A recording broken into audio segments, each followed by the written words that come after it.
i miei, secondo i tuoi. Come facciamo? Appunto, ti sto dicendo questo. Parto io e poi tu nell'introdurti. Sì, facciamo così. Cioè, ci alterniamo. Va bene. A parte che così non sta Tanto qui ci sono quattro poltroncine. domande. Cosa facciamo? Ci sediamo uno a un lato e uno all'altro? No.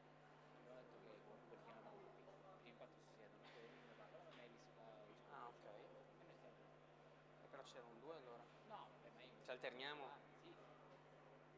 Vabbè, facciamo con ognuno col suo relatore. Esatto. Però Greco c'è. Sì, è lì, è lì. Si è venuta a parlare con la prorettrice, ma la Mizza è andata a prendere. Dia alla Bea che.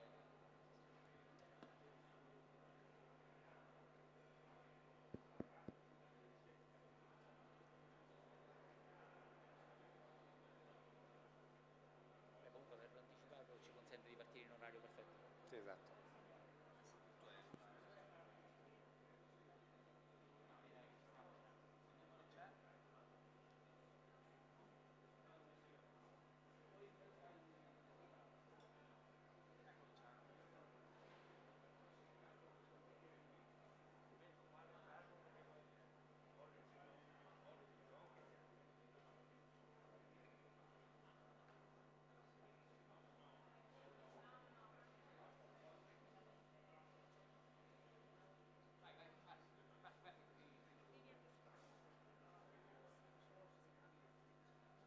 No, c'è il telecomando.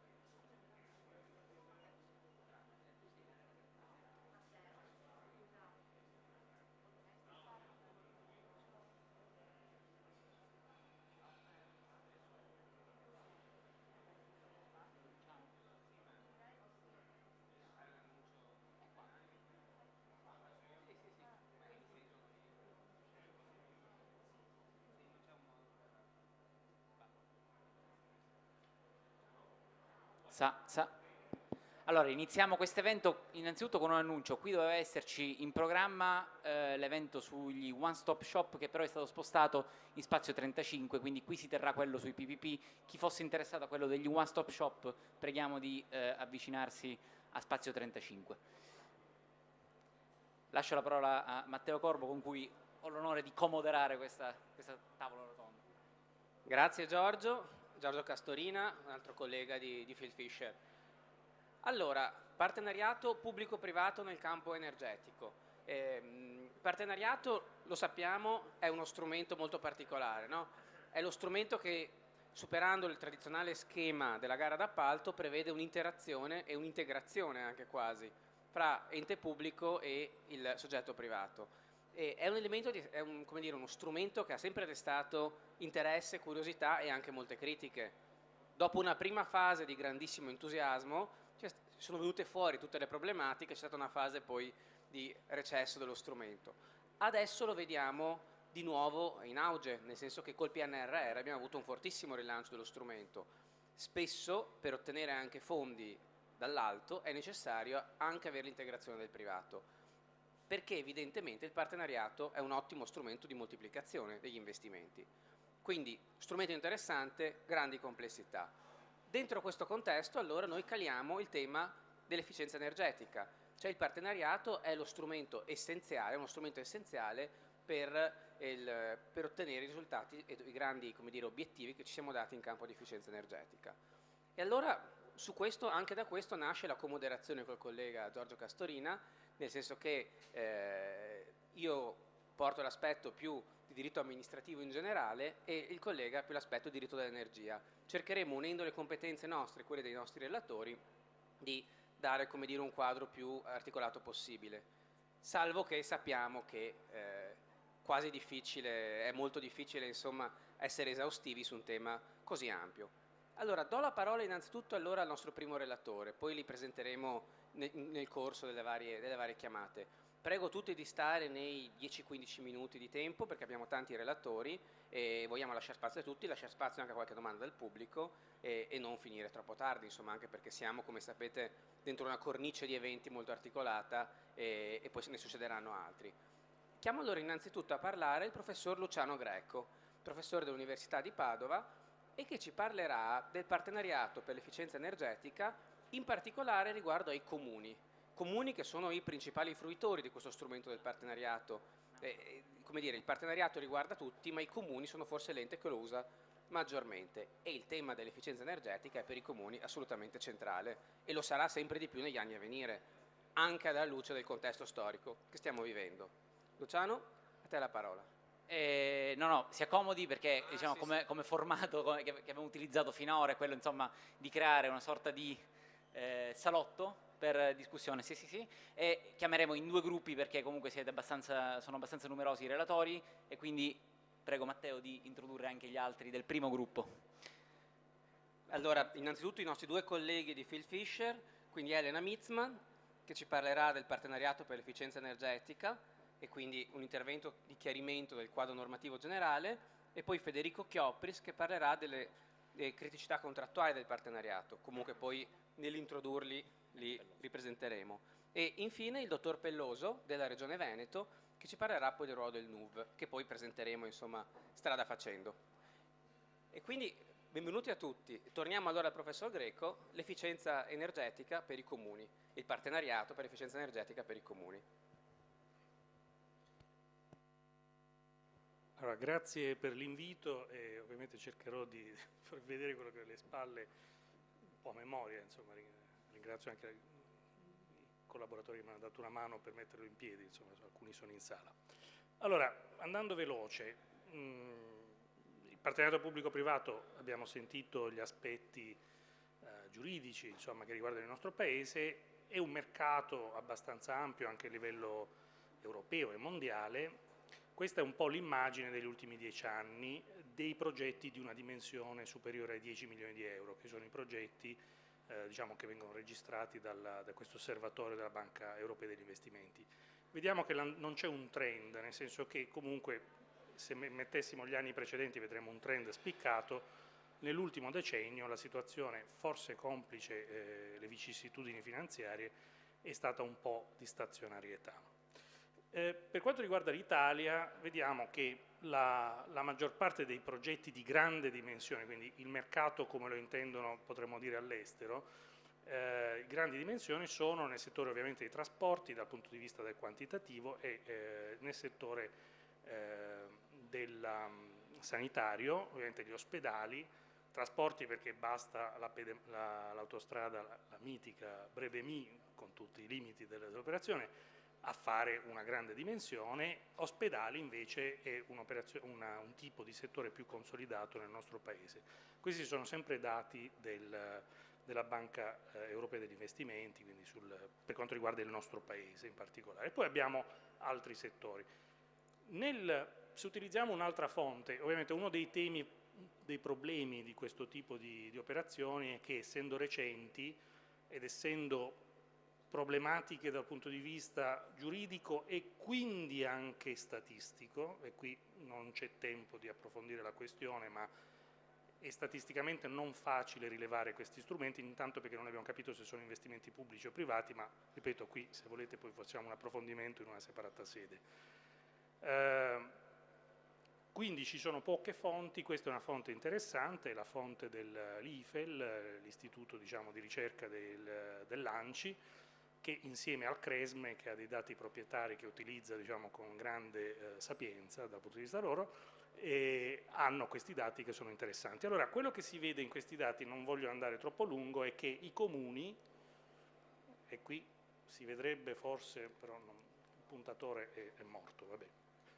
E i comuni, che sono il primo, vedete, fanno nei 20 anni che abbiamo alle spalle e anche nei 4-5 anni prima del Covid, fanno l'80% dei bandi e fanno però il 40, poco meno del 40% dei volumi sempre di investimenti nei bandi. Qui l'unico limite, la preghiera è fare i bandi non vuol dire fare gli investimenti.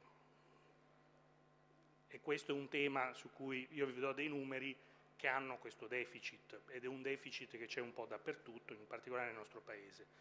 Però diciamo, è una buona rappresentazione del fatto che i comuni comunque svolgono un ruolo importante ed è un ruolo crescente apparentemente. Poi qui dovremmo, di nuovo la postilla bis, fare i bandi non vuol dire fare gli investimenti e probabilmente nel caso dei comuni la mortalità dei bandi è molto elevata rispetto ad altre amministrazioni, chiusa la parentesi.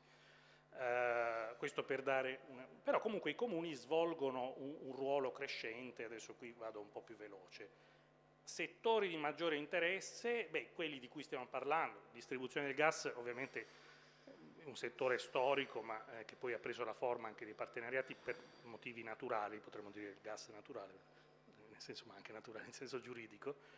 E l'illuminazione pubblica vedete che dal punto di vista quantitativo, sia per volumi, soprattutto per volumi di investimento, svolge un ruolo molto importante. Questa è una notazione che prendiamo perché poi l'oggetto della mia introduzione è su tutti i partenariati, poi cercherò di andare verso la fine sulla questione appunto dei partenariati in ambito di efficienza energetica, insomma. Però questo è uno dei settori. Come vedete però un po' tutte le funzioni dei comuni sono interessate da questo tipo di attivismo. Quello che vediamo è, se facessimo un rapporto fra il volume degli investimenti e il numero dei bandi, vedremmo che stiamo parlando di una cosa che è un po' sopra al milione di euro. Chi si occupa di partenariati pubblico-privati sa che 1 milione di euro è un'operazione di piccolissima entità. E qui cominciamo a entrare nelle criticità dei partenariati in generale e poi vediamo un pochino, perché guardando in controluce le criticità dei partenariati in generale comunali, che ripeto sono molto importanti, sono, diciamo, dal punto di vista quantitativo fanno il mercato italiano che è un po' atipico rispetto agli altri mercati. La differenza fondamentale è che per esempio voi in Francia avete che le stazioni appaltanti sono molto centralizzate, per esempio. In Italia noi abbiamo, quanti sono i comuni? 8.000 comuni, 8.000 stazioni appaltanti e fanno operazioni teoricamente complicatissime. Questa è una differenza enorme fra il nostro mercato di partenariati pubblico-privati e il resto d'Europa sicuramente. Tende poi ad avere una serie di effetti. Allora io qui ho cercato di riassumere un po' di criticità. Quella più importante, l'area più importante di criticità di questi 20 anni che abbiamo alle spalle è la capacità amministrativa degli enti locali. Il primo punto è la dimensione dei comuni, 8.000 comuni, ma significa comuni piccoli, i comuni tendono ad essere, la media della dimensione per abitanti dei comuni è 7.000, 5.000, insomma dipende da come la prendiamo, però comunque stiamo parlando di comuni relativamente piccoli, quindi questo ha due effetti. Il primo è struttura amministrativa relativamente piccola, quindi non avere la capacità amministrativa per montare queste operazioni dal punto di vista pubblico. Poi tornerò su questo tema perché il mercato comunque ha funzionato lo stesso in qualche maniera, ma altro punto è che le operazioni nascono piccole. Qui potrei, adesso c'è appunto la regione, non vorrei... L'osservatorio regionale è interessante, se andiamo a vedere, non so, il caso cimiteriale, che è un caso interessante, visto che alle 2 di pomeriggio potrebbe essere... È interessante perché appunto uno dice, vabbè, il cimitero che vorrà, insomma, ne facciamo... Probabilmente anche lì le operazioni sono troppo piccole e questo poi ha un effetto, diciamo, sulla mortalità delle operazioni anche quando il bando va a buon fine. Potrei fare alcuni esempi con nome e cognome, ma ovviamente non li facciamo per carità. Altra criticità importante quindi è il problema delle competenze interne alla pubblica amministrazione, un problema classicissimo. Il programma di partenariato italiano nasce coevo a questa grande idea di un grande dirigente pubblico, Fabrizio Barca, all'epoca alla coesione economica 20 anni fa, che lancia, diciamo, lo slogan di rifare la pubblica amministrazione, valutare per realizzare. Quindi bisognava dotare le pubbliche amministrazioni di nuclei di valutazione in maniera estesa, cioè con dei ruoli importanti. Questo è un progetto io ci sono stato un po' parte, insomma, sostanzialmente fallito nel nostro Paese, nel senso che poi negli ultimi 10 anni è andato un po' in letargo questa idea della valutazione come strumento di realizzazione, complice l'idea delle leggi obiettivo, complice insomma tutta una serie di strumenti giuridici che poi hanno un po' bypassato, eccetera, eccetera. Alcune regioni virtuose hanno comunque provato a farle queste cose lo stesso in termini di valutazione. Altro tema molto importante di criticità sempre all'interno delle pubbliche amministrazioni è il rapporto fra tecnica e politica, fra valutazione appunto del partenariato, dell'opera pubblica in generale e la scelta politica. qui ci sono i due corni del problema, sono semplicissimi in un certo senso, li banalizzo. Da un lato c'è la visione politica che la valutazione mi potrebbe distorcere, mi potrebbe dar fastidio nella realizzazione, io so già quello che voglio fare, con l'effetto che non valutando non scopro i problemi che banalmente potrei scoprire in fase valutativa e quindi non realizzo in tempi e modi dovuti. L'altro corno del problema è che arriva l'esperto e dice: beh, ti ho fatto una valutazione costi e benefici perfetta, quindi tu adesso devi realizzare quell'opera che ha il maggior valore aggiunto, quell'opera che ha il maggior tasso di rendimento interno. Questo, lo dico da esperto economico, è una stupidaggine. Non si può bypassare la scelta politica.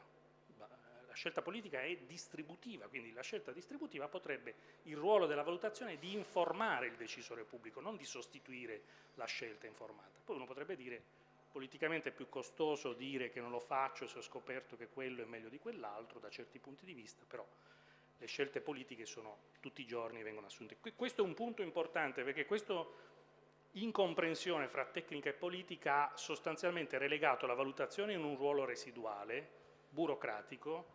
Ci deve essere, quindi bisogna farlo, perché la Commissione ce lo chiede, quindi bisogna farlo. E qui probabilmente c'è un nucleo problematico che bisognerebbe risolvere in futuro. Altra questione molto importante è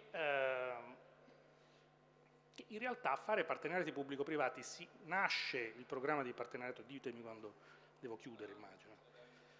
Nasce il programma di partenariato con l'idea, nella legge Merloni, eccetera, queste modifiche poi consolidate, qui abbiamo tutti i giuristi, quindi insomma, fondamentalmente con l'idea che il meccanismo del promotore, che all'epoca era un meccanismo molto invasivo, tanto che è stato sanzionato dalla Commissione europea, della concorrenza, molto invasivo, quel meccanismo in cui si diceva che arriva un privato, ti fa tutto, chiavi in mano, tu non devi nemmeno preoccuparti eccessivamente, e parte dall'idea che la pubblica amministrazione è incapace di intendere e di volere, e noi non è che correggiamo l'incapacità di intendere e di volere, facciamo finta che non ci sia il problema, non accorgendosi che il partenariato non sta nel bando, il partenariato sta nella gestione del rapporto contrattuale per 30 anni col privato. Luciano, ti interrompo un attimo, mi hai chiesto di avvisarti, abbiamo ancora 2-3 minuti. Ok, grazie. Ancora... E altro punto problematico, classicissimo, l'illusione finanziaria. Lo faccio perché non ho i soldi e quindi lo faccio con i privati. Spesso quando faccio lezioni lo traduco con money for nothing. Forse è vero, vorrebbe dire che i privati ti danno qualcosa senza chiedere nulla in cambio. Non può essere vera una cosa di questo genere. Però questo conduce a operazioni fatte male, perché fatte per il motivo sbagliato, conduce a comprimere l'interesse pubblico, quindi questo è un tema problematico. Poi vi dirò quali sono secondo me le soluzioni su questo, ci sono tanti studi sull'argomento. Tema molto problematico il ruolo delle garanzie, che sono spesso implicite in una serie di contratti, anche esplicite, ma insomma un po' bisogna andare a raschiare per capire dove stanno le garanzie, che hanno degli effetti poi dirompenti però sugli incentivi dei privati, eccetera. Tutta questa parte qua può distorcere il funzionamento del mercato. E ovviamente, ultimo tema è delle criticità degli ultimi 20 anni è come si è formata l'industria finanziaria. Allora, l'industria dei partenariati pubblico-privati. Diciamo che, per farla sempre con l'accetta, nasce il programma con un eccesso di ruolo dei costruttori nei partenariati rispetto ai gestori, e questo ha distorto tante operazioni che sono andate male, vanno male per questo, perché ovviamente l'ottica di lungo periodo è importante e l'ottica di lungo periodo te la dà chi gestisce. Altro punto dolente è nascono queste operazioni, qui lancio la palla, con un ruolo risicato dell'equity investor, cioè di soggetti che non sono né un costruttore né un gestore, ma che fanno investimenti in questa asset class. Non è un asset class, ma insomma vorrebbe esserlo. Ecco, questi sono, e qui si vede perché, l'ultimo punto, l'efficienza energetica invece più o meno ha funzionato, perché può avere operazioni che sono più piccole come dimensione, funziona anche perché è più facile standardizzare i criteri, le performance, non facilissimo, ma insomma è più facile rispetto ad altri settori, perché c'è meno ruolo delle costruzioni. Secondo me questo è un elemento che ha determinato il fatto che, quindi più ruolo di presenza degli investitori, la parte tecnologica di gestione. Quindi questo, diciamo, in controluce spiega perché questo settore ha funzionato abbastanza bene, con luce e ombre, nel nostro Paese. Ultimo punto per il futuro. Qui ci sarebbe tantissimo da dire, ma insomma, bisognerebbe aggregare la domanda, quindi fare progetti un po' più grandi, se non parliamo di Energy Performance Contract, ma in altri settori dovrebbero essere un po' più grandi i progetti, se parliamo dei comuni. Bisogna pensare che la pubblica amministrazione deve essere capace di gestirle queste cose nel tempo, quindi investire sulla capacità amministrativa. Teoricamente il PNRR fa queste cose qua, dico teoricamente perché non mi sembra ci sia molta attenzione poi veramente a questo tipo di argomenti. Qui magari mi interesserebbe sentire l'opinione, diciamo, di chi ci lavora.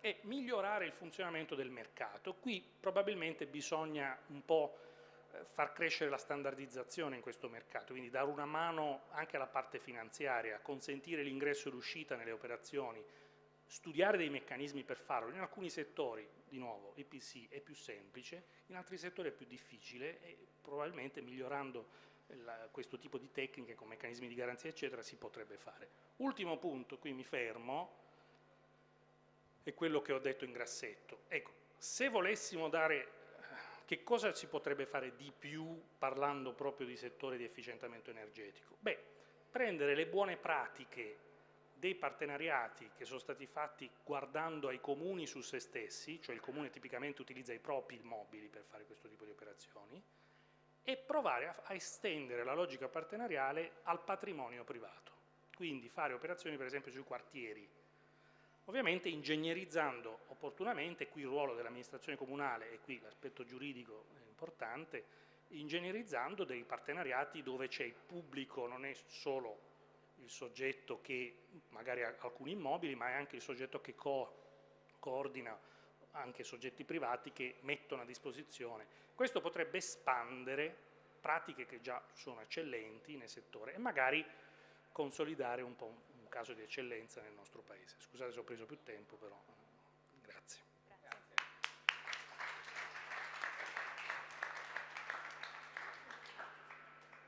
Allora, il professor Greco varie volte ha fatto riferimento appunto che alcune questioni vanno affrontate da un punto di vista giuridico e abbiamo appunto due validissimi avvocati sul palco che adesso ci esporranno un po' il quadro giuridico della questione. Innanzitutto Elena Mitzman, collega di Phil Fisher, che quindi ci farà un po' un inquadramento di quello che è il quadro normativo in cui si colloca il partenariato pubblico-privato, con particolare focus poi sul partenariato in materia energetica. Elena? Grazie Matteo della presentazione, grazie professor Greco, mi ritrovavo molto in alcune cose che ha detto, soprattutto sulla polverizzazione delle stazioni appaltanti, ma forse nel quadro dell'attuazione del PNRR stiamo andando in una direzione di maggiore centralizzazione. Sappiamo che non tutti i comuni potranno avviare i bandi finanziati in tutto o in parte dal PNRR, ma soltanto i comuni capoluogo di provincia oppure le stazioni appaltanti che si siano qualificate. L'ANAC ha quindi avviato questo processo di qualificazione delle stazioni appaltanti in cui è interessante notare che ci sono delle postille specifiche proprio sul PPP, per cui se le stazioni appaltanti vorranno qualificarsi anche per fare PPP dovranno dimostrare di avere al proprio interno le competenze specifiche per realizzarli. Quindi il messaggio che fare PPP richiede competenze da parte della PA sta passando e i prossimi anni vediamo. Ci sono le premesse per delle novità, staremo a vedere. Allora, vado rapidamente, ovviamente in quanto giuristi non potevamo esimerci da qualche chiarimento normativo. Il termine partenariato è usato in molte accezioni più o meno ampie, quella che stiamo usando all'interno di questo evento è quella del partenariato contrattuale e quindi intendiamo come PPP specifici tipi di contratto tra una stazione appaltante e un privato che hanno determinate caratteristiche. La disciplina si trova nel codice dei contratti pubblici che dedica la parte terza ai PPP e alle concessioni e la parte quarta ai partenariati con vari rimandi tra l'uno e l'altro che rendono queste parti come delle scatole cinesi da leggere. A monte c'è una direttiva europea, a valle ci sono le linee guida numero 9 dell'ANAC.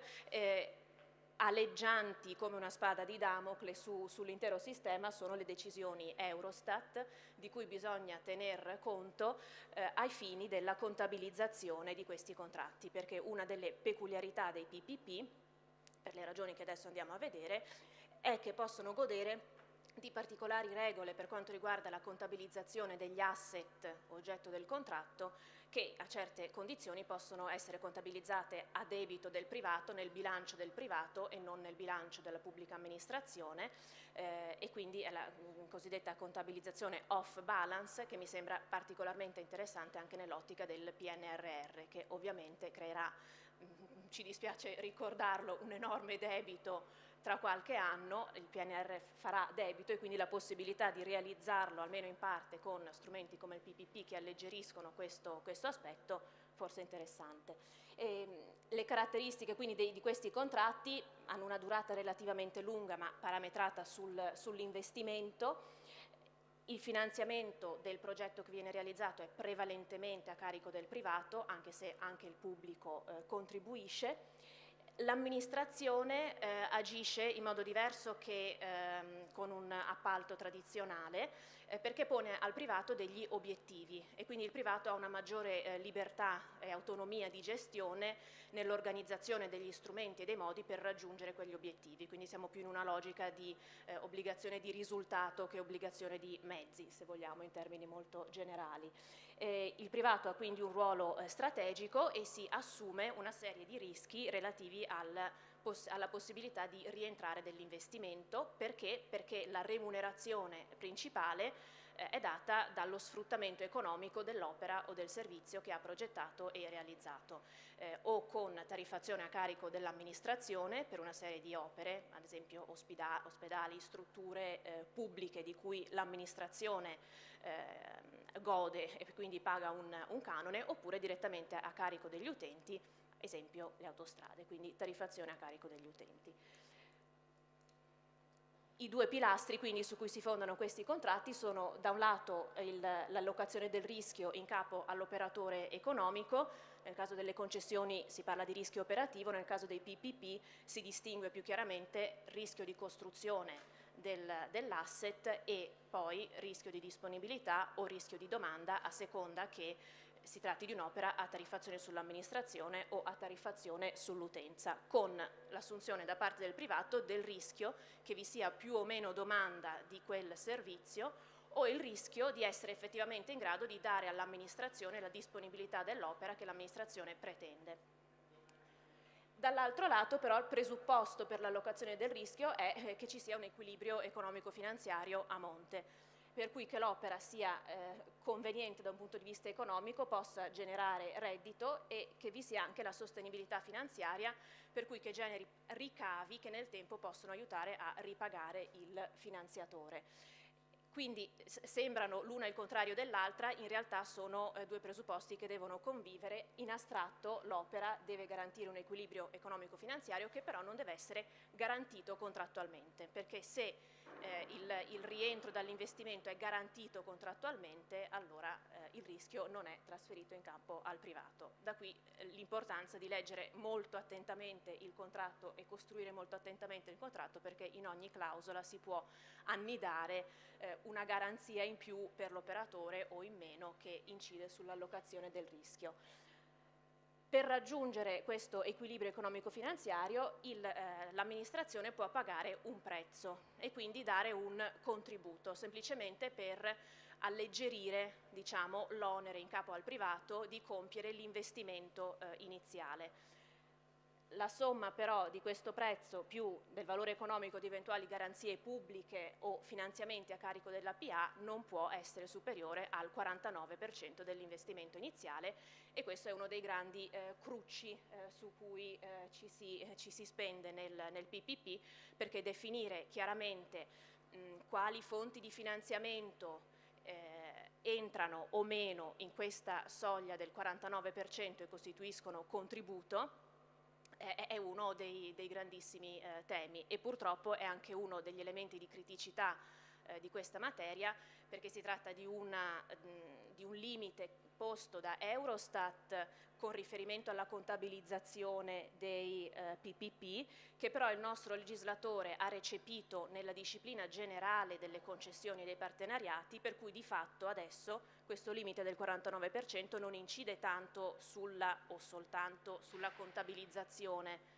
del contratto, ma proprio sulla possibilità effettivamente di chiamare quel contratto PPP o concessione, e alla fine della fiera per un privato sulla possibilità di utilizzare per quel contratto il project financing a iniziativa privata, che è uno dei profili di maggiore interesse.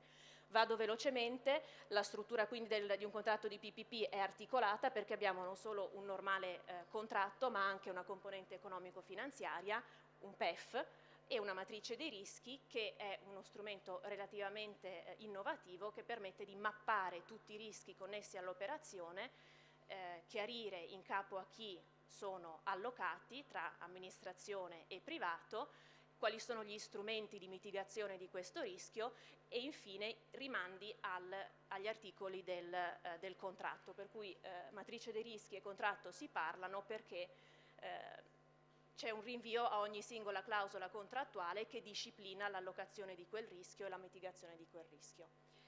Vado velocemente ai contratti di EPC per poi dare la parola a Federico.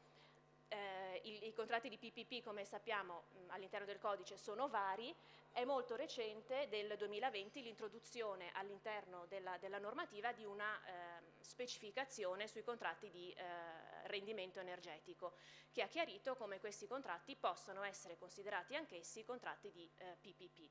Il chiarimento è importante perché i contratti EPC hanno una particolarità per cui la remunerazione del privato non dipende tanto dallo sfruttamento dell'opera come è inteso invece negli altri casi, ma dipende proprio dal risparmio energetico che consente per l'amministrazione, e quindi la precisazione del legislatore è stata proprio questa.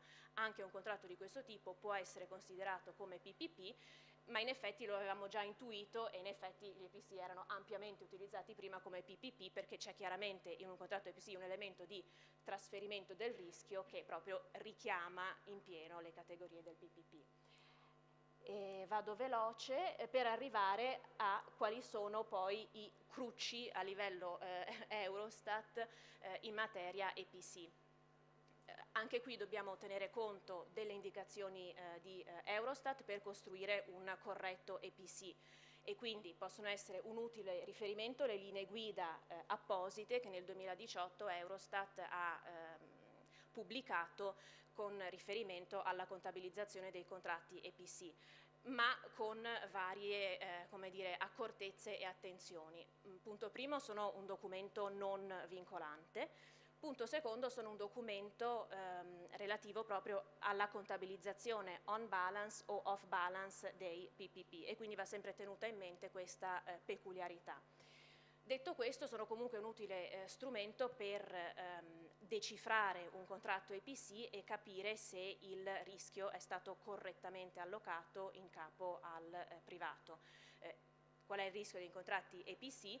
Il rischio che un certo obiettivo di risparmio energetico sia o meno raggiunto grazie ai lavori realizzati dal privato sull'edificio, sull'opera in questione. Su questo incidono, e con questo vado a chiudere, una varietà di dati, per cui si dovrà guardare a elementi che vanno dalla titolarità degli asset a come vengono manutenuti, a come sono garantiti i pagamenti al privato, quali sono i meccanismi di finanziamento previsti, se è prevista o meno una chiusura la possibilità di una chiusura anticipata del contratto e come sono disciplinate eventuali indennizi o meno a carico del privato. Due esempi proprio per chiudere. Da due sentenze, perché sempre in quanto avvocati non possiamo esimerci dal guardare alla giurisprudenza, ma almeno cominciamo ad avere un po' di pronunce anche sui contratti EPC costruiti come PPP che ci danno un minimo di orientamento e che come operatori quindi è sempre un buon punto di riferimento. Una recentissima proprio di aprile è molto interessante perché chiarisce uno degli equivoci in cui a volte cade l'amministrazione. Pensa che l'allocazione del rischio in capo al privato significhi che allora al privato non deve essere garantito nulla e sia una specie di il contratto sia una specie di salto nel vuoto. Non è così, al privato deve essere garantita una conoscibilità dei costi che dovrà sopportare nel tempo. In questo caso la diatriba era sulla costruzione di un piano di manutenzione, per cui l'amministrazione aveva ben pensato di costruire un bando in cui nel PEF non erano stimati i costi di manutenzione. Perché? Perché si diceva tanto la manutenzione è un rischio che si assume il privato. Verissimo, però questo non significa che una stima dei costi non vada inserita nel PEF, sarà poi a carico del privato restare o meno in quei costi e capire se sono o meno sostenibili. Però ecco, questo è un esempio di equivoco. Ultimo esempio di equivoco, come va costruito il canone. Attenzione che non basta chiamare un qualcosa canone perché quella cosa sia effettivamente un canone. All'interno di un contratto di PPP e di EPC il canone deve essere effettivamente collegato a un rischio a carico del privato e non può essere semplicemente il pagamento dei costi di costruzione dilazionato nel tempo, perché sennò si trasforma in un prestito improprio, in una sorta di mutuo mascherato. Il canone quindi deve essere sempre connesso al rispetto di determinati standard. Questo ce l'ha chiarito, già lo sapevamo, ma è molto interessante questo parere della Corte dei Conti, che chiarisce che anche il canone in un EPC dove non ancorato alla riduzione, insomma all'efficientamento, al livello di efficientamento energetico garantito, ma se costruito come un canone fisso nel tempo, può costituire un contributo pubblico mascherato e quindi rientrare in quel famigerato 49% che ci fa crollare l'intera operazione. Quindi ecco, moltissima attenzione nel costruire i contratti e chiudo. Scusate. Grazie.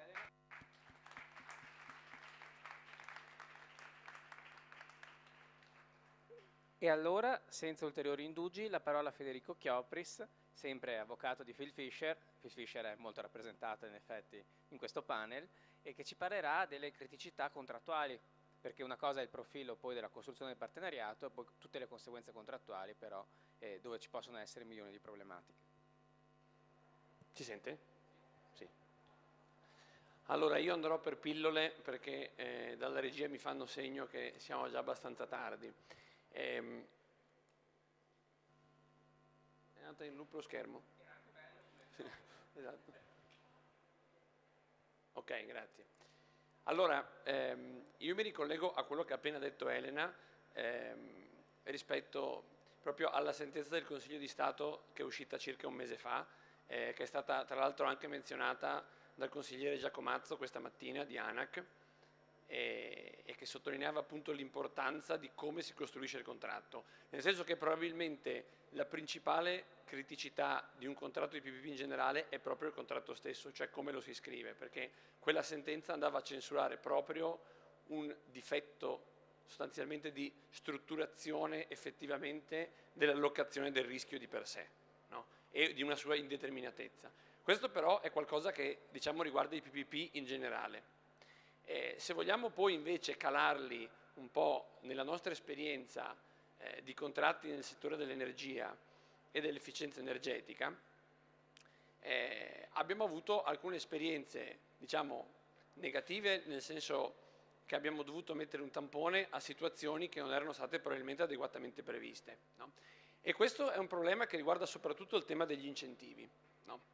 Allora, è stato citato più volte il contratto EPC, anche questa mattina il consigliere Giacomazzo ha spiegato in che cosa consiste il contratto EPC, lo ha appena ricordato anche il professor Greco, l'ha appena ricordato anche Elena. Il contratto EPC che è un contratto nominato ma non tipizzato, significa che c'è una definizione di questo contratto in una norma di legge, il decreto legislativo 102 del 2014, però poi non è un contratto che ha una sua specifica disciplina. Fatta eccezione, probabilmente chi opera nell'ambito dell'efficienza energetica questa tabella la conosce a memoria, per l'allegato 8 del decreto legislativo 102, che definisce gli elementi minimi che devono comparire in un contratto EPC stipulato con una pubblica amministrazione. Ecco, diciamo, la principale criticità che riscontriamo nei contratti EPC stipulati fra la ESCO e la pubblica amministrazione sta proprio nel fatto che a volte non è chiaro, forse anche tra l'altro per una difficoltà a interpretare questa normativa, questo elenco di elementi minimi che non è diciamo del tutto comprensibile, almeno a nostro avviso in alcuni punti. La principale criticità sta nel riuscire a identificare il rispetto di questi requisiti nei contratti stipulati con le amministrazioni. Qual è la conseguenza più rilevante del mancato rispetto di questi requisiti minimi? Ci sono, diciamo, alcune criticità che però sono talmente macroscopiche che potrebbero portare addirittura a definire il contratto nullo, ma queste adesso non le affrontiamo nemmeno, perché proprio è un caso assolutamente, diciamo, chiamiamolo pure borderline, perché è esattamente un caso borderline. Ma il rischio principale è che laddove il rispetto di questi requisiti sia necessario anche per accedere a un incentivo, che spesso nei progetti che abbiamo esaminato, tra l'altro è una componente molto importante per la controparte privata, perché ovviamente se va a finanziare parte dell'intervento e diciamo, è un incentivo che è a beneficio della parte privata, ovviamente l'eventuale diniego o la decadenza dall'incentivo può comportare un potenziale problema. Questo perché? Perché tipicamente poi si andrà a discutere sul perché questo incentivo non è stato garantito e quindi a litigare. Dopodiché c'è, diciamo, una seconda categoria di rischi contrattuali che sono sempre legati agli incentivi e che abbiamo notato nella nostra esperienza.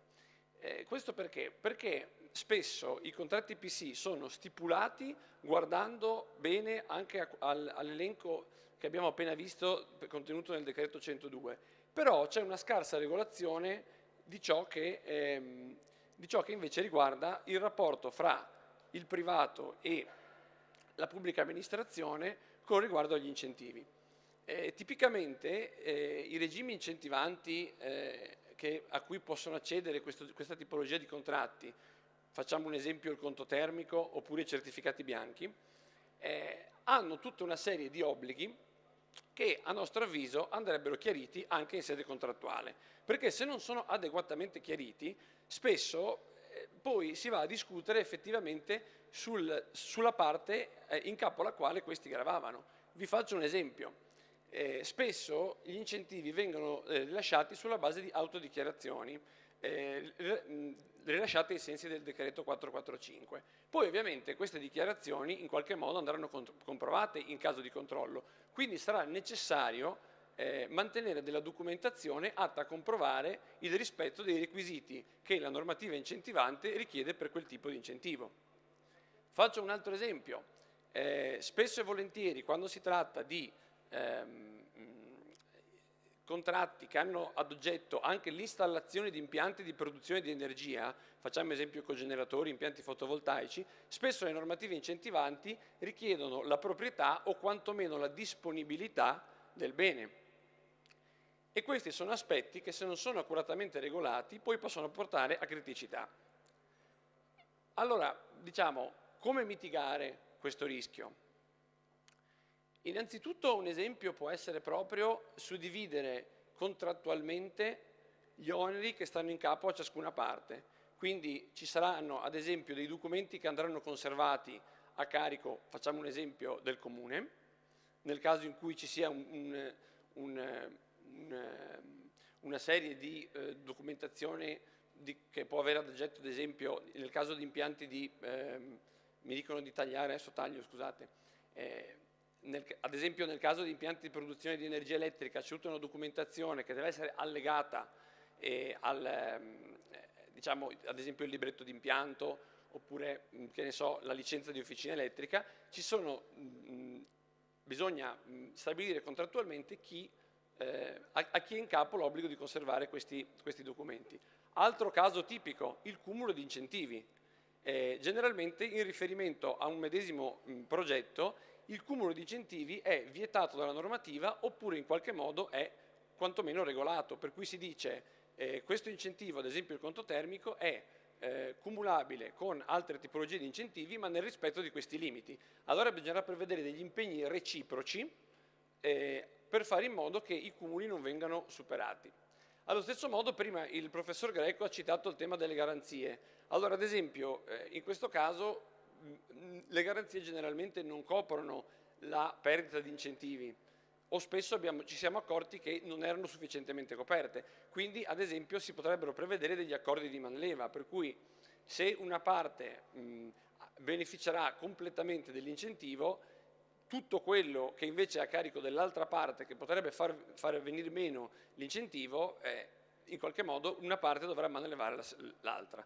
Faccio un'ultima battuta, 1 minuto mi dicono, quindi devo proprio correre tantissimo, in tema di cosa succede quando si va a litigare e quindi quando ad esempio appunto si incorre in una decadenza di incentivi o quando ad esempio in un contratto che ha ad oggetto delle prestazioni energetiche molto specifiche, soprattutto immagino, facciamo un esempio, quei contratti che prevedono degli algoritmi molto complessi di calcolo del prezzo, soprattutto quando c'è la fornitura di un vettore energetico, ci si potrebbe mettere di fronte a un classico dilemma. Da chi andiamo a litigare?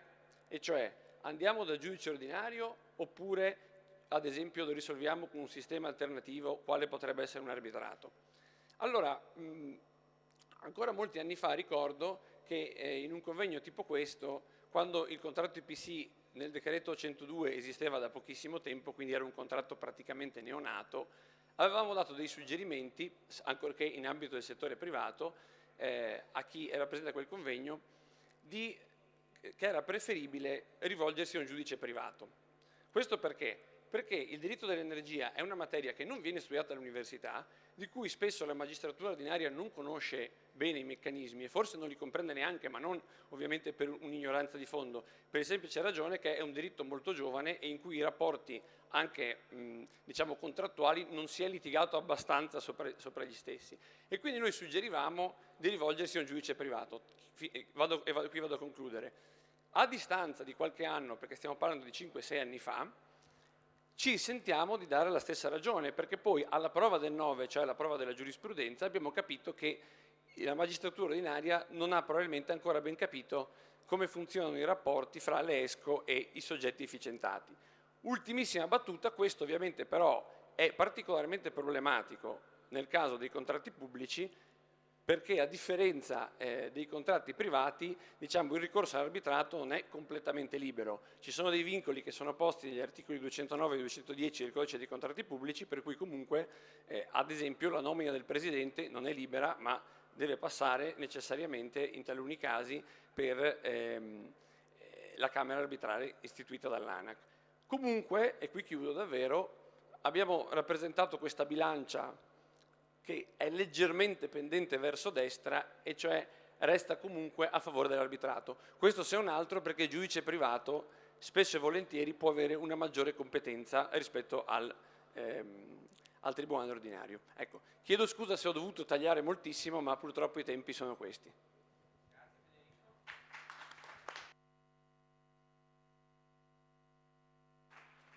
Bene, il professor Greco prima parlava anche dell'importanza della valutazione, no? All'interno della costruzione dei partenariati, e Regione Veneto ha un'esperienza molto interessante. Questo è un nucleo di valutazione. A posto? Ok. La Regione Veneto ha questa esperienza molto interessante del NUV, che fornisce costantemente supporto sia agli uffici regionali e sia ai comuni in materia di costruzione dei partenariati. E il dottor Pelloso, non mi dilungo oltre per lasciare spazio ai relatori, il dottor Pelloso ci illustrerà il senso di questa esperienza, struttura con la quale peraltro abbiamo spesso collaborato in passato e abbiamo apprezzato la professionalità. A lei, dottor Pelloso.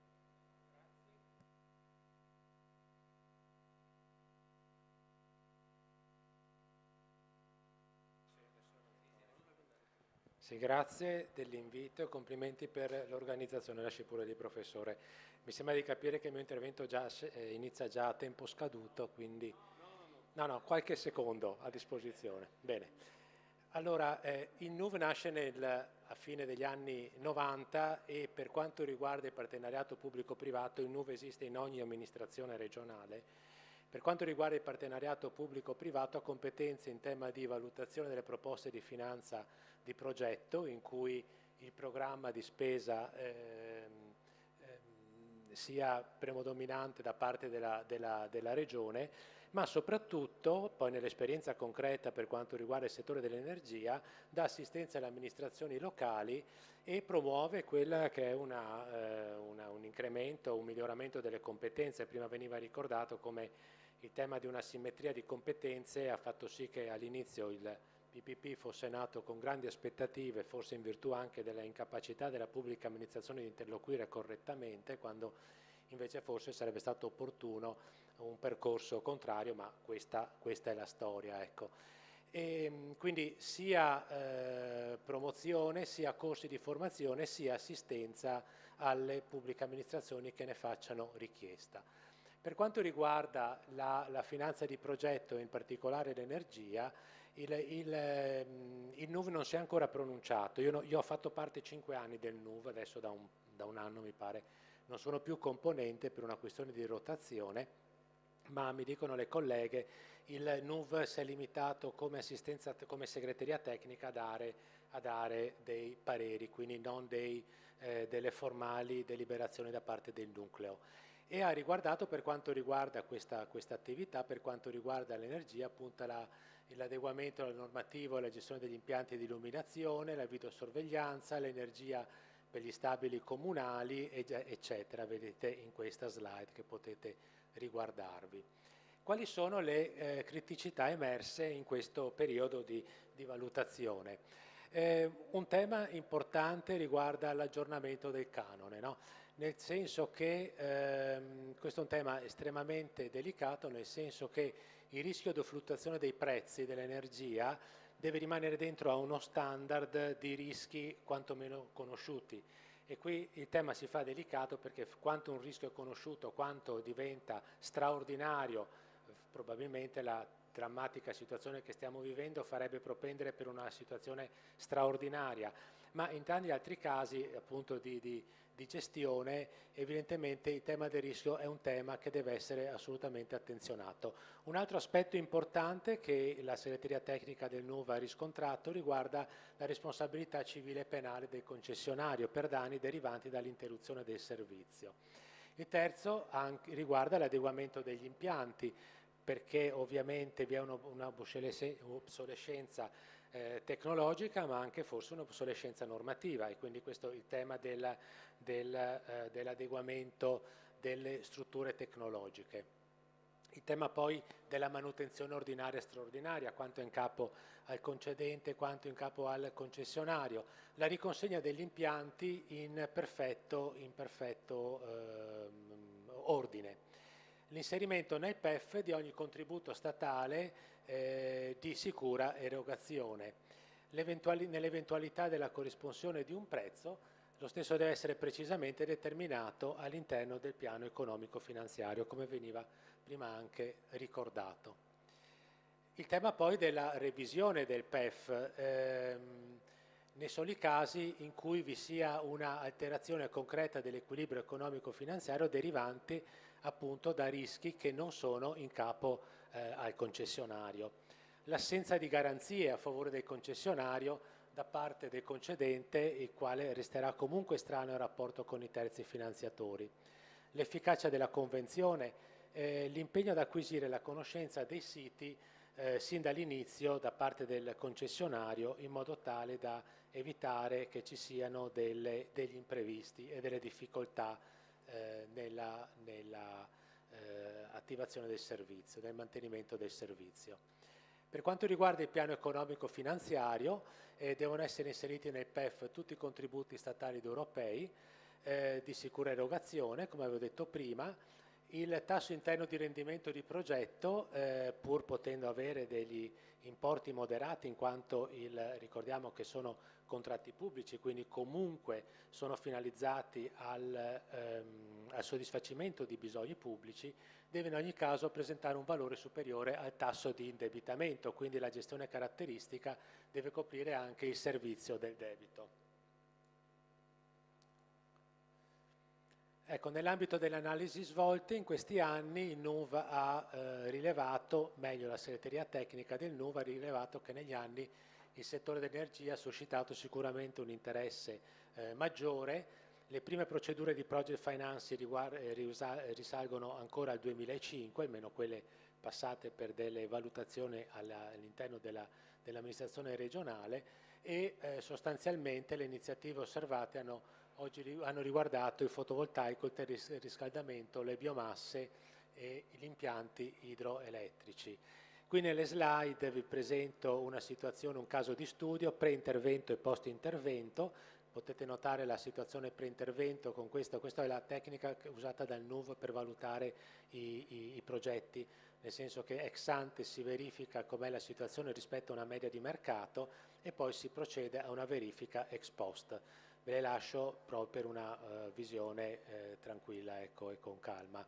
Queste sono le iniziative in Veneto che appunto riguardano gli ambiti prima citati, e concludo dicendo che mi pare che il tema, provando anche un attimino ad allargare, il tema degli effetti degli investimenti sia del partenariato pubblico-privato ma anche in generale delle politiche pubbliche è un tema che sta tornando, come dire, molto in auge. Parliamo spesso di impatti, adesso sto allargando il tema, però sul PNRR o comunque all'interno della programmazione comunitaria o di altri approcci si sta parlando sempre di più di valutare gli impatti delle politiche pubbliche, in cui evidentemente interventi specifici di partenariato pubblico-privato giocano un ruolo importante, quindi il tema proprio della valutazione, in questo caso di carattere finanziario, ma anche in termini di effetti delle politiche, è un tema, un argomento che sta crescendo sempre di più. Ecco, lo do come spunto di riflessione, visto che prima veniva citato correttamente il Piano Nazionale di Ripresa e Resilienza. Grazie.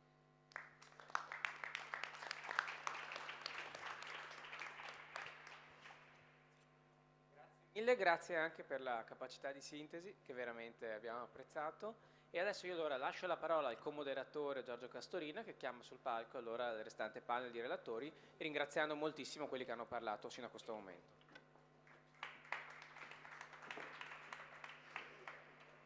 Allora, dopo questa prima parte più teorica, diciamo scendiamo in campo, no? Chiamiamo gli attori che ci mostrano dei casi aziendali, dei progetti che hanno sviluppato. Allora io chiamerei sul palco Stefano Amadori di Acegas, APS, AMGA, Servizi Energetici, ASE e Era Luce, devo leggere necessariamente perché a memoria non lo posso ricordare, il dottor Pietro Paoli, responsabile team investimenti di Silloc, e il dottor Ricciardi, responsabile sviluppo PA per Renovit. Grazie. Allora, come scaletta degli interventi abbiamo il dottor Pietro Paoli. Lei ha delle slide, no? Allora prego la regia di mettere le slide del dottor Pietro Paoli, che prima il professor Greco ci ha annunciato, che ha parlato del ruolo dell'equity investor. Allora vediamolo adesso come Sinlock vede il ruolo dell'equity investor nei progetti di partenariato pubblico-privato. Prego, dottor Pietro Paoli. Buon pomeriggio, grazie dell'invito e grazie soprattutto di questa occasione per poter raccontare empiricamente come la società per la quale lavoro investe proprio in operazioni di partenariato pubblico-privato. Noi siamo una società che ha sede qui a Padova, una società di investimento ma anche di consulenza, e abbiamo questo focus veramente molto profondo ormai anche negli anni proprio sul partenariato pubblico-privato, quindi tutte le tematiche che ho sentito prima raccontare, narrare, le abbiamo vissute, le viviamo, abbiamo le nostre cicatrici addosso, e quindi mi fa molto piacere poter rappresentare e raccontare direttamente la nostra esperienza. Non entro molto negli aspetti tecnici, giuridici, perché sono stati ampiamente rappresentati dai relatori che mi hanno preceduto.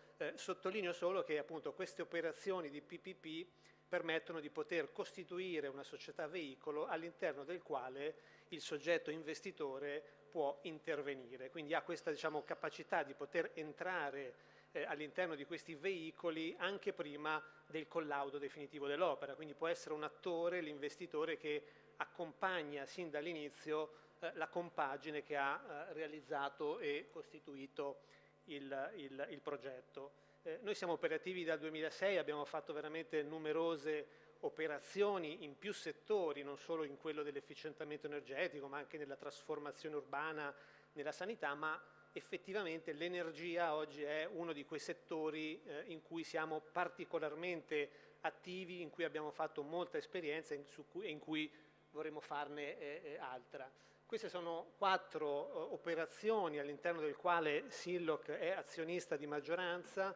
Come vedete, Progetto Naonis è una società di progetto che sta in questi giorni efficientando tutto il patrimonio immobiliare del comune di Pordenone, con appunto un ruolo di Sinlock come equity investor che detiene l'80% del capitale di questa società.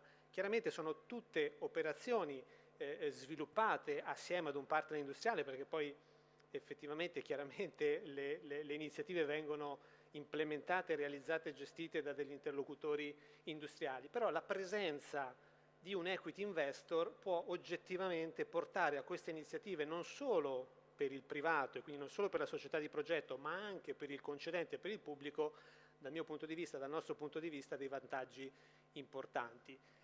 Cito Belgest, che è un'altra iniziativa che è di efficientamento energetico dell'ospedale Bellaria di Bologna, dove abbiamo realizzato e stiamo gestendo, ormai siamo arrivati veramente alla fine della concessione, la durata era una durata, mancano 2 anni, quindi per dimostrare e per sostenere che le iniziative ben strutturate, ben costruite da tutti i punti di vista hanno poi la capacità di arrivare anche a termine, di arrivare alla conclusione di questi percorsi che molto spesso sono oggettivamente molto, molto lunghi.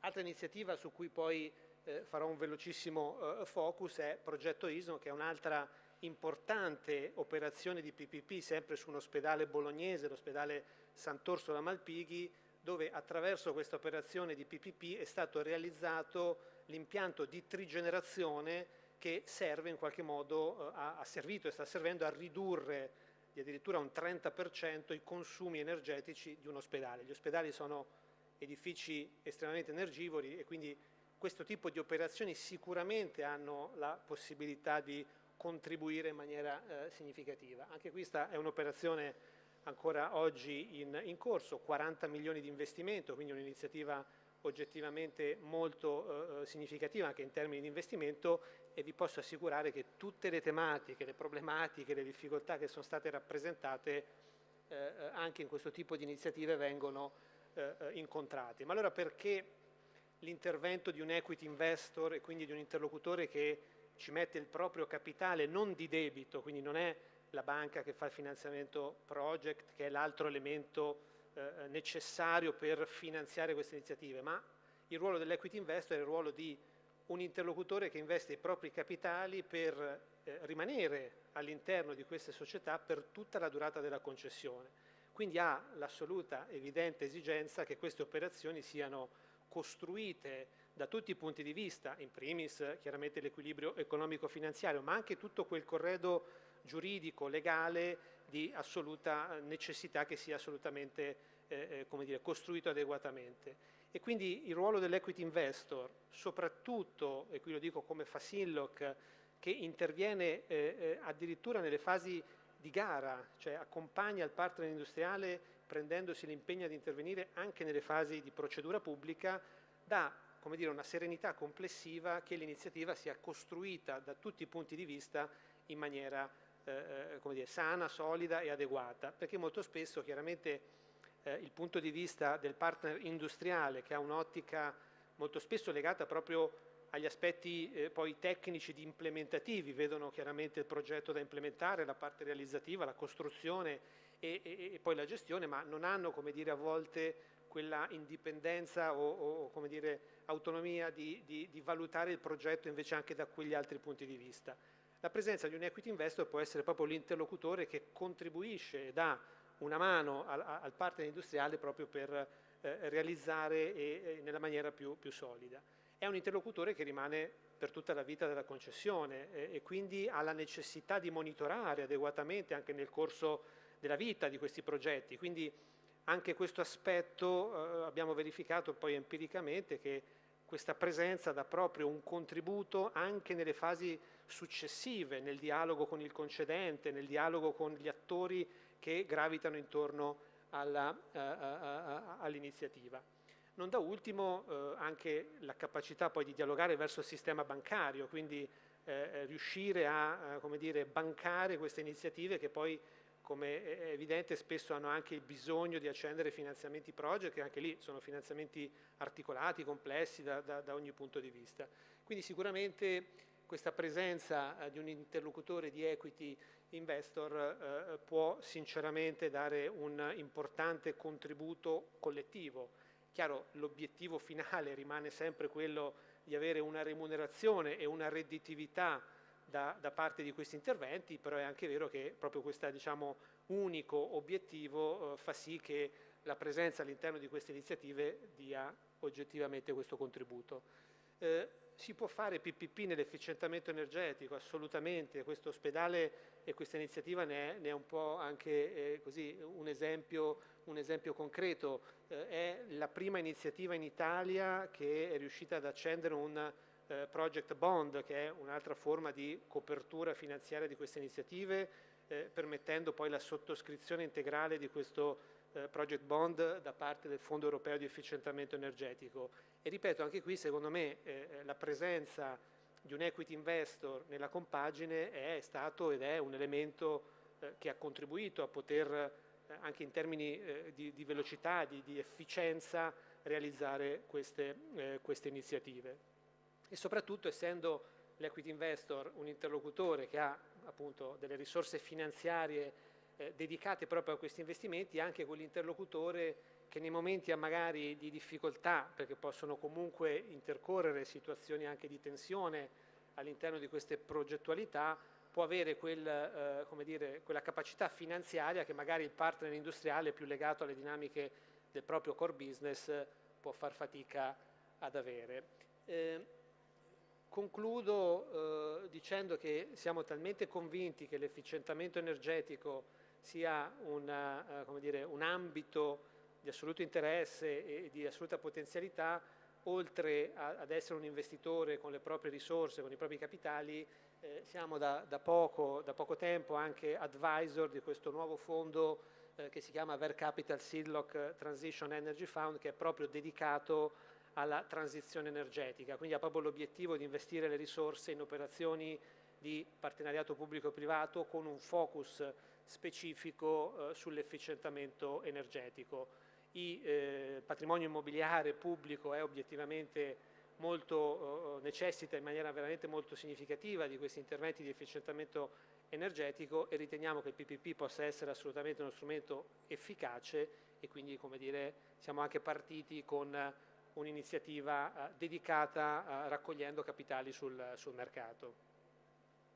Intanto ringraziandola per la sinteticità, però ne approfitto io per fare una domanda. Assolutamente. Allora, come l'equity investor diciamo, sta affrontando, sta vedendo l'avvento del PNRR e tutti questi progetti che possono partire, quindi diciamo se il PPP può seguire l'onda del PNRR? Assolutamente sì, è una grossa opportunità, e il PPP può permettere di mettere sul tavolo delle amministrazioni pubbliche le progettualità che il PNRR ha bisogno di investire, e lo può fare con una tempistica efficiente e veloce, proprio perché, come dire, queste progettualità possono essere messe sul tavolo dal privato, quindi lo può fare con quelle tempistiche molto più rapide e più veloci. Quindi riteniamo assolutamente che il PPP sia un'opportunità, soprattutto il PNR sia un'opportunità per il PPP molto significativa, e quindi su questo come dire, anche le progettualità che stiamo analizzando, che stiamo valutando, hanno sicuramente questo binomio molto, molto saldo. Non a caso state facendo partire il fondo Transition Fund. Allora, intanto ringrazio, e adesso passo un applauso ovviamente, e passo la parola a Stefano Amadori, che ci presenterà alcuni casi di studio del gruppo ERA. Oppure vuoi rimanere qui? No, a posto? Ok, prego Stefano. Sì, se carica la presentazione. Caricata. Perfetto. Io oggi vi trasferisco quella che è l'esperienza del gruppo ERA in ambito ESCO. Vi ho preparato una presentazione che ricalca un po' quello che è il percorso del gruppo e anche le esperienze concrete che abbiamo attuato ad oggi. Faccio una breve premessa: il gruppo è la principale multi-utility per capitalizzazione quotata in borsa, il primo operatore in Italia per trattamento rifiuti, il secondo per ciclo idrico integrato, il terzo per vendita di gas ed energia elettrica. Un gruppo che occupa oltre 9.000 dipendenti ed è presente in oltre i 300 comuni per i servizi erogati. All'interno del gruppo e all'interno di Acegas APS Amga, società controllata al 100% del gruppo, che a sua volta detiene anche il 100% delle due ESCO, Acegas Servizi Energia e Era Luce per l'illuminazione pubblica, abbiamo un'esperienza che vi riportiamo all'interno di quelli che sono i servizi energetici con una logica di project financing, quindi uno strumento del PPP che in questi anni, in particolare a partire dal 2015, abbiamo messo a terra, portando anche dei benefici a livello economico, ambientale e sociale. Acegas APS Amga Servizi Energia è la società del gruppo che si occupa di interventi di efficienza energetica per gli edifici ed Era Luce è la società del gruppo che si occupa di illuminazione pubblica da circa 20 anni, presente su 15 regioni, gestisce oltre 180 comuni, in una logica di economia circolare e sostenibilità ambientale. Allora arriviamo un po' al cuore della giornata, che è il ruolo che come ESCO mettiamo a terra quotidianamente, e vi ho riportato qui alcuni degli elementi distintivi dell'essere una ESCO oggi. Oggi essere una ESCO significa essere un partner strategico per le pubbliche amministrazioni in qualità di soggetto abilitante, di promozione e anche di accelerazione di quelle che sono tutte le iniziative sull'efficienza energetica che le pubbliche amministrazioni possono mettere in atto. Ci sono diversi elementi distintivi all'interno del ruolo che una ESCO può attuare oggi. Un ruolo, vi dicevo, di elemento abilitante e anche di accelerazione per mettere a terra proprio il project financing, un ruolo per supportare e veicolare anche le pubbliche amministrazioni nell'obiettivo dell'efficientamento energetico e della transizione energetica ed economica, un ruolo per garantire innovazione e sostenibilità. Le ESCO normalmente sono società che hanno una verticale specializzazione in un determinato settore e, essendo Energy Service Company, sono in grado anche di garantire quelle che sono le performance energetiche e tutti gli elementi che i miei colleghi che hanno parlato precedentemente vi hanno esposto nelle caratteristiche del PPP, quindi dell'articolo 180 del decreto 50 e in particolare del 183 del decreto 50, ossia il project financing. La ESCO oggi consente all'amministrazione di ricevere una proposta dedicata, una proposta tailor-made, una proposta tagliata su misura, in grado di rispondere anche a determinati vantaggi per l'ente stesso. Innanzitutto un'accelerazione dei tempi, la riduzione dei costi per il bene gestito e riqualificato, un trasferimento dei rischi, il rispetto dei vincoli di bilancio e poi tutti quegli elementi che ricalcano all'interno delle logiche della sostenibilità ambientale, dell'economia circolare e dell'uso intelligente dell'energia e delle risorse. Il gruppo ERA declina questi concetti di ESCO all'interno delle proprie Energy Service Company attraverso 3 driver principali: l'uso intelligente dell'energia, l'uso efficiente delle risorse e l'innovazione. All'interno di queste logiche declina anche quello che è il valore condiviso in un approccio sistemico di responsabilità sociale e di sostenibilità. E allora tutto il modello di progettazione che le ESCO del gruppo propongono alle pubbliche amministrazioni è un modello che è inquadrato all'interno delle politiche europee, all'interno dell'agenda urbana per lo sviluppo sostenibile, all'interno del Green Deal europeo. In particolare tutti i progetti sono inquadrati all'interno di 3 palinsesti: il palinsesto delle tecnologie smart, il palinsesto della sicurezza degli impianti gestiti e il palinsesto della sostenibilità ambientale, in una logica di resilienza degli impianti gestiti, in una logica più ampia di efficientamento. Vi riporto qui qualche elemento distintivo. Vi ho voluto trasferire come ACE Gas APS AMGA Servizi Energetici negli ultimi 3 anni, quindi dal 2019 al 2021, ha messo in atto sulla pubblica amministrazione questa sua qualità di ESCO. In questi 3 anni abbiamo investito oltre 30 milioni di euro per la riqualificazione della pubblica amministrazione, ottenendo risparmi da energia elettrica pari alle emissioni di oltre 440 tonnellate di CO2 e per risparmi di gas metano pari a oltre 2.000 tonnellate di CO2 non emesse in atmosfera. Era Luce, vi dicevo, è la società del gruppo che si occupa invece di illuminazione pubblica, e prima anche un mio predecessore ha proprio parlato di questa casistica, un'azienda che opera da anni nel settore, e vi ho voluto riportare in alto a destra quella che è l'esperienza, quelli che sono stati i risultati che abbiamo ottenuto dal 2014 al 2021. In particolare, come vedete, con le amministrazioni pubbliche che ci hanno seguito nel project financing che abbiamo proposto, abbiamo ottenuto oltre 56 milioni di kilowattora anno risparmiati, pari a oltre 18.000 tonnellate di anidride carbonica non emesse in atmosfera, equivalente quindi, per capirci, al risparmio pari al consumo di oltre 20.000 famiglie, quasi 21.000 famiglie. Quando consideriamo, Giorgio, una famiglia media di 2 persone e mezzo che consumano 2.700 kWh anno. E allora questo è un po' il risultato che abbiamo ottenuto nella logica dei progetti di efficientamento energetico dal 2014 al 2021. Ma abbiamo voluto anche trasferirvi oggi quello che è il valore che apportiamo all'interno di tutta la durata contrattuale di queste concessioni, in particolare nella durata contrattuale di questi servizi otterremo oltre 1 terawatt ora anno di energia risparmiata, quindi pari a oltre 380.000 tonnellate di anidride carbonica non emesse in atmosfera, pari quindi, per capirci, al risparmio dei consumi di oltre 430.000 famiglie. E tornando nell'equivalenza delle famiglie, queste oltre 30.000 famiglie porta a circa 1 milione di abitanti. Quindi, per darvi un dato importante, il contributo che come gruppo e come ESCO del gruppo abbiamo messo a terra in questi anni è un contributo equivalente al consumo medio del 2% della popolazione nazionale. Vi porto alcuni case history di successo. Questo, come vedete, è Misano Adriatico, oltre 5.000 punti luce riqualificati, un risparmio energetico di oltre il 70% e, come vedete, un elemento distintivo dei project che è sì ottenere l'efficientamento energetico, ma anche ottenere la rigenerazione urbana, la valorizzazione e il decoro urbano.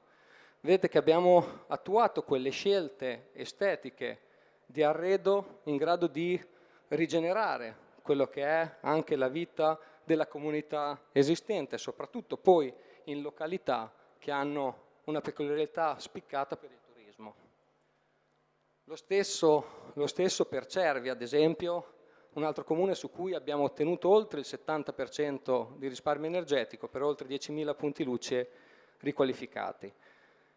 All'interno del project financing, ovviamente, per accollarsi poi tutti i rischi di cui hanno parlato sapientemente i miei colleghi, abbiamo inserito quello che è una gestione global service full risk, omnicomprensiva, in grado di riqualificare non solo l'illuminazione, ma anche quella che è la messa a norma e la messa a sicurezza degli impianti, in una logica più ampia di gestione integrale dell'impianto che non vede solo l'efficienza energetica come obiettivo, ma vede proprio la gestione di quello che è la manutenzione ordinaria e straordinaria e l'integrità degli impianti.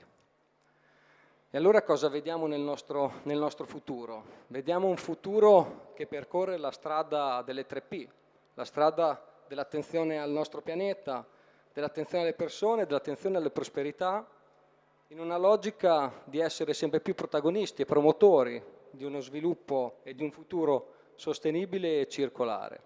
Oggi le ESCO, in particolare le ESCO del gruppo, hanno la grande responsabilità di coniugare le opportunità che il mercato propone, renderle fruibili alle pubbliche amministrazioni e riuscire a dare competenza e agilità all'interno di un piano strategico dello sviluppo sostenibile, all'interno anche di un contesto normativo complesso e mutevole.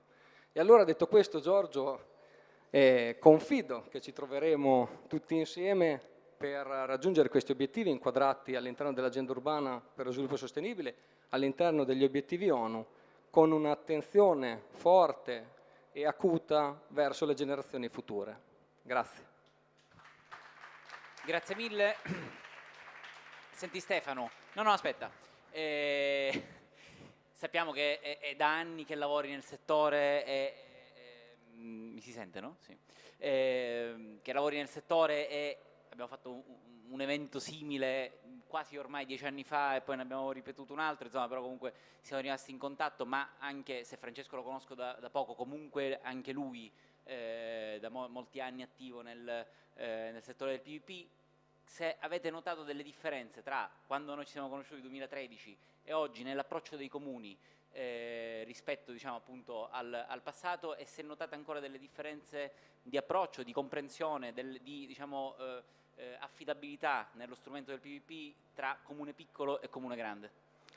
Sì, il partenariato pubblico-privato ha avuto una svolta decisiva nel 2015, in particolare con l'avvento del decreto 50, ed è stato uno strumento che da allora abbiamo preso in forte considerazione, valutando quelli che erano i vantaggi per le comunità servite, i vantaggi anche per le pubbliche amministrazioni che naturalmente soffrono un po' anche di quelle che sono le risorse e di quelle che sono le possibilità, le opportunità che possono mettere a terra anche a fronte del patto di stabilità, bilancio a pareggio, a fronte di quelle che sono le criticità, chiamiamole normative. C'è stata una forte evoluzione normativa, questo ha permesso di migliorare quella che è la maturità delle pubbliche amministrazioni e questo ci ha portato oggi a convogliare tutte le energie su questo strumento. Per cui oggi con l'ESCO del gruppo stiamo promuovendo, stiamo guidando quella che è la transizione energetica ed ecologica attraverso il partenariato pubblico-privato, in particolare attraverso il project financing, vedendo una spiccata maturità di tantissime amministrazioni. Passa pure il microfono a Francesco per una considerazione. Grazie. Grazie agli organizzatori, oggi sono stati toccati tanti punti. No, se volevi anche tu aggiungere qualcosa. Sì, assolutamente. Se hai notato magari un cambiamento radicale tra la fase pre-codice, quindi il codice del decreto legislativo 50/2016 al codice precedente, un approccio diverso anche del mercato, quindi da parte anche sia degli operatori privati che con l'avvento del nuovo codice hanno dovuto porre attenzione a tanti elementi che prima non erano tracciati nella precedente versione del codice, come il trasferimento del rischio. Si è creata, probabilmente si sta creando, una fiducia reciproca tra operatori pubblici e privati anche in virtù del nuovo codice, che ha favorito appunto l'obbligo per gli operatori privati di assumersi determinati rischi che prima non era previsto ci fossero e fossero trasferiti all'operatore privato. Per cui sicuramente la nuova versione del codice ha facilitato il mercato, l'ha agevolato, c'è sicuramente tanto lavoro da fare e peraltro nei prossimi mesi ci sarà la nuova revisione del codice grazie proprio al Piano Nazionale di Ripresa e Resilienza, per cui in questa fase dovremo approfittare per sciogliere le ultime criticità che colpiscono lo strumento del PPP e che sono state citate fino ad ora e che ricalcherò in parte sì, in parte no, per non essere ripetitivo. Ad oggi ci troviamo in una situazione, diciamo, in un contesto storico particolare, colpito dalle vicende drammatiche dell'Ucraina, dalla pandemia in fase precedente e dalle informazioni che riceviamo dal punto di vista climatico che ci chiedono sostanzialmente di dare centralità a quello che è l'efficientamento energetico, per cui sia a livello europeo che a livello nazionale, attraverso il PNIEC a livello nazionale, ma a livello europeo il piano Repower EU che verrà pubblicato a maggio ci chiede, diciamo, degli sforzi superiori rispetto a quelli previsti dal piano Fit for 55, che a sua volta chiede degli sforzi ancora maggiori rispetto al PNIEC. A livello nazionale ci stiamo dando da fare attraverso il PNIEC, per cui c'è bisogno, diciamo, di intervenire sì mettendo in sicurezza dal punto di vista energetico la nazione, sì dal punto di vista diciamo ottimizzando i prezzi, ma anche dal punto di vista dell'efficientamento energetico. Per noi di Renovit diciamo, il messaggio principale deve essere quello dell'energy efficiency first, nel senso che il miglior modo per inquinare di meno in questo periodo storico di transizione energetica è innanzitutto consumare di meno, per cui per consumare di meno bisogna efficientare. Per mettere a terra una serie di investimenti che sono poi diciamo, idonei a efficientare il patrimonio pubblico, è sicuramente necessario che le pubbliche amministrazioni, che peraltro giocano un ruolo fondamentale da apripista ed esemplare nei confronti anche del mercato generale, migliorino, ottimizzino diciamo, i processi di acquisto, i propri modelli di procurement. Per ottimizzazione dei processi di procurement intendiamo diciamo, la possibilità di individuare dei processi che in qualche modo tengano in conto sia la necessità di innovare, quindi di investire, ma allo stesso tempo di risparmiare.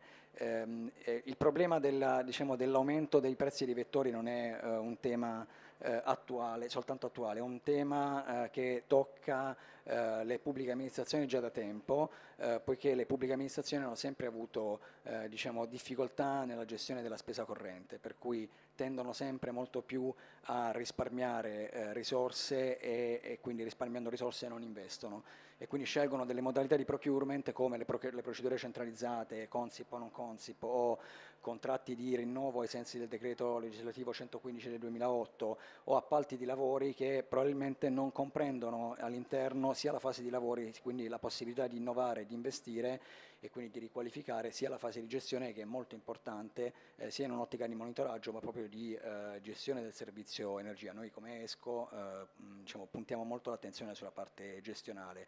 Soltanto gestendo bene e riqualificando in un certo modo riusciamo ad ottenere quelli che sono gli obiettivi che ci pongono a livello europeo e nazionale. Per farlo, chiaramente, al di là dei classici modelli di procurement che ho citato prima, le pubbliche amministrazioni, come abbiamo avuto modo di discutere anche in precedenza, hanno uno strumento che nel corso degli anni è andato sempre più migliorandosi, che è quello del partenariato pubblico-privato. Il partenariato pubblico-privato diciamo, in qualche modo favorisce un'accelerazione verso quelli che sono gli obiettivi di riduzione dei consumi e di neutralità climatica che ci poniamo da qui al 2050, per due motivi fondamentali. Il primo è sostanzialmente l'effetto leva, che è stato citato anche questa mattina ma anche questo pomeriggio, di risorse tra pubblico e privato. Non dimentichiamoci che in questo periodo storico diciamo che è molto difficile rendere sostenibili delle operazioni se non c'è un contributo pubblico che però, anziché far carico sulla pubblica amministrazione locale, che come abbiamo visto ha delle enormi difficoltà sia in termini di risorse in conto investimento ma anche di risorse di gestione corrente, dovrebbe venire attraverso o le risorse del PNRR come in questo periodo storico, potrebbe venire anche, e avviene molto spesso, attraverso lo sfruttamento di quelli che sono tutti gli incentivi previsti dal GSE, il conto termico, i certificati. Incentivi che possono essere utilizzati molto bene nell'ambito delle operazioni di PPP strutturate in ottica di EPC, perché all'interno dei contratti di EPC ci sono degli obiettivi di efficientamento energetico e di riduzione dei consumi fissati contrattualmente, oltre i quali appunto l'operatore pubblico, se non raggiunge questi obiettivi, non riesce a percepire il canone dalla parte delle stazioni appaltanti, e per cui non riesce a recuperare il proprio investimento fatto per riqualificare gli impianti, e per cui è un circolo che si autoalimenta e tutela la pubblica amministrazione, perché trasferisce appunto in questo senso il rischio operativo dalla pubblica amministrazione all'operatore privato.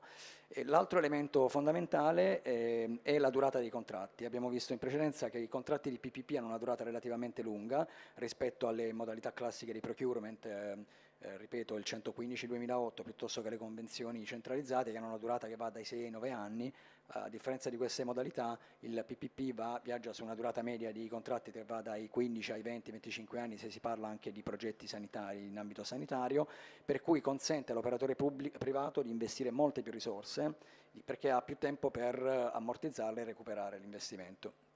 Per cui l'unione dei due fattori, l'effetto leva, la maggiore durata e il trasferimento anche del rischio operativo dal pubblico al privato, consente sicuramente di ottenere maggiori vantaggi rispetto alle altre modalità di procurement, consente di effettuare una serie di investimenti che altrimenti non sarebbero assolutamente realizzabili, e consente anche di definire degli obiettivi di risparmio di conseguenza molto ben maggiori rispetto ad altre modalità.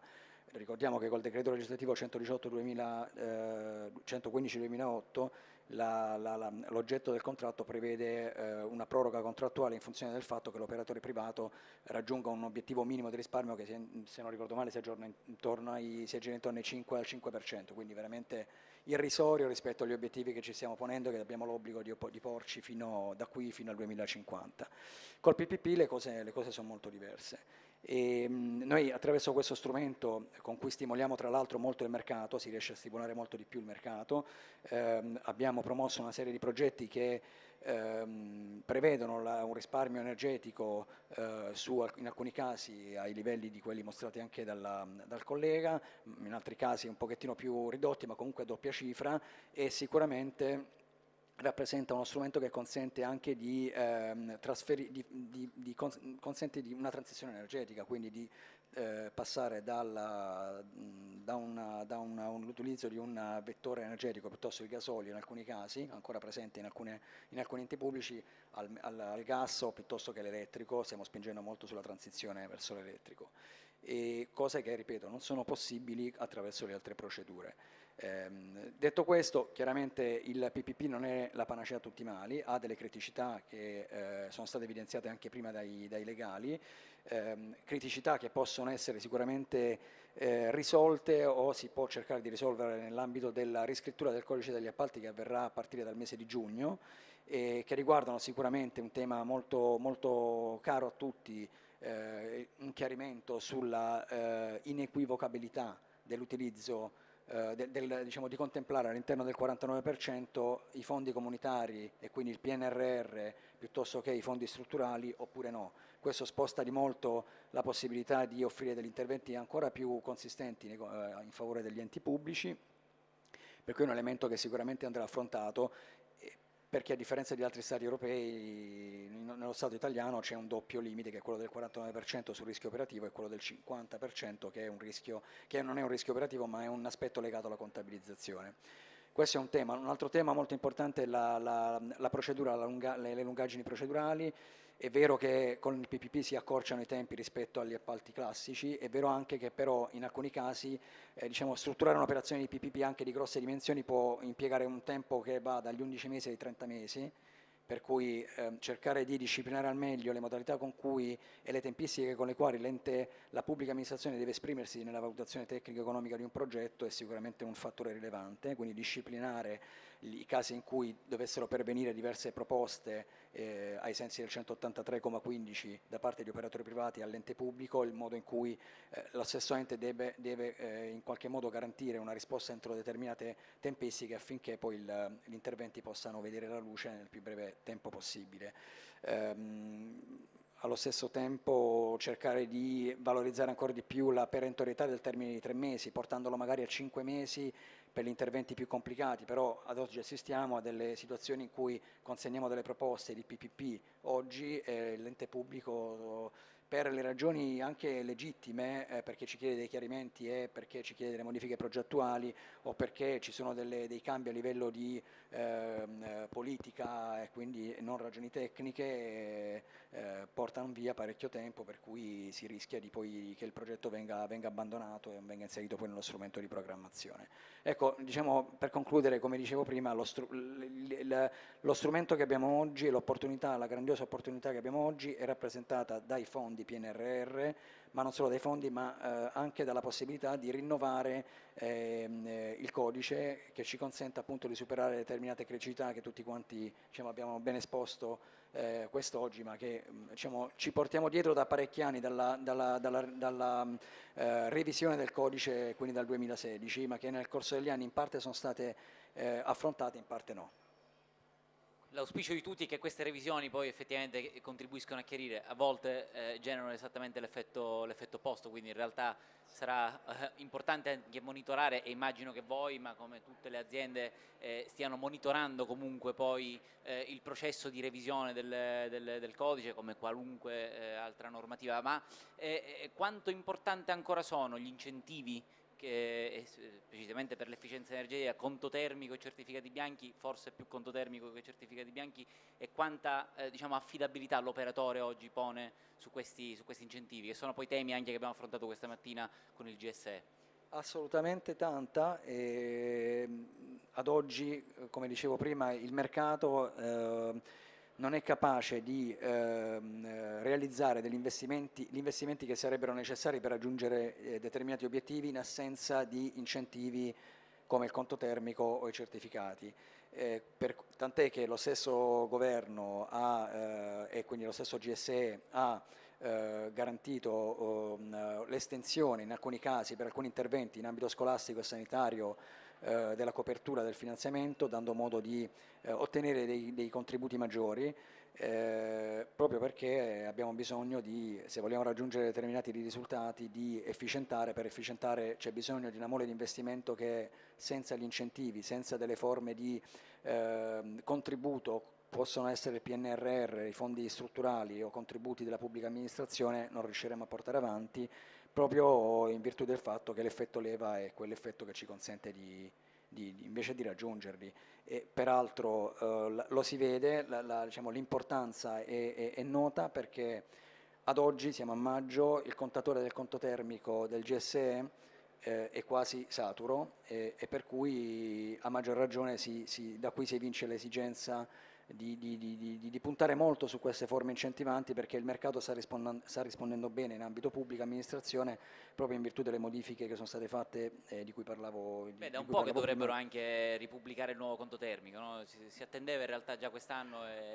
Credo che ci sarà forse l'anno prossimo, adesso non ricordo bene. Quest'anno già avevano promesso una bozza, ma poi tra una roba e l'altra. Noi siamo, come mercato, siamo confidenti che questo avverrà, perché siamo confidenti del fatto che il governo e lo stesso GSE siano ben consci dell'importanza del ruolo che rivestono, e per cui siamo veramente molto attenti, stiamo monitorando tanto, ma siamo anche altrettanto confidenti che questo avverrà, e che anche il plafond possa in qualche modo essere incrementato in ragione della domanda di mercato. Dottor Pietro Paoli, vuole aggiungere qualcosa come visione dell'equity investor, appunto, proprio sull'aspetto degli incentivi, no? Cioè, come vengono considerati, e se vengono considerati ancora come garanzia per l'investimento rispetto al passato, diciamo? Ma sicuramente sono una componente dei piani economici finanziari sui quali poi facciamo le nostre valutazioni di ingresso, e quindi sicuramente sono un elemento ancora attuale. Assolutamente concordo con quanto diceva il collega. E aggiungo, ricollegandomi proprio a quello che diceva prima sui tempi anche delle aggiudicazioni delle operazioni di PPP, oggettivamente è un tema che anche noi stiamo verificando sul campo in maniera molto concreta. Le tempistiche dovrebbero accorciarsi, questo permetterebbe assolutamente di accelerare la partenza anche di nuove operatività, di nuove operazioni, mentre molto spesso questi 90 giorni, che sono, come dire, un termine entro il quale a ricevere l'interesse pubblico, molto spesso diventano molto più ampi, e quindi le tempistiche poi per implementare queste iniziative diventano a volte molto, molto consistenti. Quindi sicuramente l'auspicio che questa cosa si possa accorciare, comprimere con lo sforzo di tutti, è sicuramente una cosa che potrebbe contribuire a raggiungere quegli obiettivi molto sfidanti che abbiamo a livello sistemico nazionale, e dare veramente un contributo significativo. Questa mattina il dottor Giacomazzo dell'ANAC in realtà proprio anche ha toccato questo punto qui, e diciamo, dava molto peso alla reale volontà politica poi, no, di realizzare l'intervento, quindi al di là poi dei termini che il legislatore può stringere quanto vuoi, ma se non c'è la vera volontà politica di dar seguito a un'iniziativa, soprattutto quando è privata, di partenariato pubblico-privato, mi sembra molto difficile che abbiamo sia numerose operazioni, come dire, no, in attesa di aggiudicazione, i cui tempi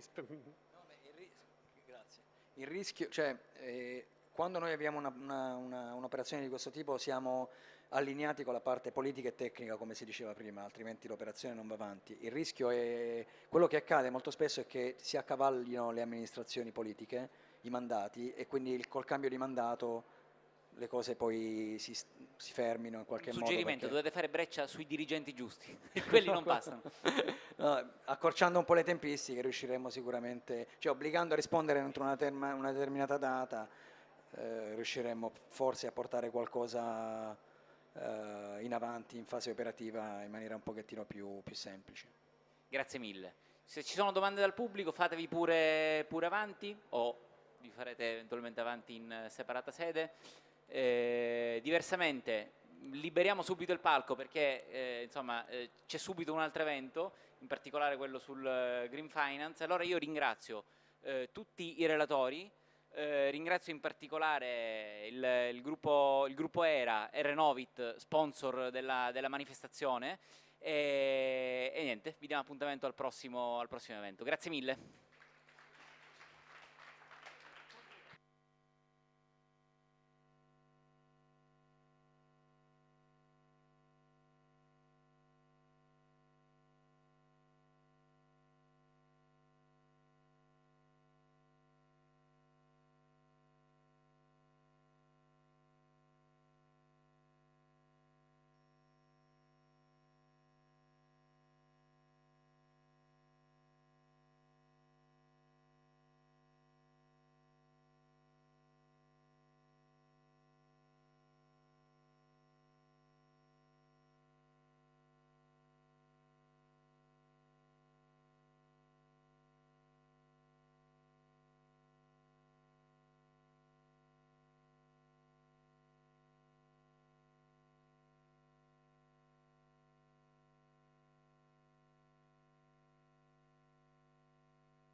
solo di essere, come mi è toccato fare a me nella mia, molto rigido sui tempi certo. da far rispettare, perché dopo c'è l'altro e quindi insomma. Noi abbiamo più o meno dai 10-12 minuti a testa. Sì, più o sì. meno. Allora bisogna tenere conto che se sappiamo noi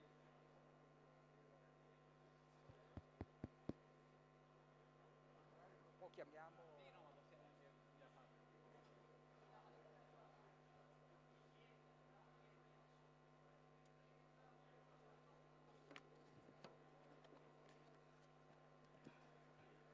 Internox cosa ti aspetti che dica per la fondazione? Perché io ricordo l'efficientamento energetico in campo illuminazione pubblica, che è un vecchio progetto ormai chiuso da anni, ma che insomma è stato credo antesignano. Ma attualmente cosa abbiamo? Abbiamo intanto le politiche dal lato delle entrate, ISG, laboratorio sperimentale. Quello è interessante. Sì, quello mi pare che sia proprio pertinente. È molto innovativo. Poi, non so, sostenere i progetti comunali del PNR, diversi di questi hanno a che fare con la transizione energetica. Sai, qui loro sono molto interessati alla questione degli strumenti per il territorio, no? Sì. Nel senso che per cui chi meglio di una fondazione non lavora appunto per sostenere Ma per esempio... Buongiorno, buongiorno, piacere. Arrivo subito, che così vi dico. Sì, arrivo io subito. Per cui secondo me... Per quanto riguarda la mobilità, per esempio, sostenibile, abbiamo il progetto Next, potrebbe essere quello anche delle ciclovie, no? Qual era? No, il Next è quello lì del trasporto pubblico modulare. Sì. Guarda, perché poi l'ambiente entra in questo qui o no? Perché allora lì abbiamo una UNESCO, sì? Assolutamente, tutta la parte, cioè tutta la parte che ha a che fare. Quindi mobilità sostenibile, tutta la parte diciamo anche di ristrutturazione, per esempio l'auditorium, se sono stati applicati o se verranno applicati i criteri di efficientamento energetico nell'area. Devo ricordare che la nostra sede, adesso non mi ricordo più, vedi, parlare con te è sempre stimolante, ha avuto proprio un riconoscimento perché è un edificio a zero emissioni. Questo sarebbe una cosa, sai, sono i criteri territoriali e quindi insomma... Un secondo che mi recupero quell'altra relatrice nel frattempo.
Allora, la cosa che mi hanno dato, dico mi hanno dato perché in realtà io sono qua perché mi ha chiesto il comune di farlo, però con molto piacere. Io dovevo essere uno dei relatori.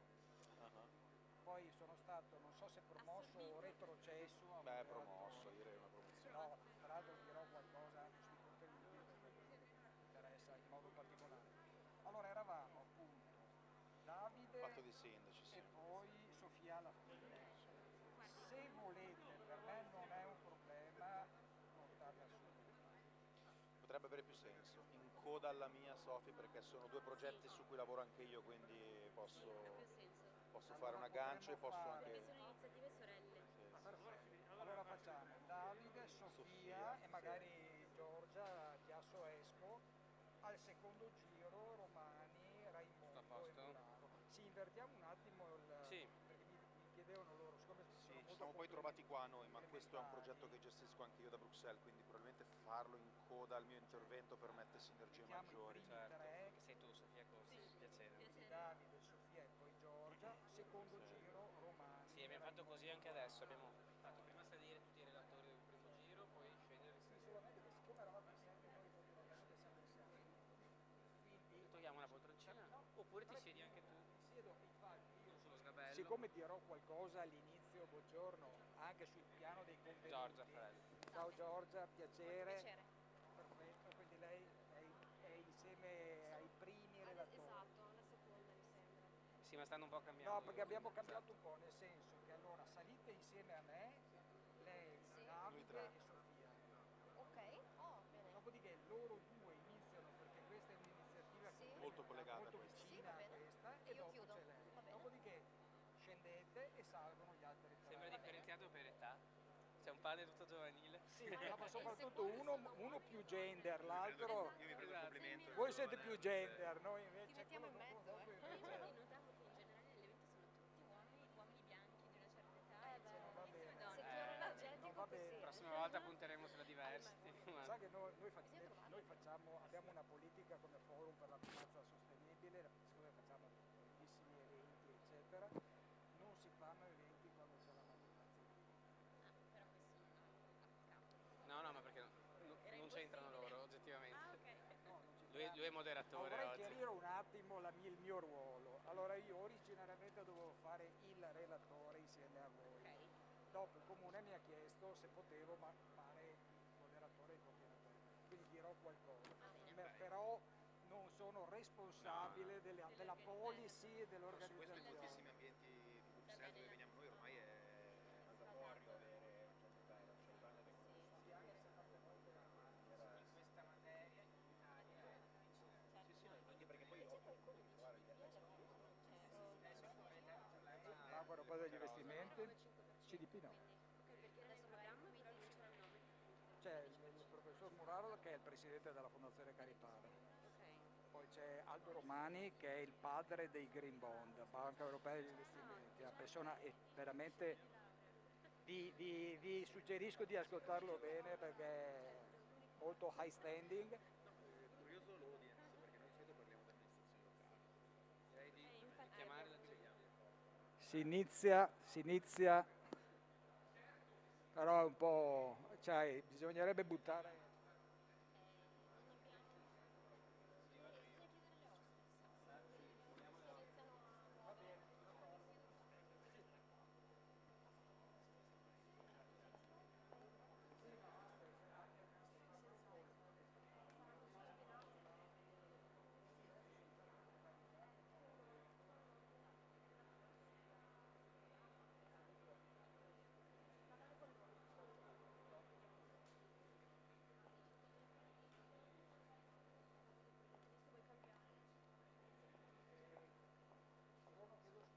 Siccome noi abbiamo le slide da proiettare, ma abbiamo cambiato l'ordine dei relatori, per voi è un problema? Cioè sono su un unico file, una dietro l'altra?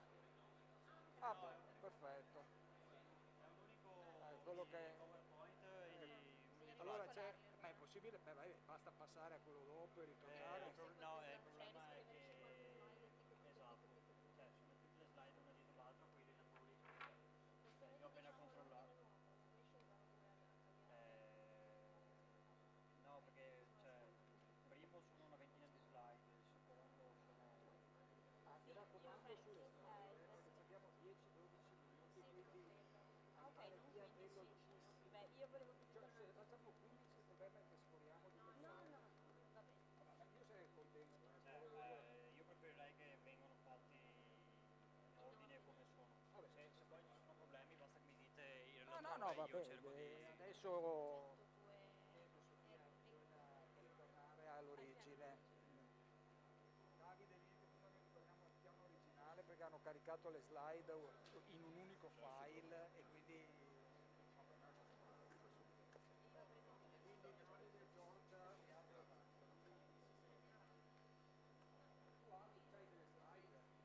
le avevi già mandate, giusto? Buon.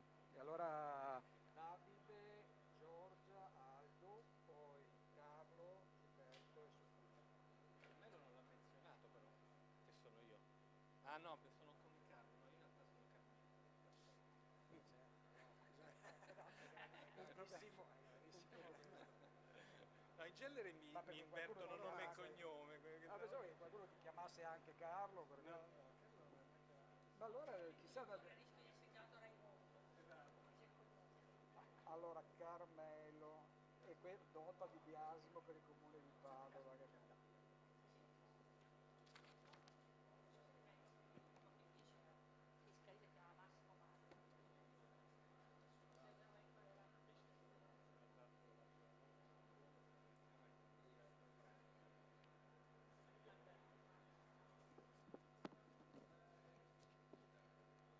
Vabbè, insomma, Quindi io sono secondo turno, giusto? tu sei secondo turno, secondo turno sei con il professor Muraro e con Sofia Corsi. Adesso speriamo che si attivino e... Certo, tranquillo.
Scusate, chi è interessato inizia l'evento qua. Grazie, prego.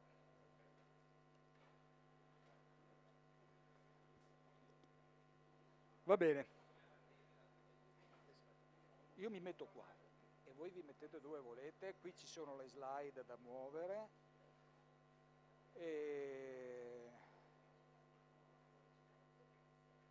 io direi che già potete venire su voi tre. Bene, iniziamo allora. Buon pomeriggio a tutti. Chiamo i primi tre relatori qui con me. Cos'è? Sì, poi posso passarvi il mio. Posso passarvi il mio eventualmente dopo, però è che ne ho bisogno per passare da un...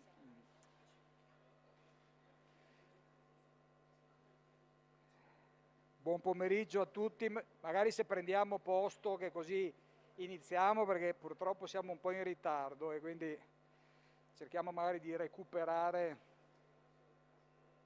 un po' di tempo.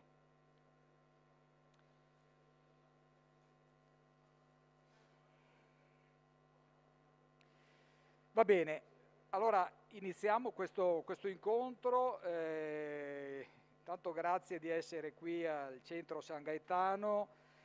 Io mi presento e mi levo anche la mascherina finché parlo, dopo me la rimetto. Mi presento, sono Francesco Bicciato, sono il segretario generale del Forum per la Finanza Sostenibile e ho il compito di coordinare questa interessantissima tavola rotonda sul tema appunto della finanza sostenibile e della transizione energetica. Prima però di passare a presentare i nostri ospiti, mi permetto di fare una piccola introduzione che in qualche modo inquadra il tema che andremo ad affrontare oggi e quindi cercherò di essere sintetico, però di fissare alcuni punti che secondo me sono molto importanti dal punto di vista tecnico e politico e di politica ambientale. Allora, sostanzialmente il primo elemento che volevo sottolineare è la grande produzione normativa dell'Unione Europea, che tra l'altro abbiamo con noi Aldo Romani che poi potrà anche confermare questo grande attivismo della Commissione Europea per quanto riguarda, diciamo, le norme che riguardano la finanza sostenibile a diverso titolo. Questo nasce in realtà dalla COP21 di Parigi, quando si iniziano a fissare i primi obiettivi relativamente al cambiamento climatico, quando, diciamo, c'è una svolta dal punto di vista della sensibilità rispetto a questi temi, e nel 2018 con il lancio del primo Action Plan on Sustainable Finance a Bruxelles, che di fatto è il primo piano sulla finanza sostenibile nelle politiche finanziarie che fino a quel momento appunto erano state messe in atto. 2019 EU Green Deal, vado via veloce, 2021 un nuovo piano di rinnovamento e di riforma della finanza sostenibile, 2022 Corporate Sustainability Reporting Directive, una direttiva importante sulla responsabilità sociale delle imprese e degli operatori finanziari, unitamente al primo regolamento sulla disclosure degli operatori finanziari, la cosiddetta SFDR, quindi Sustainable Finance Disclosure Regulation. Sottolineo regulation perché, come molti di voi sapranno, i regolamenti sono immediatamente applicativi e obbligatori, quindi voglio dire, stiamo parlando di norme che vengono lanciate dall'Unione Europea in maniera molto consistente, unitamente alla tassonomia e agli altri strumenti normativi che probabilmente Aldo Romani poi approfondirà durante il suo intervento. Quindi il primo elemento è questo. E molto rapidamente, quali sono gli ostacoli all'applicazione di questi strumenti?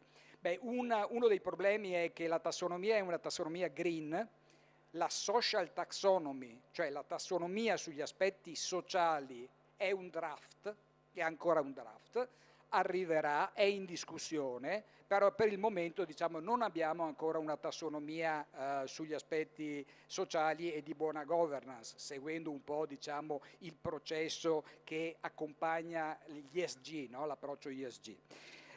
Questo è un primo elemento da sottolineare. L'altro elemento che volevo sottolineare accanto a tutto questo agli aspetti normativi era l'evoluzione impressionante che ha avuto la finanza sostenibile negli ultimi anni. Da nicchia è diventata mainstream e questo sostanzialmente per due motivi. Da una parte per la capacità di anticipare le esternalità negative sostanzialmente che possono venire da un investimento che non tiene conto degli aspetti sociali e ambientali, e dall'altra parte la capacità di mitigare quei rischi che con la sola analisi economico-finanziaria magari non si riescono a intercettare. Questo unitamente alle due caratteristiche della finanza sostenibile, cioè il fatto che dispiega i suoi effetti più importanti nel medio-lungo termine e che di fatto è antitetica un po' all'approccio di short termism, quindi molto legata, diciamo, all'economia reale, ha fatto in modo che sia nel campo azionario che nel campo obbligazionario ci siano stati sia una crescita dei volumi gestiti con questo approccio e sia anche un aumento da parte del mercato retail di interesse verso questo tipo di prodotti finanziari. Prodotti finanziari che sono sostanzialmente allineati, semplifico per motivi di tempo, agli approcci dell'Agenda 2030, quindi agli SDGs, Sustainable Development Goals delle Nazioni Unite, e quindi in qualche modo sono gli strumenti ideali per poter mettere a terra i progetti di sviluppo sostenibile. Allora io volutamente vado veloce perché ovviamente abbiamo degli relatori molto interessanti, però ci tenevo a darvi questo inquadramento generale perché altrimenti facciamo fatica magari a capire. Vi dico solamente due dati. 2011 dati Assogestioni è l'associazione di categoria che lavora con gli asset manager. 2011 noi abbiamo 8,48 miliardi di asset under management, 2021 ne abbiamo 431. C'è stata un'esplosione sostanzialmente di fondi aperti, gestiti con i criteri ESG. Molto velocemente le ultime due cose sono legate al tema un po' di oggi, della just transition, della transizione ecologica. Tra i temi evidentemente più importanti, come voi sapete, e in particolare adesso, ci si interroga come arrivare da un'economia high carbon a un'economia low carbon, seguendo un po' gli obiettivi del New Green Deal, di quella neutralità climatica da raggiungere nel 2050. Gli ostacoli sono abbastanza noti. Noi come Italia in modo particolare, proprio perché siamo il paese europeo più esposto alla dipendenza dal gas, e quindi va da sé che per noi il processo di transizione sarà più complicato anche di altri paesi. L'altra questione è legata all'impatto occupazionale, e questo è un altro elemento molto importante se consideriamo che c'è il rischio di perdere tra i 60.000 e i 120.000 posti di lavoro per effetto della trasformazione dal gas alle energie rinnovabili. Tenendo conto che ci saranno nuovi green jobs e che bisogna spingere gli investimenti sulle rinnovabili, ma inevitabilmente questo problema si presenterà in maniera molto forte. Chiudo dicendo che l'aspetto interessante che volevo sottolineare dal nostro punto di vista, noi abbiamo circa 140 investitori che partecipano al Forum per la Finanza Sostenibile. Da alcune indagini che abbiamo fatto e che abbiamo fatto in collaborazione col Boston Consulting Group, emerge che solo 1 su 4 degli investitori istituzionali pensano che gli investimenti in oil and gas avranno un peso crescente nei portafogli di investimento. Questo è abbastanza interessante. Solo 1 su 3 considera interessante investire in oil and gas e 2 su 3 invece è proiettato sugli investimenti verso le rinnovabili. Per quanto riguarda gli Institutional Investor Group on Climate Change, che è un gruppo che raduna 375 investitori istituzionali a livello mondiale, c'è una lettera importante che questo gruppo ha fatto alla Commissione europea, credo anche alla Banca Europea degli Investimenti, dove sostanzialmente si spinge verso un'accelerazione per il processo net zero attraverso l'investimento in rinnovabili. Quindi insomma mi fermo, perché poi dovrei dire qualcosa della BEI, ma abbiamo la fortuna di avere il rappresentante della BEI qua e quindi mi guardo bene anche per evitare di fare degli errori. Quindi scusate per questa introduzione, però mi sembrava importante per inquadrare un po' le relazioni che seguiranno, e io parto subito con Davide Cassan Magnago, che ringrazio di essere qua. Davide è referente del Covenant of Mayors per l'Italia, lavora per Climate Alliance, e a Davide chiederei appunto quali sono gli strumenti, soprattutto per i territori, che voi avete identificato o pensate possono essere strategici. Prego. Mi sentite? Sì. Grazie mille, allora, grazie per l'introduzione, per l'invito. Siamo qui tra le ultime sessioni di questa 3 giorni intensa e importante.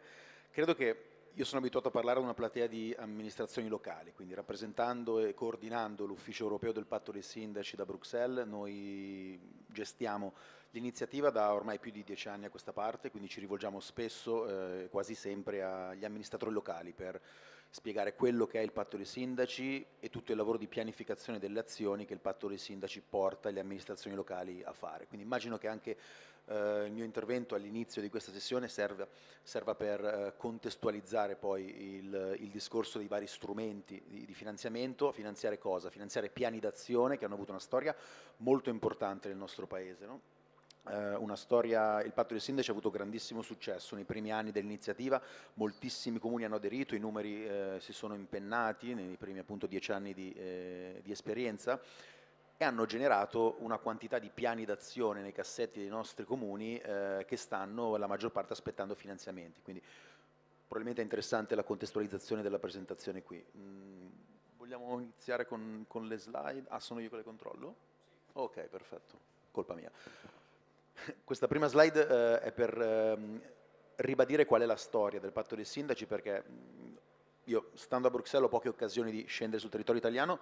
Ora sono a conclusione di un tour di incontri che ho fatto nelle ultime 2 settimane da Bari a Milano, oggi qui, e trovo ancora la necessità, spesso e volentieri, di chiarire qual è stata l'evoluzione dell'iniziativa e cosa significa per i comuni. Quindi partiamo dal 2008 con la creazione dei primi obiettivi di riduzione delle emissioni del 20% al 2020, conosciamo tutte le politiche europee, attraverso poi l'aggiunta della componente di adattamento ai cambiamenti climatici, e non solo quindi energetica, per passare poi all'incrementazione degli obiettivi di riduzione delle emissioni di CO2 gas equivalenti, e arrivare poi a quello che definiamo oggi Patto 2.0 con gli obiettivi di neutralità climatica al 2050. Quindi questa è l'evoluzione storica sulla quale non mi soffermo però più di così. È importante però ricordare cosa significa Patto dei Sindaci per un'amministrazione locale, cioè noi stiamo chiedendo agli amministratori locali di firmare un impegno che ha degli obiettivi ben precisi e che comporta poi delle azioni a seguire. Dalla firma e quindi all'impegno congiunto dei sindaci si passa poi alla presentazione di un piano d'azione. Quello che in Italia era conosciuto in passato come PAES ed è diventato PAESC con l'aggiunta della componente climatica, cioè di adattamento ai cambiamenti climatici, la famosa C, da PAES a PAESC. Questo viene richiesto dopo 2 anni dalla firma degli obiettivi, e poi viene richiesto di presentare un monitoraggio ogni 2 anni, con la presentazione anche dell'inventario delle emissioni aggiornato, quindi con nuovi conteggi e tracciamento di monitoraggio verso gli obiettivi. No? Questo è concretamente quello che significa Patto dei Sindaci. Ad oggi conta più di 10.000 firmatari in tutta Europa, di cui vedremo a breve che l'Italia pesa in maniera significativa, perché quasi la metà dei firmatari europei del Patto dei Sindaci sono comuni italiani. E qui abbiamo un po' di informazioni aggiornate a un paio di settimane fa, quindi i dati non dovrebbero essere cambiati di molto, sfortunatamente. Qui vediamo il numero di firmatari italiani, 4.896 dall'inizio dell'iniziativa, dal lancio dell'iniziativa, con quasi la totalità, o comunque un numero significativo, l'80% e poco più, di comuni che hanno presentato un piano d'azione, ma purtroppo pochissimi comuni che hanno presentato un piano di monitoraggio sulle azioni descritte. Questi dati possono essere interpretati in maniera diversa, non significa necessariamente che non siano state effettuate le azioni o che non siano state monitorate. Di sicuro il monitoraggio non è arrivato agli uffici centralizzati nostri di coordinamento, quindi ci auguriamo che molte delle azioni siano state implementate, alcune anche monitorate a livello locale, di sicuro molte non monitorate a livello centralizzato e aggregato a Bruxelles.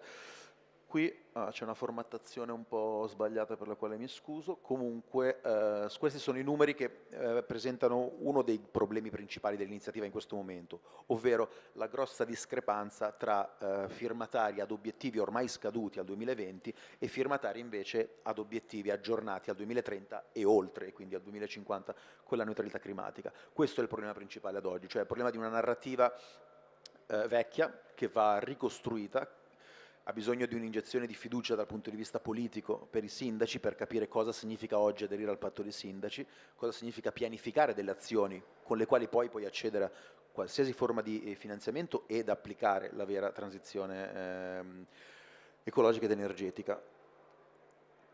Allora, ovviamente il patto dei sindaci, adesso entrerò più nel dettaglio nella descrizione dell'evoluzione più recente, quindi che ha portato a quello che è oggi il patto dei sindaci con i nuovi obiettivi. È in continuo allineamento con le politiche europee e soprattutto anche con le circostanze che ci troviamo a vivere. Nel 2020 c'è stata una lettera firmata dal board del patto dei sindaci che chiamava per un green recovery, quindi per affrontare l'emergenza pandemica in un modo che tenesse in considerazione l'impegno ovviamente e contribuisse alla transizione energetica e non invece che la sostituisse. Quindi questo è stato un gesto politico effettuato dal board di direzione del patto dei sindaci, per portare poi al patto 2.0 e quindi i contenuti di questa evoluzione, che possono essere raggruppati principalmente in un incremento degli obiettivi, quindi come abbiamo ripetuto diverse volte già da prima, passare alla neutralità climatica verso il 2050, con di sicuro anche un allargamento dello scopo delle azioni del patto dei sindaci, quindi rimanere allineati con i nuovi settori, qualità dell'aria, rendere il patto dei sindaci in realtà un'iniziativa ombrello per tutte quelle iniziative europee che mirano alle amministrazioni locali per le azioni incluse e soprattutto a supporto del Green Deal. Di sicuro c'è anche l'ampliamento verso quello che noi definiamo terzo pilastro, ovvero la transizione giusta, just transition, cioè tenere in considerazione gli elementi sociali ed economici e non solo quelli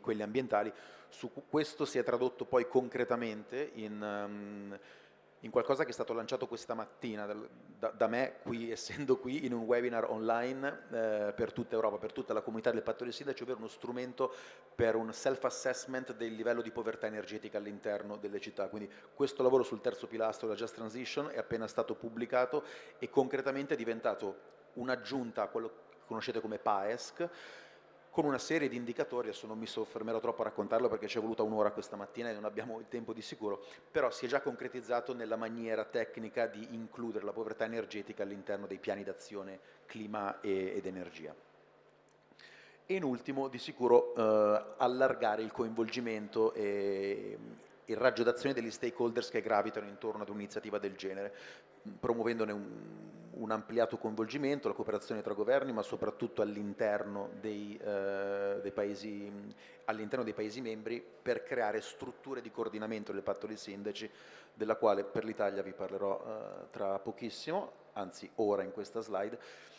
Tra le attività che coordiniamo, io nello specifico mi occupo della strategia italiana per il patto, quindi questi sono gli attori con cui abbiamo creato una cabina di regia a livello nazionale, che vede ovviamente coinvolte Enea e ISPRA nelle responsabilità distinte su energia e su adattamento ai cambiamenti climatici, ANCI e RENAEL come rete nazionale delle energie locali. Questa cabina di regia è importantissima per raggiungere l'obiettivo di strutturare meglio la realtà patto dei sindaci, creare una governance multilivello che vada dal livello nazionale attraverso quello regionale o di città metropolitane, in questo caso province, per non far sentire i sindaci soli nell'impegno che prendono, perché ok firmare, ok supportare anche, qui c'è da parlare francamente perché non c'è nulla da nascondere, la spinta politica che spesso porta i sindaci a firmare un'iniziativa del genere, richiedendo poi dal giorno 2 il bisogno di supporto tecnico ed economico per la realizzazione. Una struttura di governance multilivello del genere va in quella direzione, il creare supporto e legare per rafforzare. Anche se pensiamo alla timeline del patto dei sindaci stesso, prevede almeno 6 o 8 anni di attività prima di arrivare al monitoraggio completo delle azioni, e questo va ben oltre la legislatura di molti comuni, anzi tecnicamente va oltre la legislatura, quindi creare una struttura di governance multilivello aiuta anche a superare i tempi tecnici di chi prende gli impegni a livello locale. La comunità del patto dei sindaci in Italia è molto importante, inserisco questa slide di solito per ricordare che c'è un help desk italiano dedicato ai comuni firmatari e non solo, anche ai coordinatori col numero di telefono. Non credo sia questa la platea più interessata probabilmente a questo tipo di informazione, ma per i comuni italiani esiste anche questa struttura. Arrivando al finanziamento delle azioni, allora, questa è una carrellata e poi concludo, una carrellata su quello che è il patto dei sindaci e su quello che produce. Una moltitudine di piani d'azione con attività descritte per l'energia e l'adattamento ai cambiamenti climatici, che sta ormai nei cassetti dei comuni di tutta Europa. La Commissione europea ha creato delle iniziative parallele basate sull'esperienza del patto dei sindaci, tra cui la European City Facility, di cui una collega parlerà in chiusura di questa sessione, però della quale mi occupo anch'io specificatamente, quindi conosco molto bene, che ad esempio è finalizzata alla diciamo bridge the gap, cioè perdonate l'immediatezza nel tradurre in italiano, comunque a fornire un supporto finanziario ai comuni nella forma di 60.000 euro per realizzare degli studi di feasibilità, delle market analysis, del legal analysis, e rendere i PAESC, cioè i piani che descrivono tecnicamente le azioni, più appetibili all'universo finanziario, cioè li chiamiamo investment concept, e sta lavorando a questo per poi cercare di rendere appunto più appetibili al mondo finanziario i PAESC nella loro piena implementazione, quindi per la raccolta poi dei fondi necessari all'implementazione delle azioni. Questo è uno degli esempi che spiega però la direzione della Commissione europea nelle varie, questo nasce come un Horizon 2020, quindi nasce come un progetto finalizzato però al finanziamento di azioni che altri progetti o iniziative come il patto dei sindaci hanno costruito, quindi è fondamentale l'involucro patto dei sindaci perché permette poi anche di andare in questa direzione dal punto di vista dei policy makers europei. All'interno del patto dei sindaci abbiamo creato qualche anno fa questa guida interattiva per i finanziamenti, che non è altro che una raccolta di tutto ciò che sta là fuori nel mondo finanziario per poter supportare le azioni dei PAES. Quindi funziona attraverso dei filtri, si può cercare supporto per la pianificazione delle azioni o per l'implementazione, supporti poi gestibili a livello nazionale, e qui abbiamo un esempio di come si compone inizialmente quando la si apre, quindi da fondi di gestione condivisa, poi i vari fondi europei diretti, project based, supporti per lo sviluppo, quindi PDA, insomma colleghi anche dopo mi parleranno più nello specifico di tutti questi fondi, però esiste uno strumento nel sito Patto dei Sindaci che raccoglie tutte le possibilità. Grazie Davide, grazie.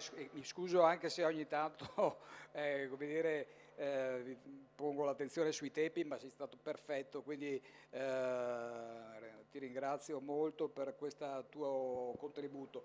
Allora, le ESCO stanno assumendo, io credo, sempre più importanza, soprattutto in questo momento dove il tema è finanziare la transizione energetica, non solo condurre una transizione energetica giusta e che sia in qualche modo più diffusa possibile. Quindi da Giorgia Farella, io che è consigliere direttivo di Assoesco, chiederei un po' qual è la sua prospettiva rispetto allo sviluppo, le prospettive che le ESCO hanno in questo momento, in particolare riferimento anche al Green Asset Ratio, che è uno strumento importante. Prego Giorgia.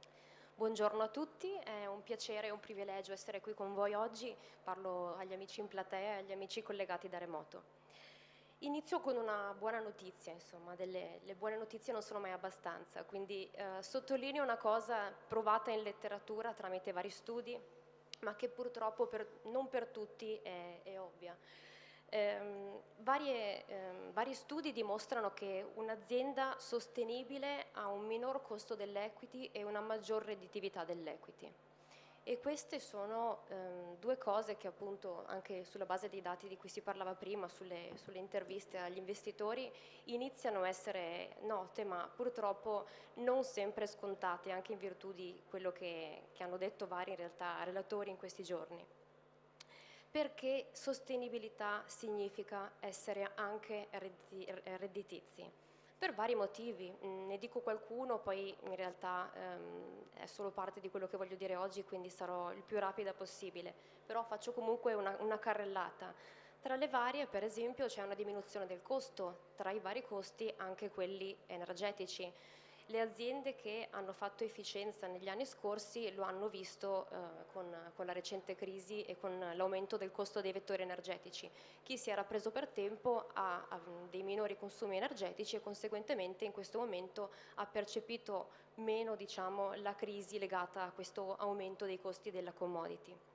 Ci sono meno interventi legali e regolatori, c'è una miglior produttività, una maggior produttività, spesso legata anche al fatto che un'azienda più sostenibile è in grado di attrarre più talenti.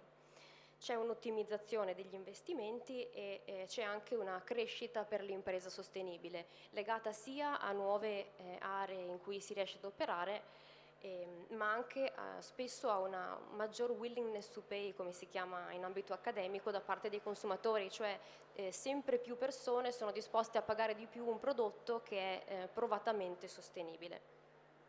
Passo quindi al primo messaggio chiave che vorrei trasmettervi oggi, che c'è una convergenza provata tra convenienza e sostenibilità.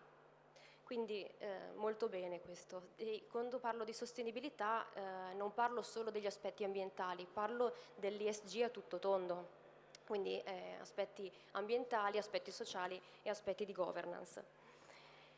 C'è infatti una forte spinta da parte dell'Europa su questi temi. Elenco in realtà alcuni aspetti normativi che verranno sicuramente ricitati dopo, quindi farò anche qui una carrellata piuttosto rapida. L'inquadramento normativo. Per esempio abbiamo avuto l'accordo di Parigi con gli obiettivi per il 2030, c'è stata l'istituzione dell'HLEG, non so se sia la pronuncia corretta, con appunto un gruppo di esperti per la finanza sostenibile che in pochi mesi ha partorito di fatto un piano d'azione per finanziare la crescita sostenibile, per spingere gli investimenti sostenibili e per integrare quelli che sono i fattori ESG. C'è inoltre da parte dell'EBA un action plan per la finanza sostenibile che ha dato appunto una roadmap per quelli che sono, per includere quelli che sono i fattori ESG. Ci sono degli obblighi di trasparenza per i mercati finanziari e ci sono anche dal regolamento della tassonomia degli obblighi anche per le imprese non finanziarie, diciamo, che sono in taluni casi appunto adesso obbligate a fornire informazioni chiare e comparabili su come agiscono e come investono nel loro business. Quindi la sostenibilità sta diventando qualcosa di trasversale, e lo si vede anche dalle competenze delle persone che sono state coinvolte nel fare questa regolamentazione, e qualcosa di trasparente, che è sempre un'arma a doppio taglio, perché essere trasparenti è bello quando si hanno cose buone da dire, ma rischia di essere un boomerang quando invece non si è particolarmente sostenibili, diciamo. Facciamo un carotaggio su quelli che sono i nostri associati. Assoesco è un'associazione che rappresenta sia le ESCO, le Energy Service Company, sia gli operatori dell'efficienza energetica, che ho qui il piacere di rappresentare, e opera sostanzialmente in tutti gli ambiti, perché opera nell'ambito industriale, nella pubblica amministrazione, nel terziario e nel residenziale. Quindi ovviamente ci sono associati che operano più in un ambito piuttosto che in un altro, però sostanzialmente tutti i settori sono rappresentati dall'associazione. Andando poi a vedere quelli che sono i business, che qui ho suddiviso con dei cluster che sono i cluster con cui gli associati si descrivono. E come potete vedere, andando a leggere, anche se sono un po' piccolini, quelli che sono i business in cui lavoriamo, sono business spesso molto tecnici, seppur spesso legati alla parte economica e finanziaria. E molti degli associati, non tutti, ma molti degli associati sono anche promotori di quello che è il cosiddetto Energy Performance Contract, di cui si è molto parlato nel convegno che ci ha preceduti. Faccio un carotaggio su questo modello di business, appunto l'Energy Performance Contract, visto che in precedenza se ne è parlato molto dal punto di vista legale, cercherò di evidenziare alcuni aspetti tecnici. L'Energy Performance Contract è probabilmente il contratto principe, diciamo, degli operatori dell'efficienza energetica, e di fatto è win-win, nel senso che la ESCO e il cliente finale, tendenzialmente l'azienda, vanno nella stessa direzione. Perché? Perché l'Energy Performance Contract vede la ESCO che investe sul cliente finale, quindi sull'azienda, e si ripaga condividendo i risparmi generati dalla misura di efficienza energetica. Quindi ovviamente è obiettivo sia del cliente finale, sia dell'impresa, sia della ESCO massimizzare quelli che sono i risparmi generati da queste misure.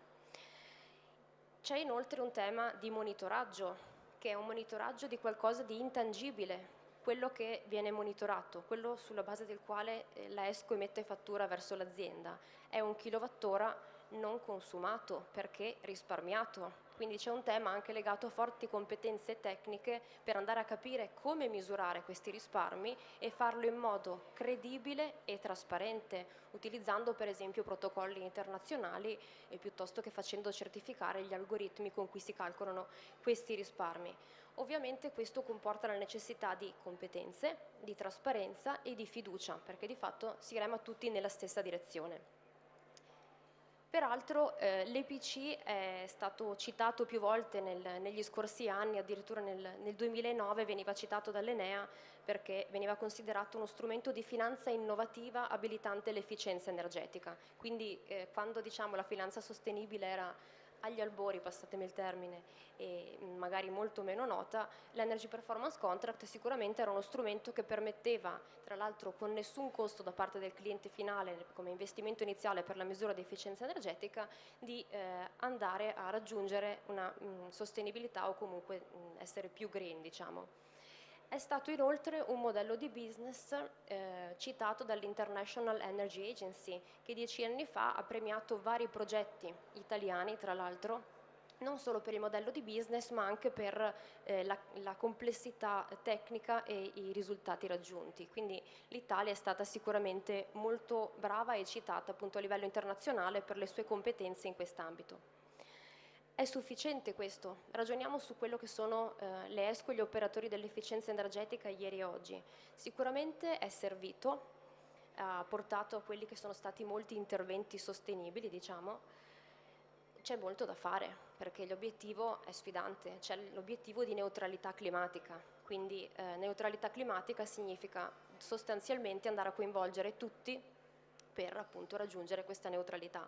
Quindi oggi più che mai servono molte competenze, serve lavorare in squadra, tutti quanti, e farlo toccando tutti quelli che sono gli ambiti necessari per raggiungere appunto la sostenibilità. Qui ne ho citati alcuni, che sono la tecnologia, il know-how tecnico, la finanza e anche l'ambito regolatorio, che ovviamente è importante e ci guida, ci trascina spesso in questa sostenibilità.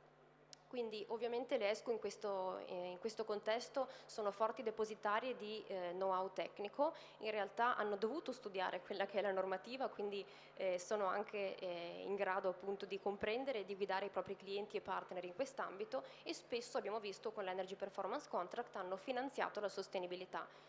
Quindi in sostanza la ESCO può fare un po' da partner centrale, a mio parere, spesso per supportare nella sostenibilità, non da sola però, deve farlo insieme a quelli che sono i partner, cioè a tutti gli stakeholder e clienti finali e professionisti che supportano nel guidare nell'efficienza, nel portare alla sostenibilità. Quindi a mio parere è importantissimo citare appunto un lavoro di squadra, perché servono molte competenze, multidisciplinari.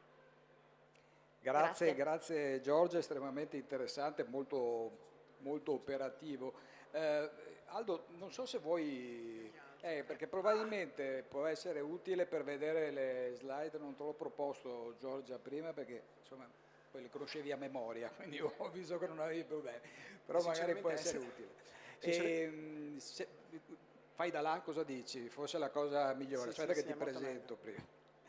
Allora, Aldo Romani, Head of Funding della Banca Europea degli Investimenti, ci parlerà, insomma, dopo aver fatto un po' un quadro europeo dello spazio, del perimetro dentro il quale si muove la Banca Europea degli Investimenti, di quegli strumenti che oggi sono molto noti, ma fino a un po' di tempo fa non lo erano, che sono i Green Bond, e come questi possono essere strumenti utili per lo sviluppo territoriale non solo. Sottolineo solo, perché lui non lo dirà, ma lo dico io, che Aldo Romani è il padre dei Green Bond, è la persona che di fatto da cui è partita questa iniziativa, e questo non è di poco conto perché adesso se ne parla diffusamente, però magari le origini vale la pena ricordarle. Prego Aldo. Grazie per l'introduzione, buon pomeriggio.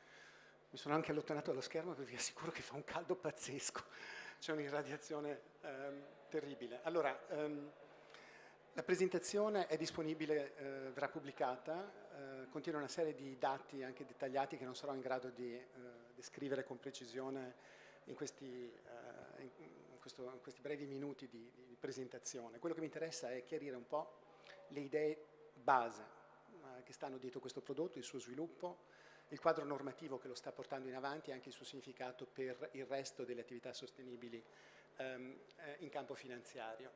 Allora, il primo tema, forse ancora prima di cominciare, di cosa si tratta quando si parla di Greens, Social and Sustainability Bonds, User Proceeds Bonds. Sono dei titoli i cui proventi vengono allocati soltanto a progetti che rispondono a certe condizioni minime per quanto riguarda la sostenibilità delle attività che vanno a sviluppare.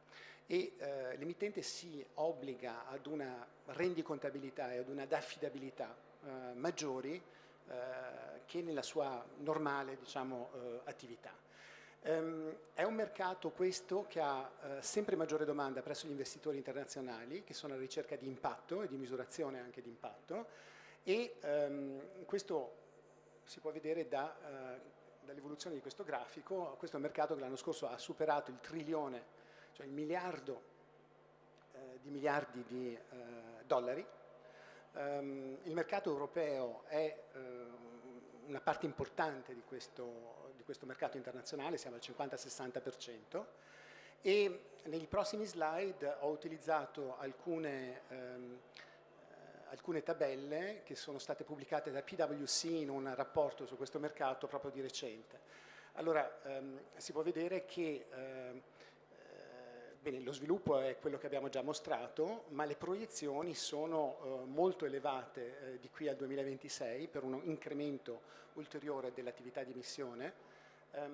Se nel 2015 circa l'1% del volume totale di titoli emessi sui mercati europei era composto da titoli di questo genere, l'anno scorso si è arrivato, secondo le stime di PwC, al 13-14% e la proiezione adesso per il 2026 è per il 40-50%. Le tipologie di emittenti si sono sviluppate, inizialmente erano soprattutto gli emittenti supranazionali come la Banca Europea per gli Investimenti, poi i sovereign in particolare adesso stanno giocando un ruolo sempre più importante. Questa tabella mostra che oltre il 65% di questi titoli ha un fuoco sulle tematiche ambientali. Le tematiche sociali sono di più difficile anche approccio e si sono sviluppate soprattutto a partire dall'esplosione della pandemia 2 anni fa e sono ancora in fase di sviluppo. Ora, se si guarda, PwC ha condotto anche un'analisi delle opinioni degli emittenti e degli investitori su questi titoli, sulle ragioni per le quali gli investitori e gli emittenti si trovano ad operare in questi titoli.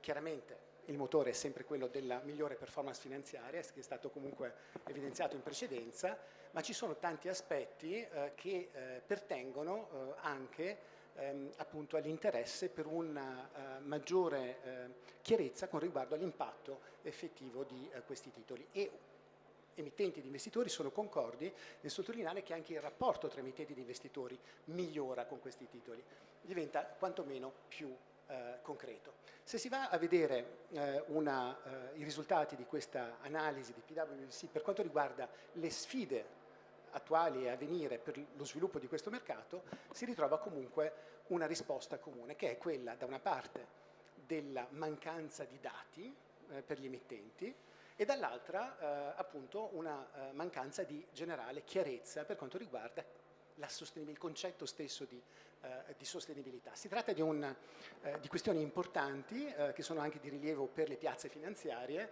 che si sono sempre più impegnate, in particolare il Lussemburgo, ma anche per esempio la Borsa Italiana, a creare un ecosistema di maggiore informazione, di più trasparente, standardizzata e strutturata informazione che faciliti il dialogo tra investitori ed emittenti in questi campi.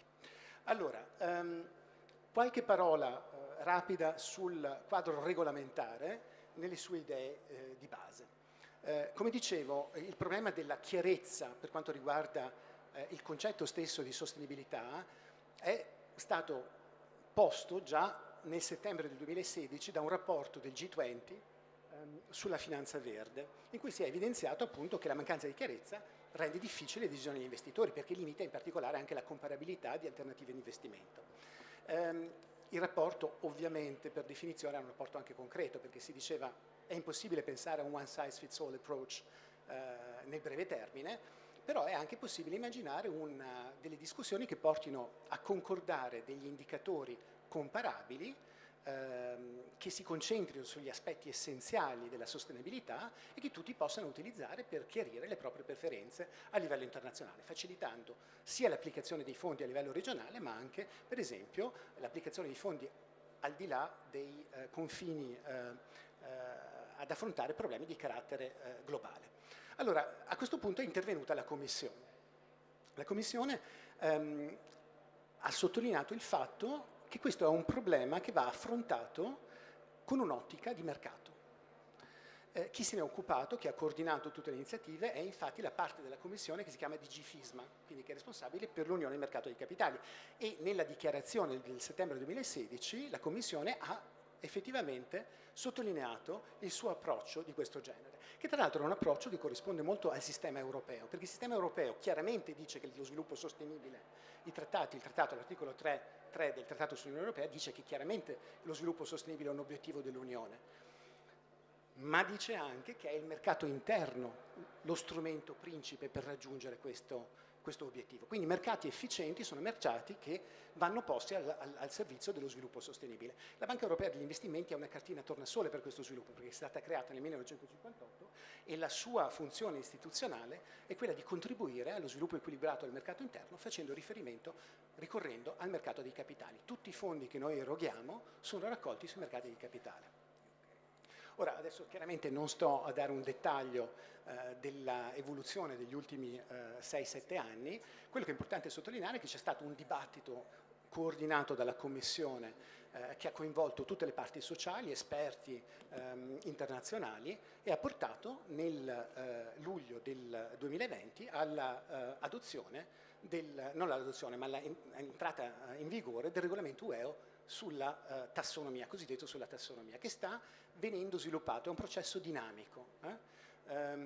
Quali sono i concetti di base? I concetti di base sono innanzitutto che è impossibile avere mercati efficienti se non c'è un level playing field, diciamo.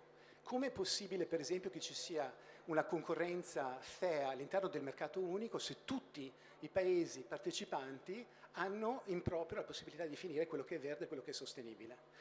Quindi è necessario un'applicazione orizzontale. C'è anche bisogno però di un'applicazione lungo la catena di investimento, quindi dall'investitore istituzionale è necessario arrivare all'economia reale. E l'idea di base nell'articolo 1 di questo regolamento è che quello che conta non è il tipo di strumento finanziario, quello che conta è la sostenibilità delle attività che lo strumento va a finanziare.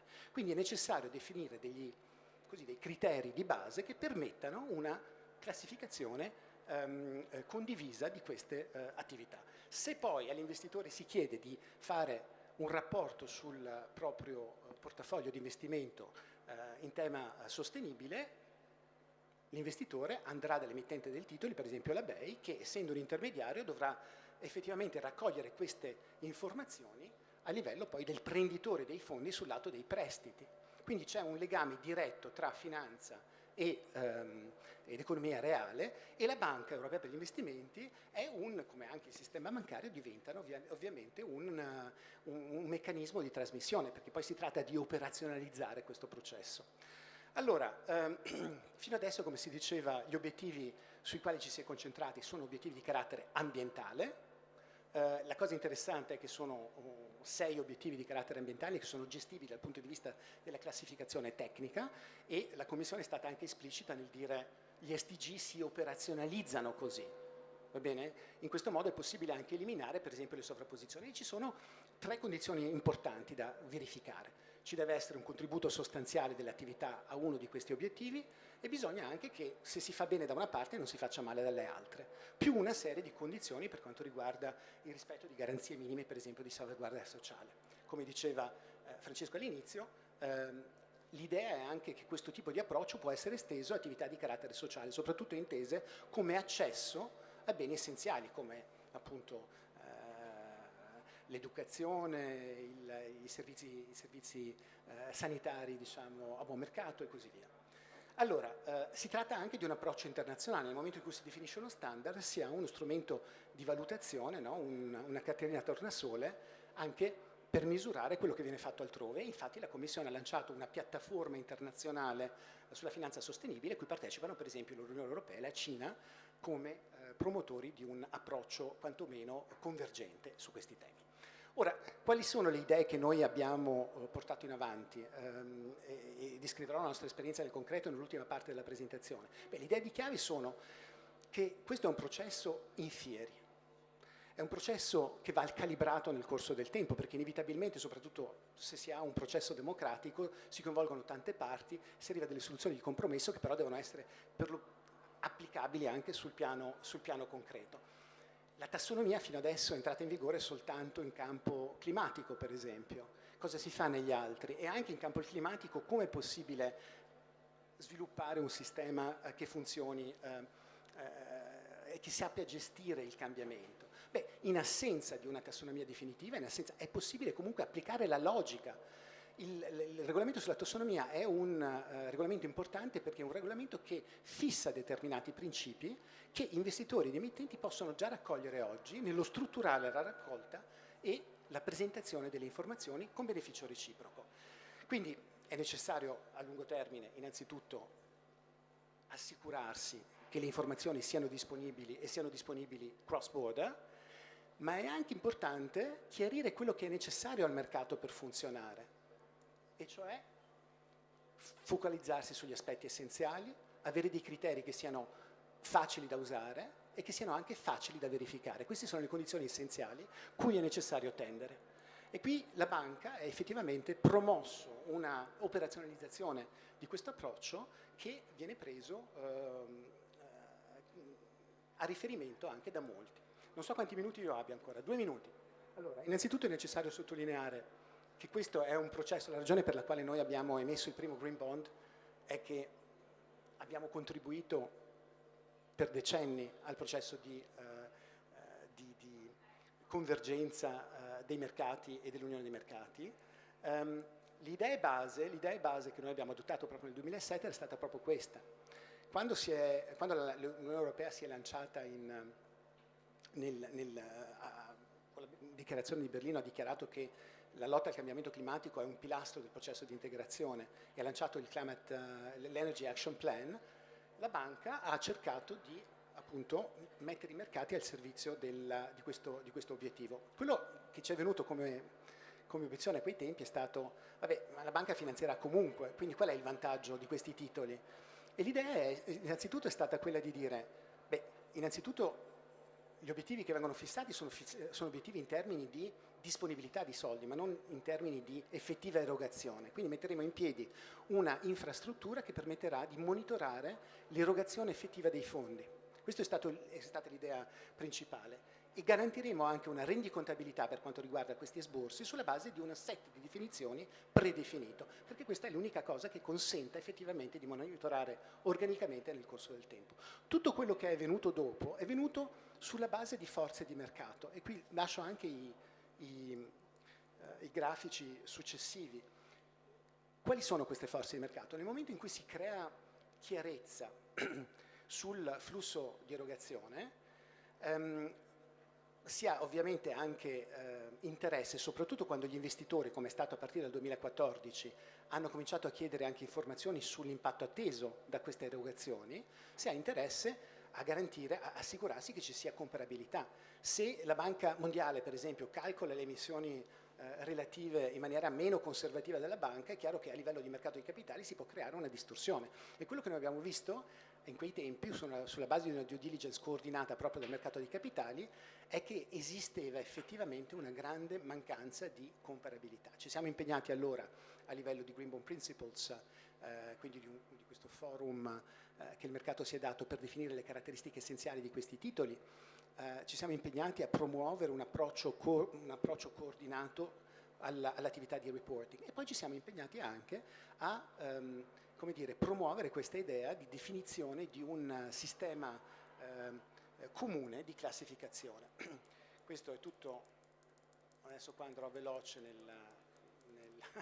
perché questo è troppo per i 30 secondi che ci sono rimasti. Quello che è importante sottolineare è questo. La banca, come banca del clima dell'Unione Europea, si è posta degli obiettivi ambiziosi per quanto riguarda la composizione della sua attività di prestito. Entro il 2025 la banca si è riproposta di incrementare ad almeno il 50% le attività verdi sul totale dei prestiti concessi ogni anno. Si è anche impegnata, nero su bianco, a allineare la metodologia di monitoraggio con il quadro normativo che è stato stabilito dal regolamento sulla tassonomia.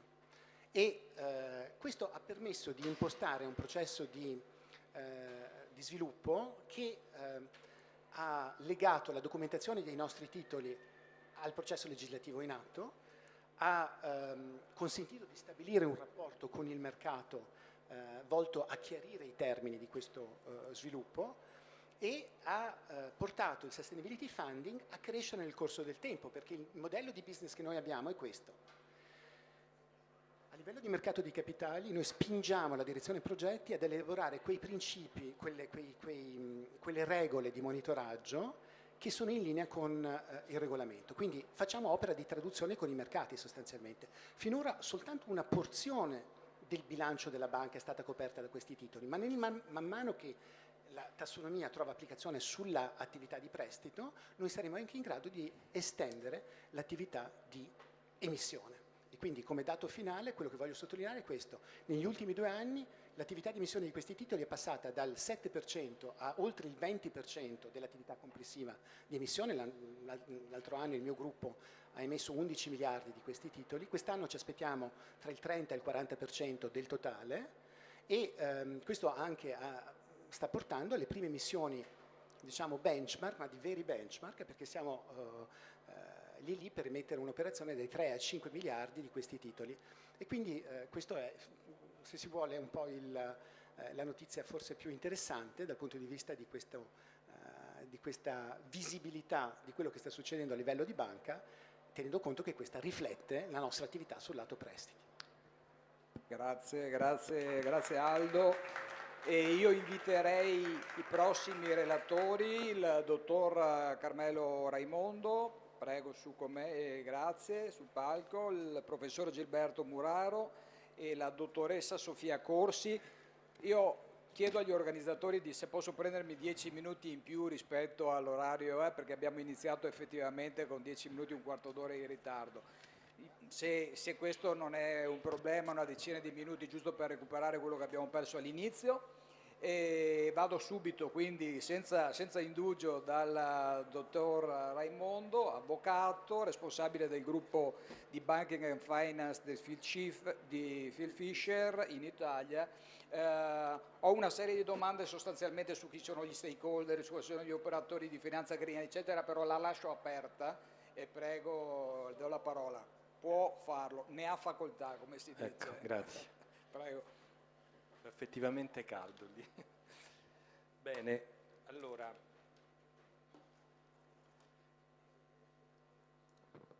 questi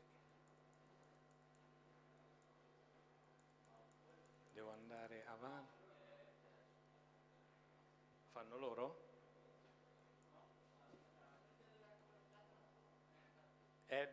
No, forse ero terzo nel. Sì. Allora io con questo ordine, però se volete, se torna indietro dovrete recuperarla. Sì, io ero ultimo. Volete che invertiamo? Per me non è un problema, nel senso che il mio ordine era diverso, però se volete che seguiamo questo ordine qui,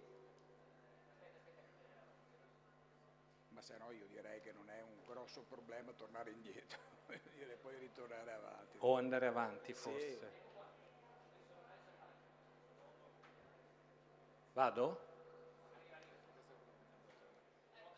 Grazie. Bene, allora io direi in perfetta sequenza con quanto è stato detto dal dottor Romani della BEI, ma in modo rapido ovviamente alla luce del tempo a disposizione, proverò a fare veramente una panoramica di come si muove il mercato. Ovviamente abbiamo sentito la BEI, ma la BEI è molto di più di un investitore, e invece il mercato come si sta muovendo e come si è mosso sulle tematiche di finanza green. Allora vorrei cominciare con una premessa fondamentale. Il mercato, e quindi parliamo mercato del debito, quindi raccolta di capitali di debito sia attraverso la contrazione di finanziamenti sia attraverso le emissioni obbligazionarie, è un mercato che è sempre più, anche in Italia, è sempre meno bancocentrico, cioè ormai abbiamo tutti sentito parlare di mini bond, fondi di credito che fanno direct lending, cioè ormai le banche sono uno dei tanti interlocutori con cui una società si deve confrontare per fare funding, ma ci sono tanti altri operatori. Il fatto che il mercato sia sempre meno bancocentrico vuol dire che quello che avviene sui mercati internazionali è di rilievo per tutti, cioè uno pensa che sono cose che riguardano operazioni di funding ticket importanti di taglio grosso. In realtà no, perché ormai i fondi di private debt, gli investitori stranieri guardano in Italia e prendono rischio anche su operazioni di 5-10 milioni di euro, quindi, e poi essendo i mercati tutti collegati, come abbiamo sentito prima, il tema dell'uniformità, dell'armonizzazione è fondamentale. Allora, in materia di finanza sostenibile, il mercato e quindi le associazioni di categoria si sono mosse già da tempo e, come sempre avviene, il mercato anticipa il legislatore. La Loan Market Association, che è diciamo, l'associazione di categoria che raccoglie tutte le banche, tutti coloro che operano nel mercato dei loan, quindi ci sono tutte le banche italiane, tutte le banche dell'area euro, banche americane, e l'International Capital Market Association, che è l'equivalente per chi opera sul mercato del debt capital market e quindi chi opera nel mercato sostanzialmente dei bond, hanno elaborato due, diciamo, principi: i Green Bonds o Green Loan Principles e i Sustainability Linked Bonds o Sustainability Linked Loan Principles. E questo, diciamo, è quello su cui oggi di base quello a cui si guarda quando si vogliono fare delle emissioni green o delle emissioni sustainability linked, perché è un po' a oggi lo standard di mercato. Allora, i green principles sono le vere e proprie operazioni green, cioè sono le operazioni dove si guarda un progetto che deve avere dei requisiti di eligibility, cioè di idoneità per essere definito green, e la finanza viene devoluta per finanziare questo progetto. Quindi c'è un focus sul progetto e i principi di base dicono, i principi elaborati dall'ICMA e dalla Loan Market Association, che bisogna valutare il progetto, ci deve essere un meccanismo di tracciatura dei fondi, cioè come questi fondi vengono effettivamente utilizzati, e un sistema di reportistica. Alla base di questa attività l'emittente o il prenditore, a seconda se parliamo di bond o di finanziamenti, deve fare un suo framework, cioè deve scrivere come affronterà e come realizzerà questo progetto green, e quindi diciamo un documento abbastanza articolato, e poi è richiesta una, chiamiamola, come si dice in gergo, una second opinion da parte di un organismo terzo indipendente che deve valutare se questo framework è credibile, è realizzabile, è sufficientemente articolato. E quindi questo è il prodotto principe con cui oggi viene realizzata finanza green sui mercati. La nozione di i potenziali progetti green che sono appunto indicati in questi Green Bond Principles sono sostanzialmente in linea con il regolamento tassonomia di cui abbiamo parlato prima, quindi diciamo da questo punto di vista c'è una certa uniformità. Poi esiste però un secondo tipo di finanza che a mio avviso è molto interessante e di cui forse si parla meno, che è la cosiddetta finanza sustainability linked.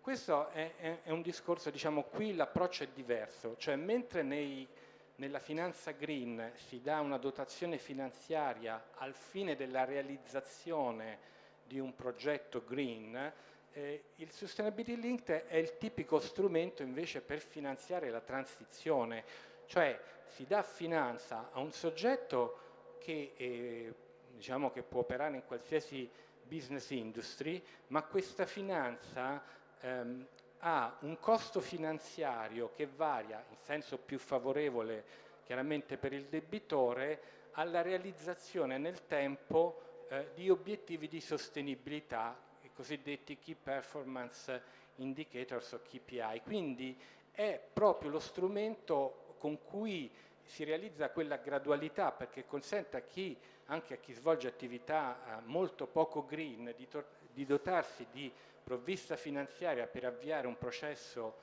di transizione virtuosa con un premio a livello di cost of funding. E un'altra cosa molto importante dei sustainability della Sustainability Linked Finance è che in quella che è la categorizzazione degli obiettivi non ci sono solo tematiche green, quindi ambientali e climatiche, ma anche tematiche sociali, di governance. Faccio un esempio perché è un tema su cui c'è molta attenzione in Italia, la sicurezza sul lavoro. Cioè la sicurezza sul lavoro rientra fra gli obiettivi di sostenibilità e quindi è veramente lo spettro di applicazione di questo strumento è ampio e dà quella gradualità a chi oggi non è in condizione di accedere a una finanza green perché l'attività che fa non glielo consente. Questi due schemi di finanza sostenibile sono molto elastici e flessibili dal punto di vista dei prodotti, cioè il green bond si può applicare a un bond normale, a un bond convertibile, a un bond exchangeable, così come la finanza green si applica sia per linee di finanza a medio termine, ma si può applicare anche a linee revolving, quindi per finanziare il capitale circolante. Si possono anche fare finanziamenti con delle tranche green rispetto ad altre tranche che non lo sono. Quindi diciamo il mercato si sta orientando, il mercato in questo momento ha un approccio di estrema flessibilità.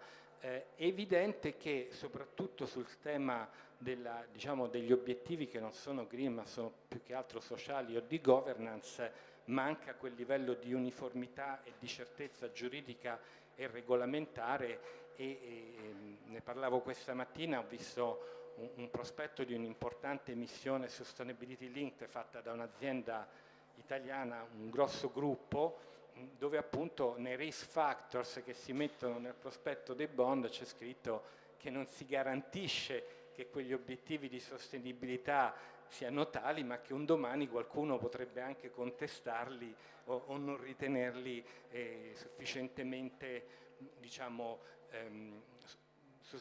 sufficientemente rappresentativi di un miglioramento. Ecco, sul tema della sostenibilità un altro tema importante è che la società deve individuare quali sono gli obiettivi e ci deve essere una misurazione, cioè ci deve essere una misurazione che sia il segno di un miglioramento. Dirò due parole sul progetto, c'è una proposta di regolamento per uno European Green Bond, uno standard europeo, è una proposta di regolamento dell'Unione Europea per cercare di portare il Green Bond nell'alveo di quella che è la regolamentazione europea, quindi sugli obiettivi di tassonomia, di quel regolamento tassonomia, su cui c'è stato anche un parere della BCE. Ecco, è importante segnare come su questo poi il mercato si creano anche delle dialettiche, perché oggi c'è un tema che gli operatori stanno guardando, c'è questa proposta, si discute se sia una proposta che deve andare nel senso della obbligatorietà o della facoltà, dell'emittente di scegliere se aderire o meno. L'obbligatorietà da alcuni, soprattutto dalle organizzazioni di categoria, viene contestata in qualche modo un po' per ruoli, gioco dei ruoli, un po' perché si teme che poi possa essere un aggravio importante per gli emittenti, per i debitori, che dovranno sottostare alla normativa europea, ma anche a quella espressa dalle associazioni di mercato, che sono rappresentative poi di investitori che magari non sono necessariamente investitori basati nell'Unione Europea. Quindi questo, però io trovo che sia un'iniziativa molto importante che secondo me va nella giusta direzione. Grazie Avvocato Raimondo, molto interessante, moltissimi stimoli e magari ne parleremo in qualche parallel meeting, perché purtroppo varrebbe la pena aprire un dibattito, ma mi sa che i tempi non ce lo consentono. Do la parola subito al professor Gilberto Muraro, che è presidente della Fondazione Cariparo, e niente, chiedo al professor Muraro qual è la visione delle fondazioni bancarie, in particolare della Fondazione Cariparo, rispetto a questi temi. Prego. Bene, buonasera a tutte e a tutti, grazie dell'invito. Io dirò in poche parole quello che facciamo, considerando il lato delle entrate e il lato delle uscite, ma vorrei cominciare con un punto zero che riguarda il buon esempio che cerchiamo di dare noi stessi per quanto riguarda il nostro patrimonio fisico, e mi riferisco a un premio che abbiamo ricevuto, di cui siamo insomma legittimamente fieri, il premio LEED, un premio internazionale, Less Energy, Less Cost, Less Impact, che è stato dato da una giuria internazionale riconoscendo che abbiamo fatto abbiamo messo tutte le cure possibili per rendere il nostro edificio il più isolato, il meno energivoro possibile, per assicurare qualità di vita all'interno e quant'altro. Passiamo a quello che facciamo. Allora, innanzitutto gestione del patrimonio. La gestione del patrimonio, allora devo dirvi come premessa che noi abbiamo delle 3 tranche grosso modo. Uno è la banca conferitaria, che rappresenta ancora una quota significativa del nostro patrimonio. Secondo è il patrimonio Italia, che è molto inferiore ma che è comunque consistente, e poi abbiamo il grosso che è il patrimonio gestito, su cui ci segue una ditta di consulenze internazionali. Sulla banca conferitaria, noi, Intesa San Paolo, tanto per non creare misteri inutili, noi pensiamo che sia molto adeguata anche a questa innovazione, no, della finanza sostenibile, e quindi pensiamo che anche attraverso quel canale azionario realizziamo in un certo senso le finalità che ci siamo proposti. Voglio ricordare che a questo riguardo la Banca Intesa ha impiantato a Padova un laboratorio ISG di cui la Fondazione fa parte, e fa parte sia nello sforzo, no, di accompagnare un'attività di ricerca che è utile a tutti i partecipanti, ma anche perché vogliamo fare un'attività, tra virgolette, missionaria, che forse merita una riflessione. L'ISG ha come, secondo me, fattore trainante più importante il fatto che ormai la gente è diventata sensibile, quindi avere la pagella in regola con questo paradigma significa anche essere più graditi ai consumatori.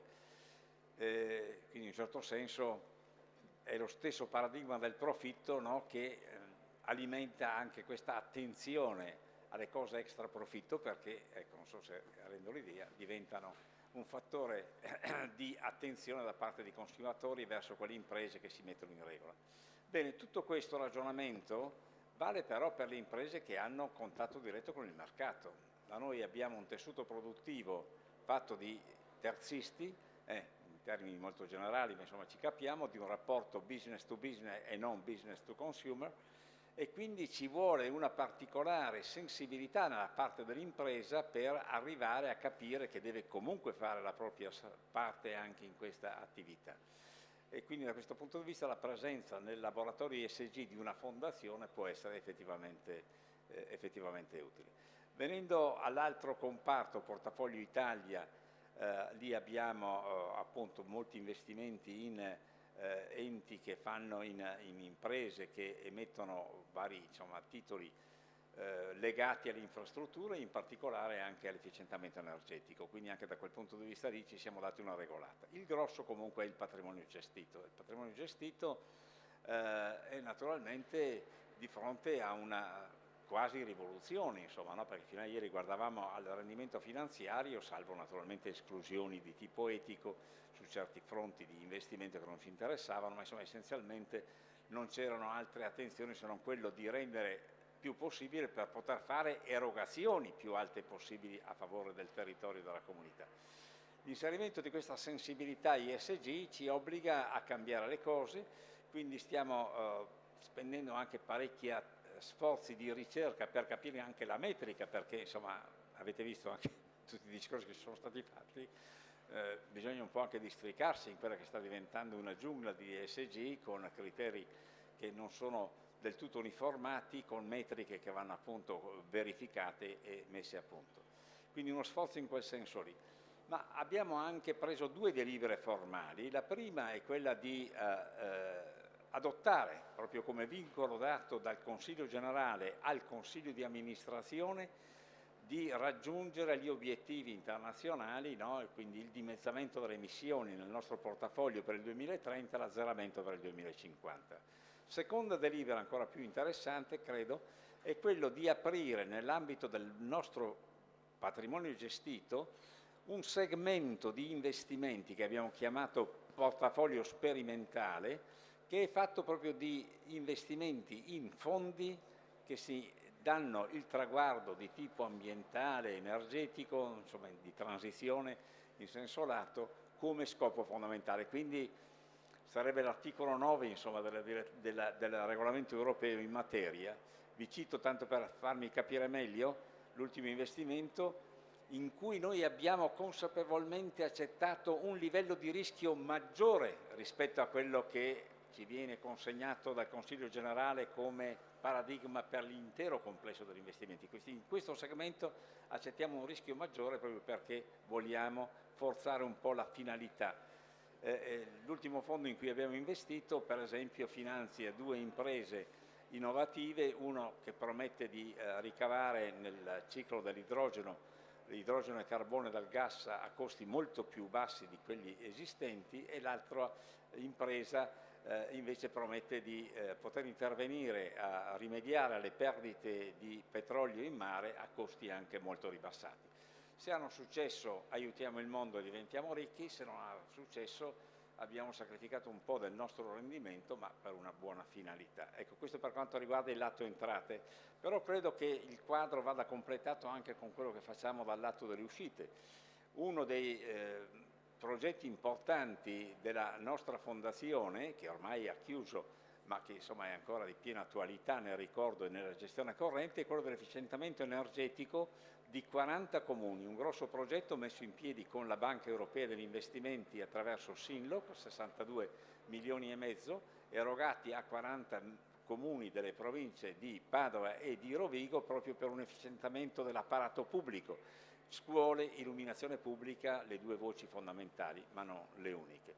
Ecco, direi che questa ispirazione ad aiutare i comuni ci ha aiutato anche a bandire recentemente, siamo stati forse pionieri tra le fondazioni in Italia, un bando di assistenza ai comuni per i progetti nell'ambito del PNRR, che in buona parte sono appunto sul piano dell'efficientamento energetico e che di nuovo sono passati attraverso Sinloc, nel senso che noi abbiamo messo un bando, chi è interessato a elaborare dei progetti che abbiano così maggiore probabilità di essere finanziati nell'ambito del Piano Nazionale di Ripresa e Resilienza può contare su una consulenza gratuita da parte di Sinloc finanziata dalla Fondazione.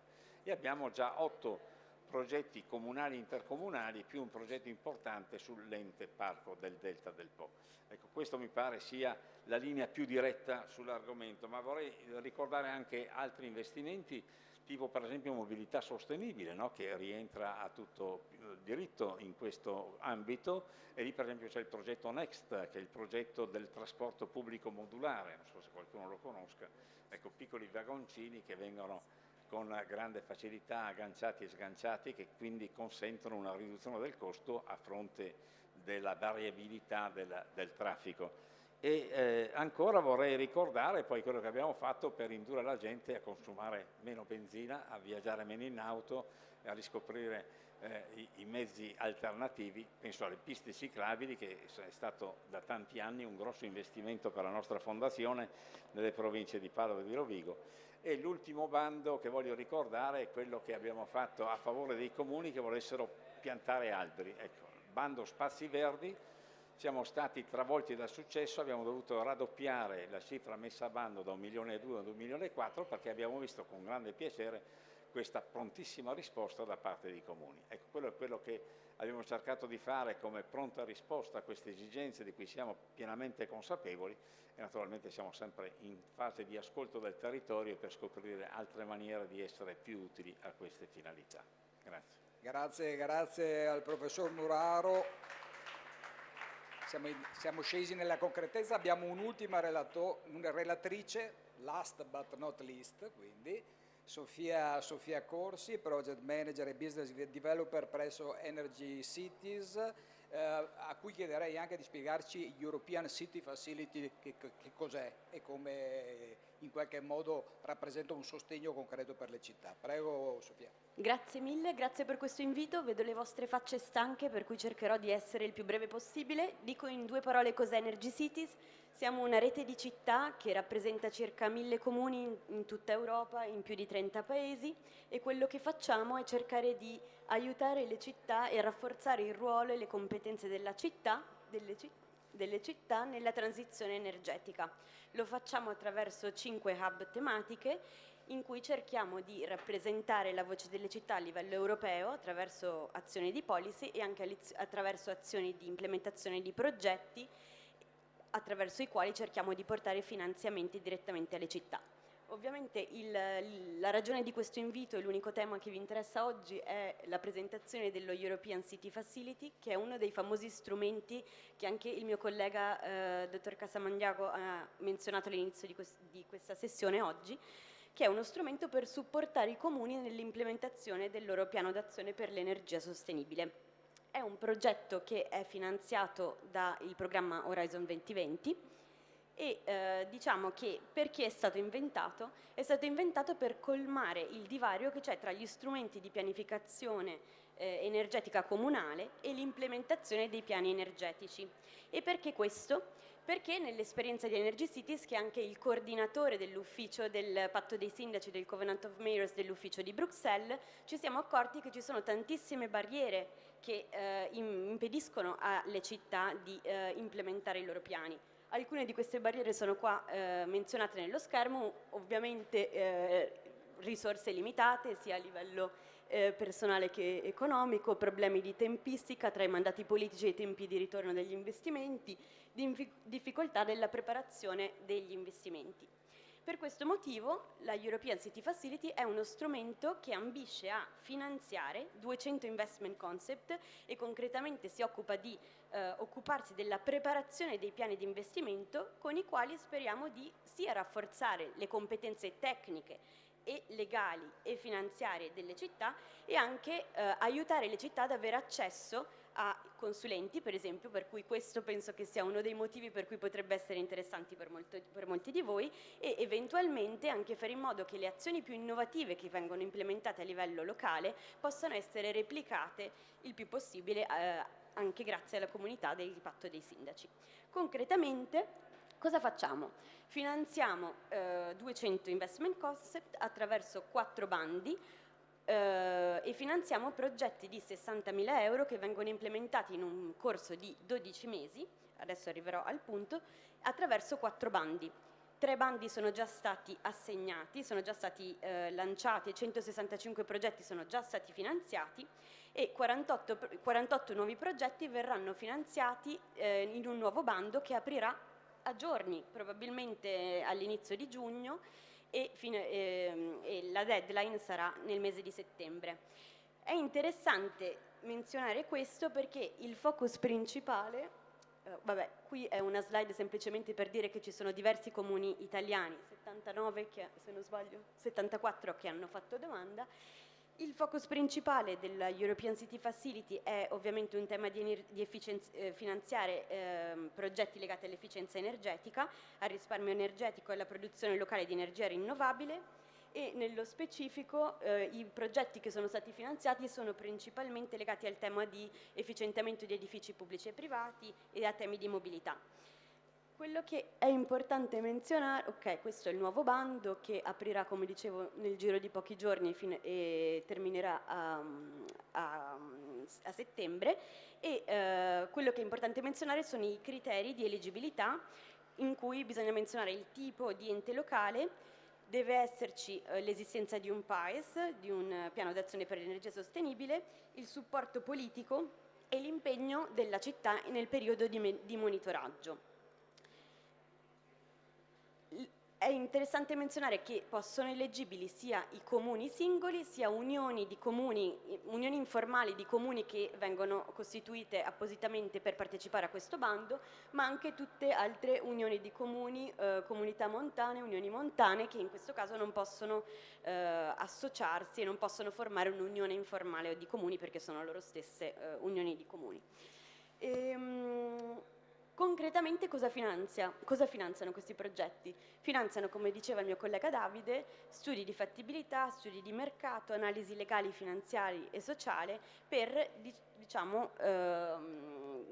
colmare questo divario che c'è tra la fase di pianificazione e la fase di implementazione. Questa che vi ho presentato oggi è la prima fase del progetto. Spero che ci inviterete l'anno prossimo, perché la seconda fase del progetto sarà invece quella di analizzare quelli che sono stati i risultati di questi investment concepts che sono stati sviluppati dalle città, per fare un'azione di matchmaking con investitori privati, per cui il nostro partner Climate Alliance si occupa proprio di coordinare la EUCF Investors Network, quindi la rete degli investitori, per cui organizzeremo nel corso dei prossimi mesi diversi eventi di matchmaking in cui cercheremo proprio di creare questo bridge tra gli investitori e questi piani di investimento. Mi sarebbe piaciuto menzionarvi un'altra azione, ma penso che non sarà possibile, giusto? Mi guardano male. Chiudiamo. Chiudo qua. Grazie mille. Grazie Sofia, grazie a tutti e passiamo il testimone al prossimo evento. Grazie.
Eccoci qua. Bene, apriamo l'ultimo momento di confronto di questa 3 giorni dedicato al tema degli incentivi, con un focus che non è, diciamo, stretta.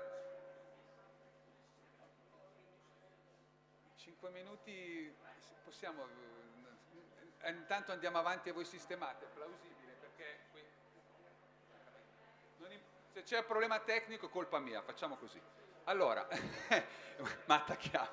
Allora, dicevo, ci concentriamo sul tema dell'incentivazione con un focus che non è strettamente energetico, ma è legato alla dimensione della città. Spesso si sente parlare di smart city, sappiamo che il tema le città sono al centro dell'attenzione, in realtà sono al centro della storia mondiale più o meno dal Neolitico, quindi non è che sia sorprendente la cosa, è lì che si concentra gran parte di ciò che è il consumo di energia, di emissioni, consumo di materie prime, problematiche sociali e quant'altro. Allora, io chiedo di raggiungermi qui sul palco a Eleonora Egalini, in rappresentanza, eccola qua, okay. di GSE, quindi gestore servizi energetici, benvenuta. Francesca D'Apporto dell'Università di Padova, prorettrice all'ambiente, ricordo bene, sostenibilità, chiedo scusa. Poi abbiamo Luigi Marangon, in rappresentanza di Infocamere, eccolo che lo vedo arrivare. E poi Giorgio Golinelli, adesso dividiamo in due per ragioni di comodità, Giorgio Golinelli in rappresentanza di Ace Gas APS AMGA, spero di averla pronunciata correttamente. Non un acronimo dei più felici, devo dire, se devo essere onesto, ma non importa. L'importante è la sostanza. Allora, qui c'è un altro microfono. Beh, facciamo così, visto che... anche perché direi che partiamo proprio da qua. Allora, io avrei una presentazione teoricamente. c'è una presentazione, mi dicono, non so se è già pronta, perfetto, sì. Di Egalini, la prima? Sì, c'è già. Ecco, io chiedo a tutti, al massimo, di stare in una decina di minuti di intervento, ok? In modo che se riusciamo poi facciamo anche un minimo di chiacchiera, e anche perché, come dire, il mio consiglio, visto che l'orario è tardo e la giornata è faticosa.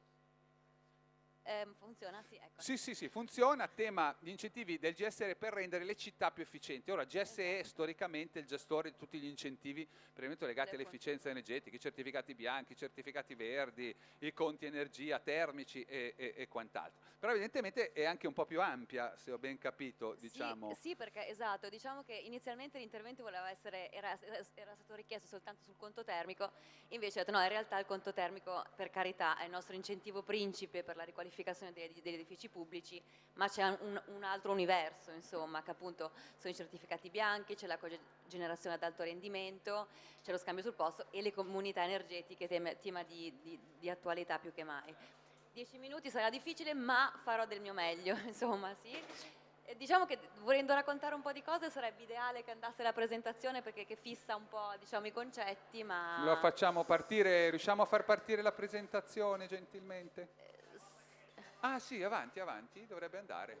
Ah, io? Ah. Eccola qua. Ah, giusto, eccola. Grazie. Ma ok. Vabbè, il GSE, insomma, l'ha annunciato lei, è la società dello Stato che si occupa di dare incentivi alle fonti rinnovabili, gestiamo oltre meccanismi di incentivo, forniamo supporto a pubblica amministrazione e imprese.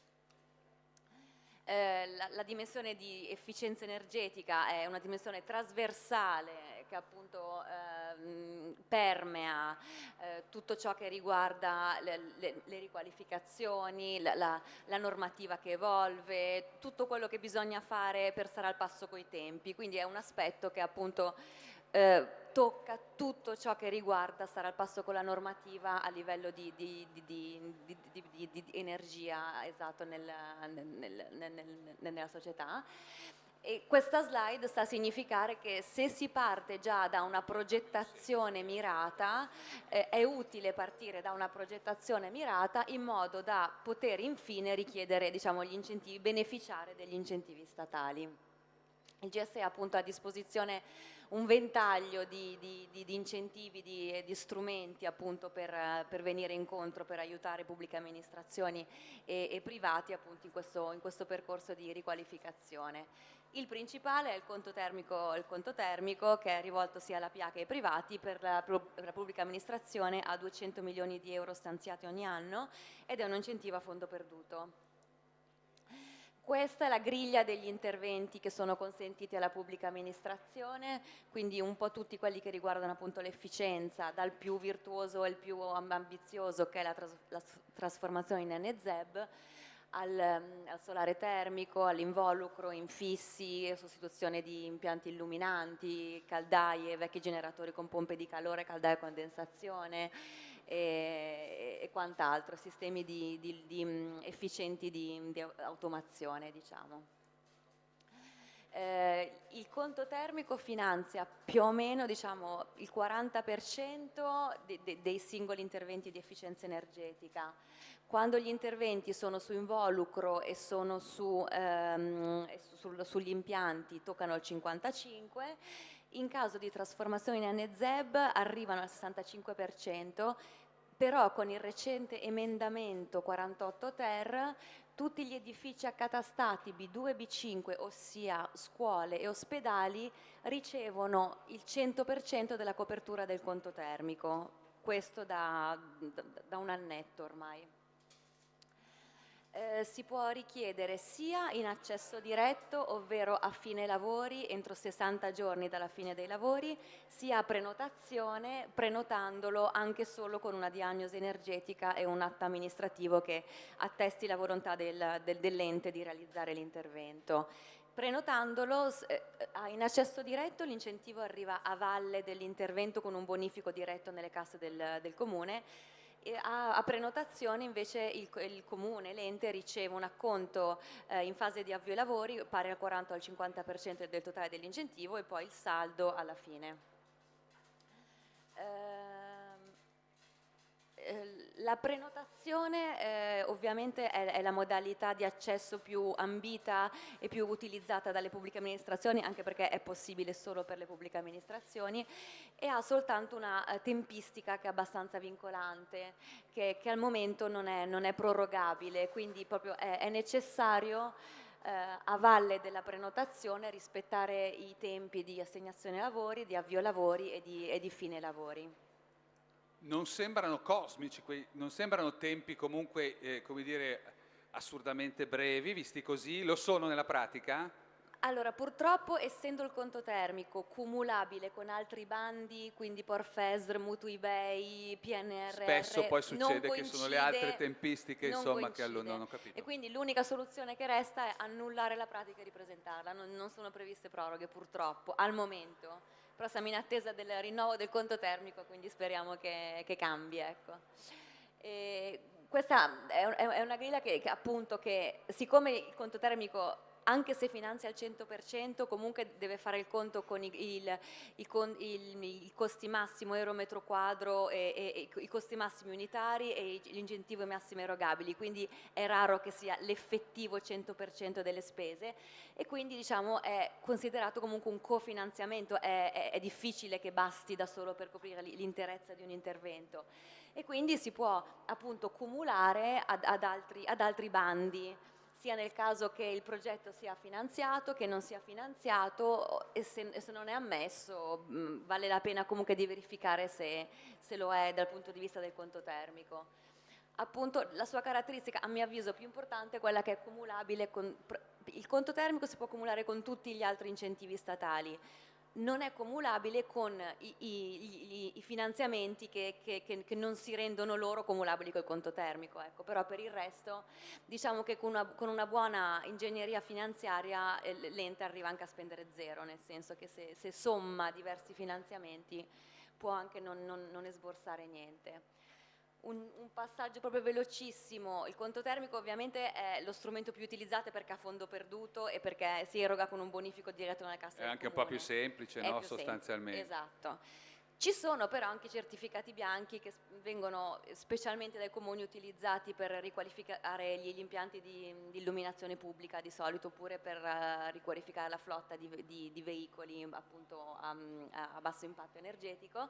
Sono però dei titoli di efficienza, è tutto un altro pianeta, ecco, rispetto al conto termico, che si scambiano sul mercato e vengono riconosciuti a fronte di un risparmio conseguito.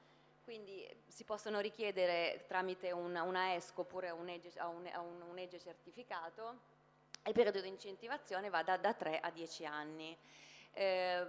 Appunto vengono spesso utilizzati per riqualificare gli impianti di illuminazione pubblica. Vale la pena perché abbiamo constatato e verificato che effettivamente a valle di questi interventi le bollette si abbassano di più del 50% rispetto Anche se questo mi sembra uno strumento che in questo momento è in forte crisi, no? E al momento sì, sicuramente sì, però dati alla mano, chi lo realizza dimezza e più la propria bolletta. Vabbè, non c'è dubbio. Certo, quindi certo. in ogni caso Parlo del certificato, non nello strumento di illuminazione dove funziona benissimo, è chiaro, certo. È proprio il certificato bianco, da anni si discute necessità di riformarlo, sì, senza distruggerlo però, perché... ecco. Sì, diciamo che è il nostro strumento, quello un po' più critico, diciamo così, ecco. Però ancora funziona e dà diritto a notevoli risparmi, ecco. Poi c'è lo strumento della cogenerazione ad alto rendimento, che viene raccomandata, diciamo, in edifici particolarmente energivori come per esempio ospedali. Appunto è la produzione combinata di energia elettrica, energia termica in impianti che usano in ingresso la stessa energia primaria.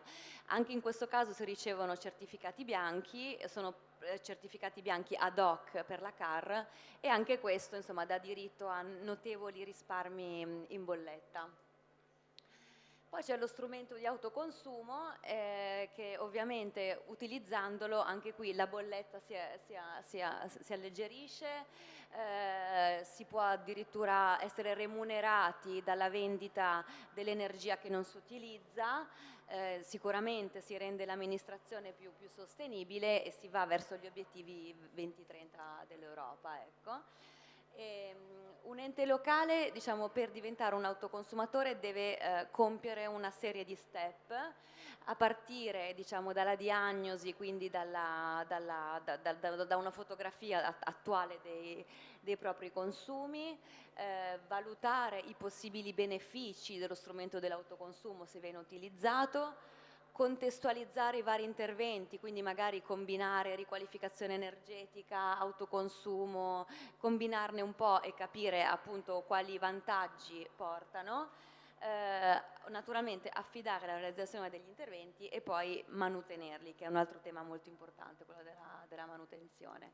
E poi c'è il tema molto caldo, molto sentito in questo momento, di autoconsumo collettivo e di comunità energetiche. Ancora la normativa non è così cristallina, diciamo così, però stiamo cercando di arrivarci. Ne abbiamo parlato a lungo in questi giorni, si sta attendendo l'entrata in vigore, diciamo, dell'aggiornamento della Energy Community, che di fatto consente di uscire da un ambito molto ristretto, che tecnicamente è quello della cabina secondaria, cioè quelle torrette che trovate per strada, che alimentano, hanno, diciamo, sotto a valle 200 kW al massimo, per capirsi, un piccolo condominio, piccolo no, ma un condominio potrebbe esaurire una di queste cabine. Adesso si sta allargando invece ad diciamo, alla cabina primaria, quindi un ambito molto più ampio, una platea più ampia, potenze maggiori degli impianti ammessi. Una domanda, è plausibile che in questo momento, perché andare a vedere il sito del GSE pare che di come dire, comunità, non so quale sia il termine giusto, ma diciamo ufficialmente contabilizzate come Energy Community ce ne sia una. Al momento, è vero? Mi vergogno a dirlo, ma ne abbiamo qualificata una, sì. Qualificata, ecco. Qualificata una. Pare che ci sia una ventina di fatto più o meno. Il superstar comune di Vitulano, ve lo dico, perché è provincia di Bienne, Brindisi, sì.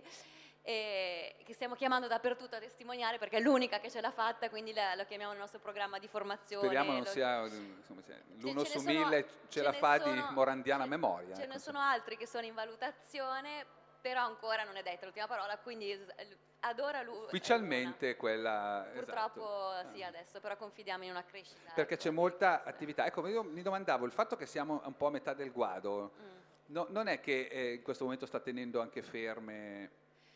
Ma diciamo che appunto nessuna normativa è così chiara, cioè ci sono ancora un sacco di domande, un sacco di interrogativi.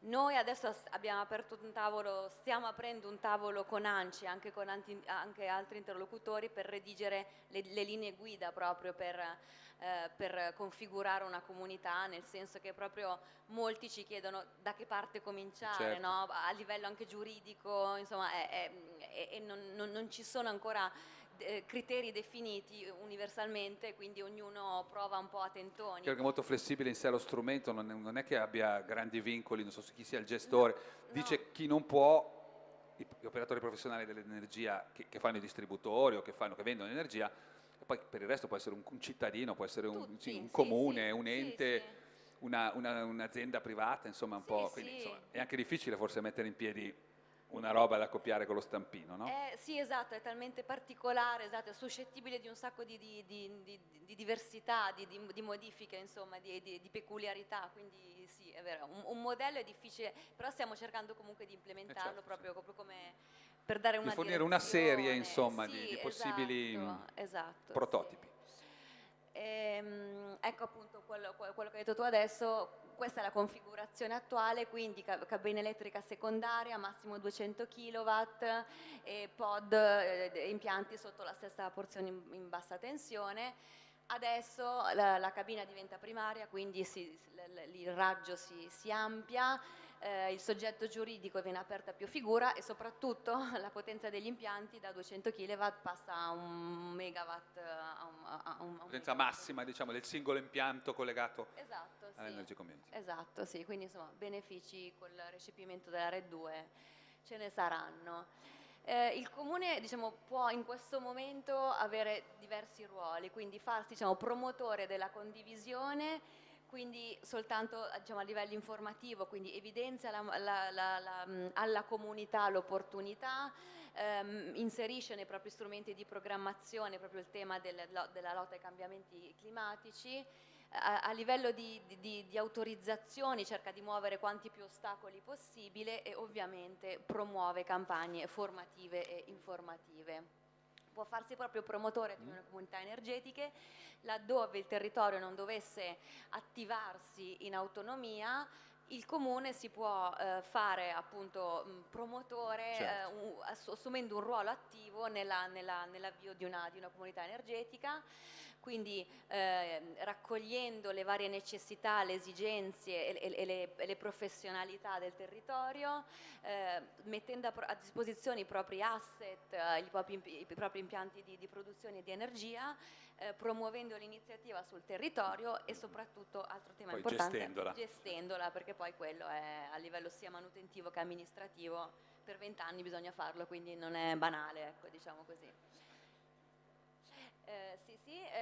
Il comune altrimenti può aderire a una CER già esistente, quindi essendo sia un consumatore, quindi prelevando energia dalla rete per un'utenza inserita a configurazione, essendo beneficiario intestatario della bolletta, oppure essendo sia produttore che consumatore, quindi producendo e prelevando energia elettrica allo stesso tempo. In ultima battuta, il comune può mettere a disposizione i propri asset, quindi i propri Certo. spazi, le proprie aree, eccetera. L'IOSE ha un servizio di assistenza rivolto a tutti gli enti che segue un percorso definito. E poi ho portato soltanto qualche esempio. Al momento i numeri ce li abbiamo più facili, ce li abbiamo sul conto termico proprio di questa regione, quindi una scuola di Arcade, scuola media Corazzini, si è trasformata in NZEB e il comune ha sommato il conto termico nella sua percentuale più alta, quella che era all'epoca, cioè il 65% prima dell'emendamento sopraggiunto, sommandolo alla programmazione triennale dell'edilizia scolastica, quindi insomma ha coperto... Allora, devo necessariamente fermarti qui, tra l'altro ne sono passati una quindicina, quindi dobbiamo proprio fermarci. Ce ne saranno tanti di esempi, ma insomma, scorriamoli. Meno 41, meno 53, meno 35, e poi sono cifre, insomma, centinaia di migliaia di euro. numeri proprio che rendono proprio il risparmio, capito? Cioè le bollette come beneficiano questo. Va. Grazie. No, ma poi mi sembra che i punti essenziali siano tutto sommato chiari. Grazie per lo scatto da velocista. Allora, Francesca da Porto, Università di Padova, che ci fa riflettere su un tema che in questo momento, pensando anche al 110, ma pensando direi in generale a molti sistemi di incentivazione, probabilmente non è così tanto ben considerato. Cioè noi guardiamo all'effetto immediato, no? del beneficio energetico o meno che possiamo ottenere con una nuova tecnologia, ma per esempio non facciamo forse il conto su tutta la vita di quella tecnologia di quanto impatta, di qual è l'effettivo bilancio nella vita delle tecnologie. Questa è un po' una tua specialità. Sì, allora, intanto grazie per l'invito, grazie per l'organizzazione di queste 3 giornate. Mi riallaccio però all'intervento che è stato fatto vedere, tanto per portarvi, visto che prima parlavamo di dati, di scendere a terra con cose concrete, mi riallaccio proprio al conto termico.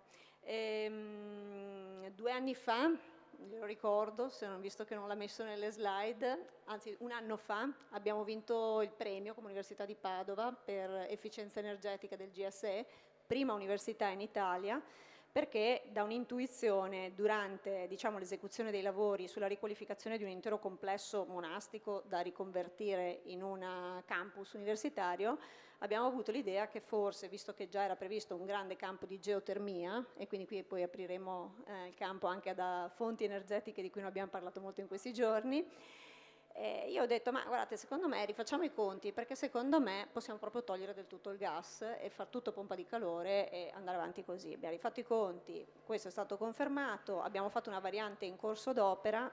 Non vi dico quanto è costata questa variante, vi dico solo che il conto termico che abbiamo preso era 5 volte superiore a quello che abbiamo speso in più, quindi credo che sia stato l'unico caso in Italia di appalto pubblico che a fronte di un incremento di costo ha avuto un finanziamento maggiore. Ma la cosa importante alla quale volevo arrivare qual è? Primo, campus gas free, dell'Unipd, forse non so, forse in Italia, e questo ha comportato un abbattimento della CO2 notevole. Tra l'altro un campus che ha diciamo, geotermia, fotovoltaico e building management system, quindi tutto quello di cui parlavamo, serve anche la digitalizzazione, sostenibilità e digitalizzazione non possono diciamo, viaggiare separate, le abbiamo messe in pratica.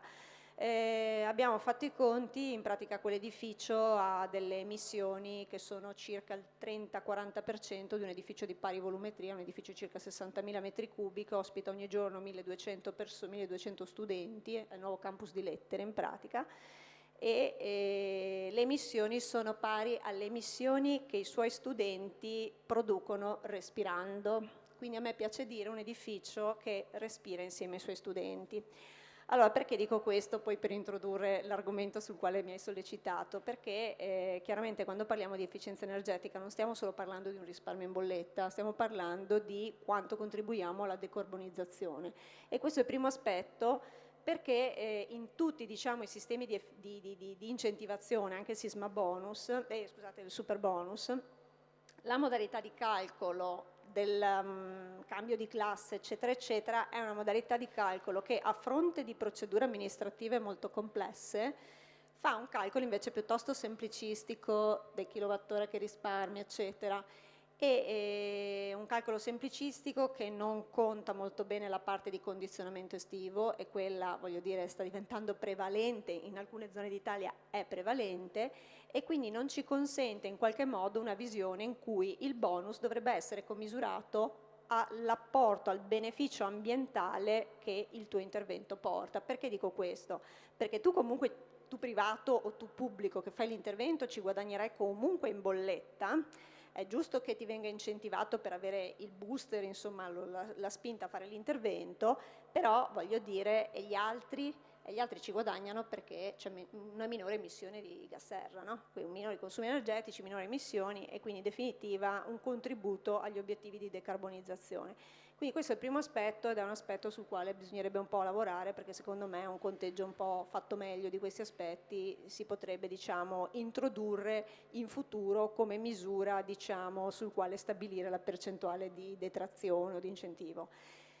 Poi il tema del ciclo di vita, perché ho introdotto questo tema? Perché diciamo, appunto non stiamo parlando di un edificio statico che viene visto nel momento in cui viene fatto l'intervento.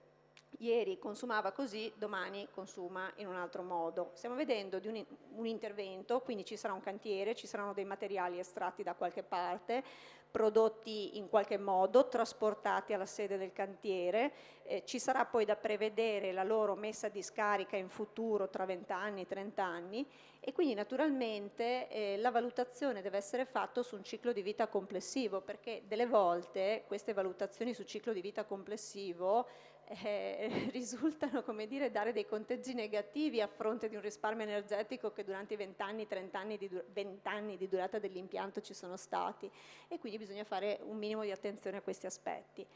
Aggiungo un altro aspetto, non se ne è parlato in questi giorni o se ne è parlato molto poco.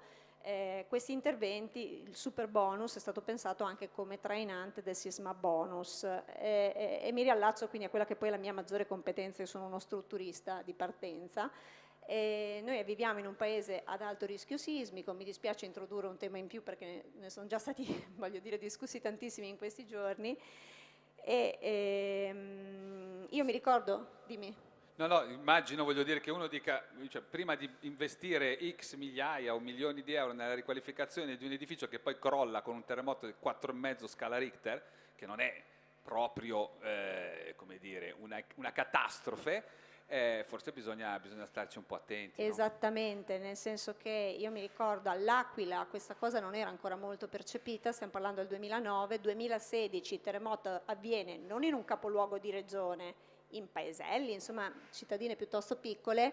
Io il numero di edifici ad Amatrice e dintorni col cappotto distrutti, col fotovoltaico distrutti eccetera che ho visto mi ha veramente, come dire, aperto la testa. Noi in quel caso stiamo facendo perdere 3 volte i soldi allo Stato, perché prima li ha investiti nell'intervento, perde l'intervento e poi, siccome alla fine lui lavora da assicuratore di ultima istanza quando ci sono le catastrofi paga naturali, anche la paga ricostruzione anche la della casa. ricostruzione.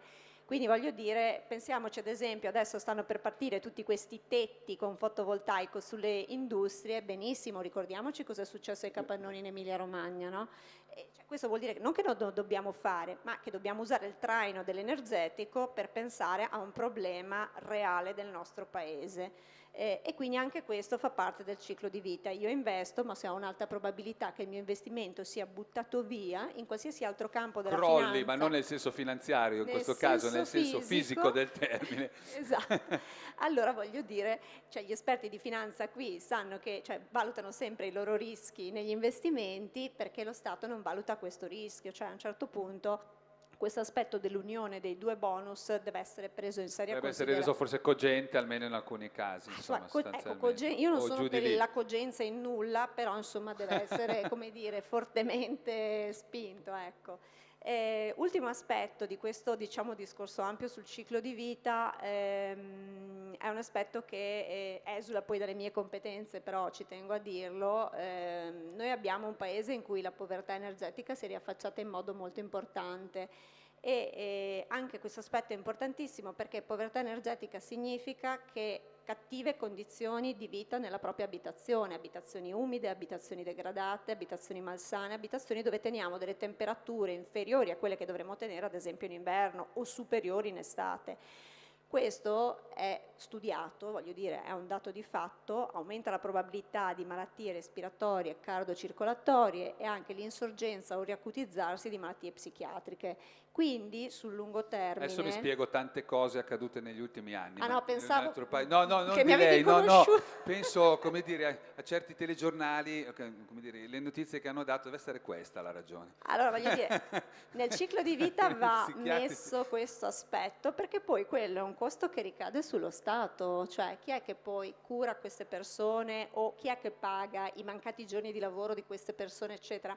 È un costo importantissimo, quindi a un certo punto, siccome diciamo io sono convinta del fatto che le misure attuali siano migliorabili, perfettibili, però voglio dire, hanno creato un booster importante e non stiamo considerando da un lato costi negativi, dall'altro invece costi positivi come quelli sociali di questo tipo. Non parliamo della riqualificazione urbana, interi quartieri popolari che versavano in uno stato di degrado, che grazie a questi bonus, bene o male, vedono un incremento della qualità architettonica urbana, e la gente quando vive meglio tende, voglio dire, a migliorare tutto la sua qualità di vita, anche la salute.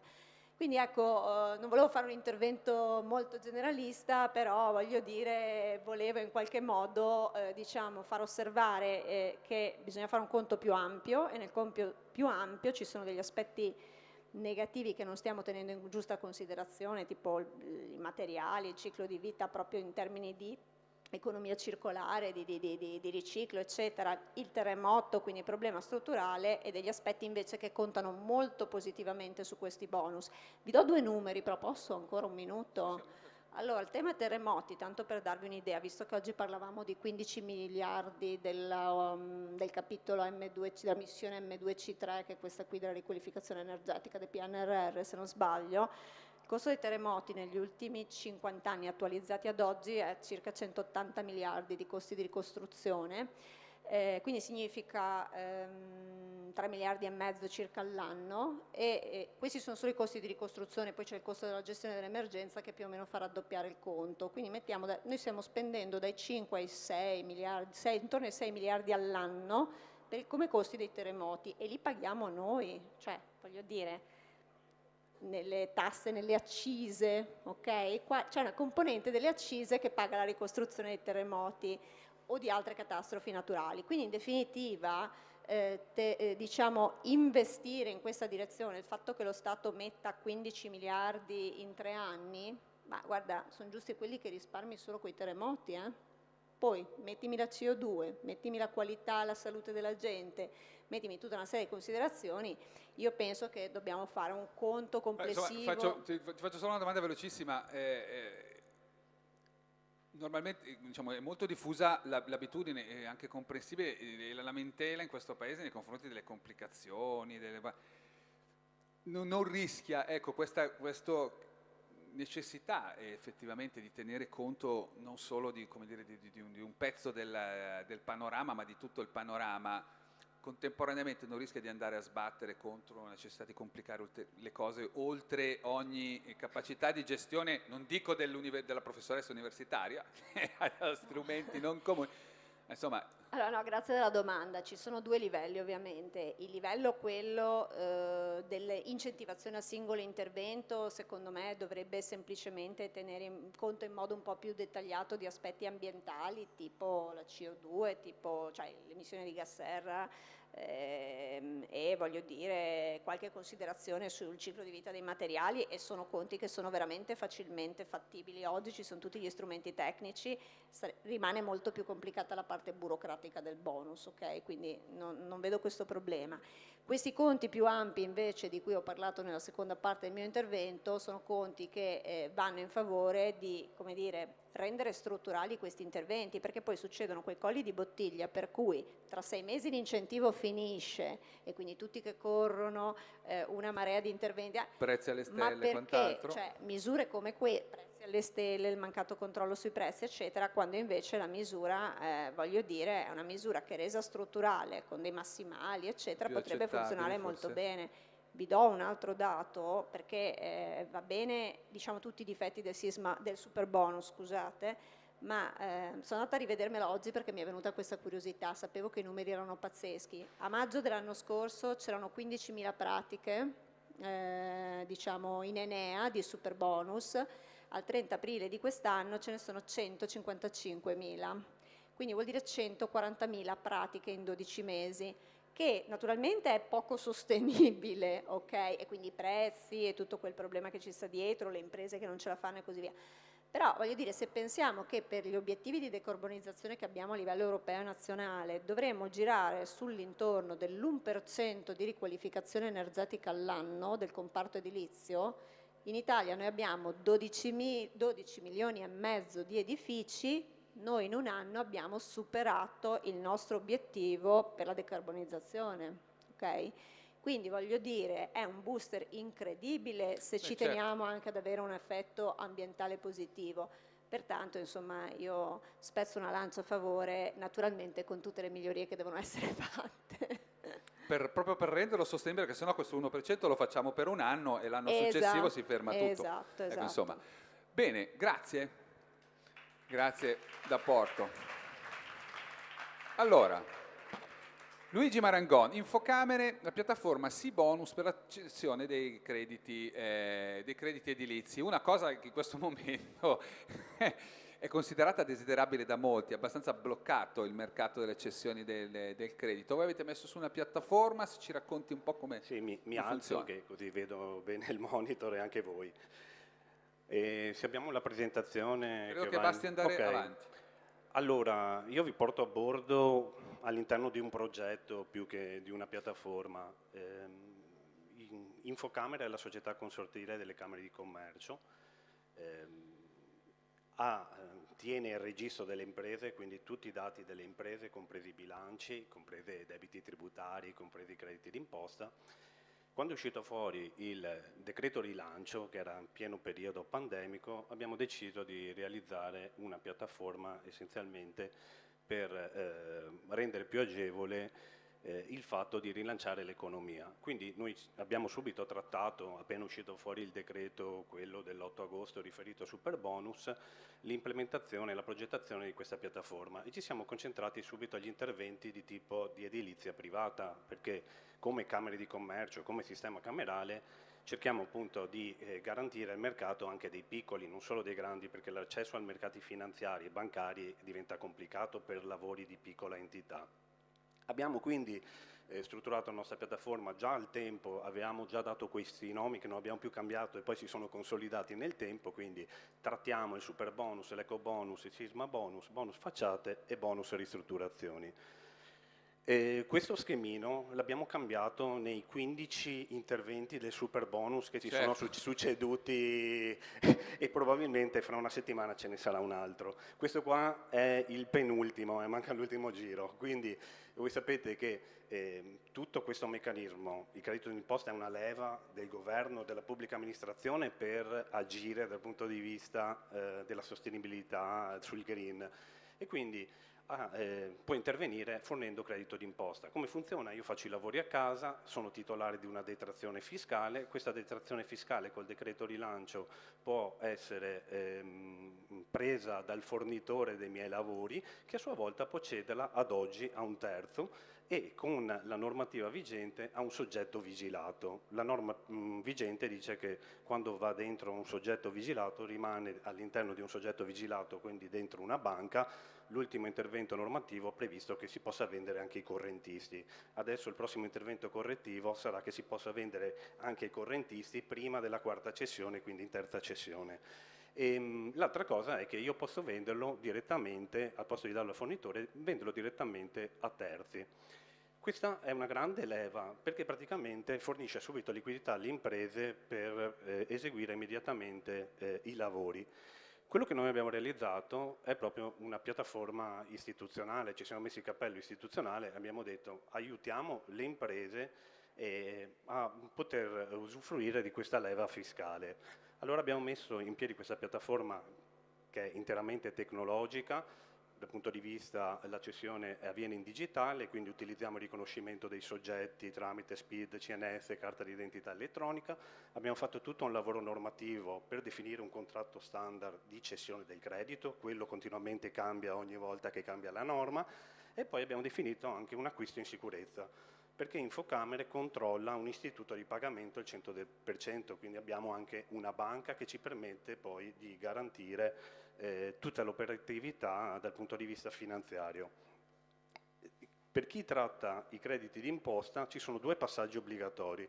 Uno, che tutti i crediti d'imposta passano per l'Agenzia delle Entrate, quindi l'unica piattaforma che permette di passare il credito d'imposta da un cassetto a un altro è la piattaforma dell'Agenzia delle Entrate. A fronte di quel trasferimento poi c'è un pagamento. Noi per il pagamento abbiamo utilizzato l'istituto di pagamento delle Camere di Commercio. Quindi i soggetti sono un cedente e un cessionario che acquista il credito d'imposta. Vado avanti, questa è la parte del sito che abbiamo realizzato.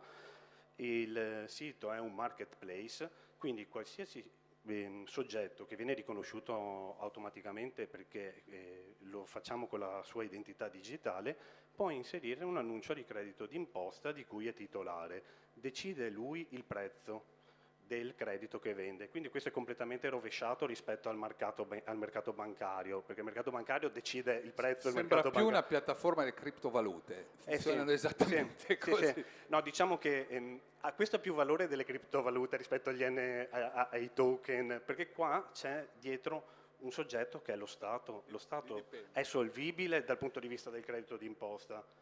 Quello, il credito, deve riconoscerlo, a meno che non facciamo un default. Quindi inserisce l'annuncio del credito d'imposta, chi accede vede il valore del credito e il prezzo a cui lo può acquistare e può inviare richieste di acquisto di quel credito. Il cedente si vede una serie di richieste di acquisto da parte di una serie di soggetti e poi decide a chi venderlo sottoponendo, cioè firmando il contratto digitale che gli viene fornito nella piattaforma.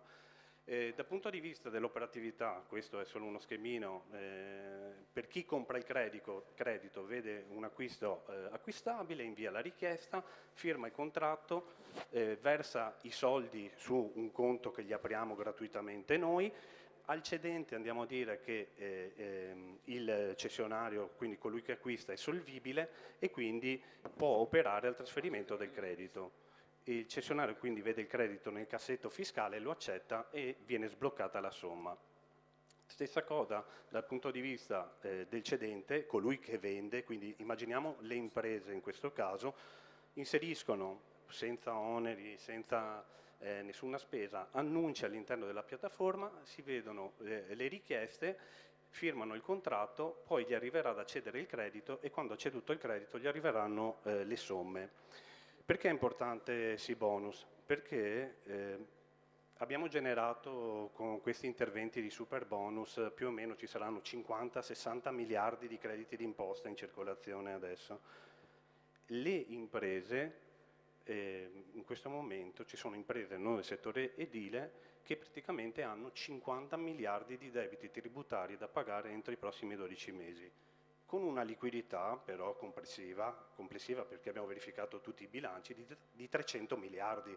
Quindi abbiamo imprese con liquidità e debiti tributari che possono acquistare senza essere intermediati direttamente credito d'imposta per avere un risparmio immediato. Quello che stiamo facendo adesso, stiamo ricercando una soluzione dal sistema bancario e quindi tutti gli... Si può fare, cioè, cioè in questo momento in attesa dell'ultimo decreto per la cessione ai correntisti, cioè chi sono i soggetti che oggi di fatto possono acquistare questo credito? Allora, tutti i soggetti fiscali che hanno dei debiti tributari e capienza fiscale. Ma è in seguito agli ultimi cambiamenti che avviene? Questo è sempre stato così? La piattaforma è attiva da febbraio, abbiamo fatto già 60 milioni di euro, abbiamo 15.000 utenti all'interno, abbiamo fatto più di 1.000 operazioni, quindi è attiva la piattaforma. Non ci sono solo le banche, insomma, per cedere il credito? Ma questa è una piattaforma che viene usata anche dalle banche e certo. dalle fondazioni perché è completamente rovesciata. Mentre la banca deve aprire uno sportello e un servizio presso i clienti, qua viene a scegliere, quindi è rovesciato il sistema.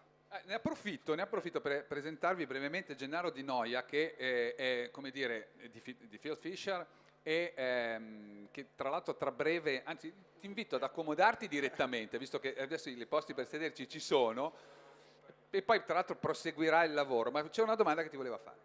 Sì, no, era semplicemente chiarissima e sicuramente come marketplace funziona benissimo. Asseverazione, certificazione del credito, come avviene il controllo? Perché io vado in banca e arrivo con un bel dossier cartaceo, comunque supporto e verifico. Qui io entro, carico il mio credito, ma vuol dire che devo caricare tutto il dossier dei documenti con tutte le asseverazioni del caso e poi il cessionario fa dei controlli, ha la possibilità di fare dei controlli, come fa a verificare la legittimità del credito o comunque la bontà del credito? Allora, questa piattaforma, mi sono scordato di dirla, è fatta in collaborazione col Consiglio Nazionale dei Commercialisti. Quando voi accedete a sibonus.infocamere.it, è fatta col Consiglio Nazionale dei Commercialisti, quindi c'è dietro anche la Fondazione dei Commercialisti, che è quella che scrive le linee guida.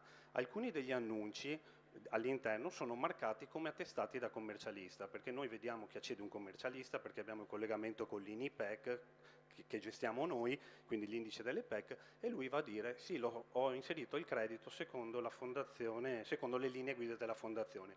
Può inserire tutta la documentazione in piattaforma, il cessionario può chiedere tutta l'ulteriore documentazione che gli serve. Quindi se poi il cessionario si serve di un advisor per fare una verifica, può in maniera versatile chiedergli tutta la documentazione che serve. Quindi non è previsto a monte quando carico la mia richiesta di cessione di credito già tutto il dossier. Io carico solo la prenotazione, o cioè comunque la mia disponibilità e poi il cessionario che mi chiederà di avere evidenza di tutta la documentazione. Sì, noi a seguito del decreto, quello antifrodi del 12 novembre 2021, comunque abbiamo previsto dei minimi documenti obbligatori che vanno dall'asseverazione al visto di conformità. Quelli sono obbligatori e li troverete già dentro gli annunci, ci sono già.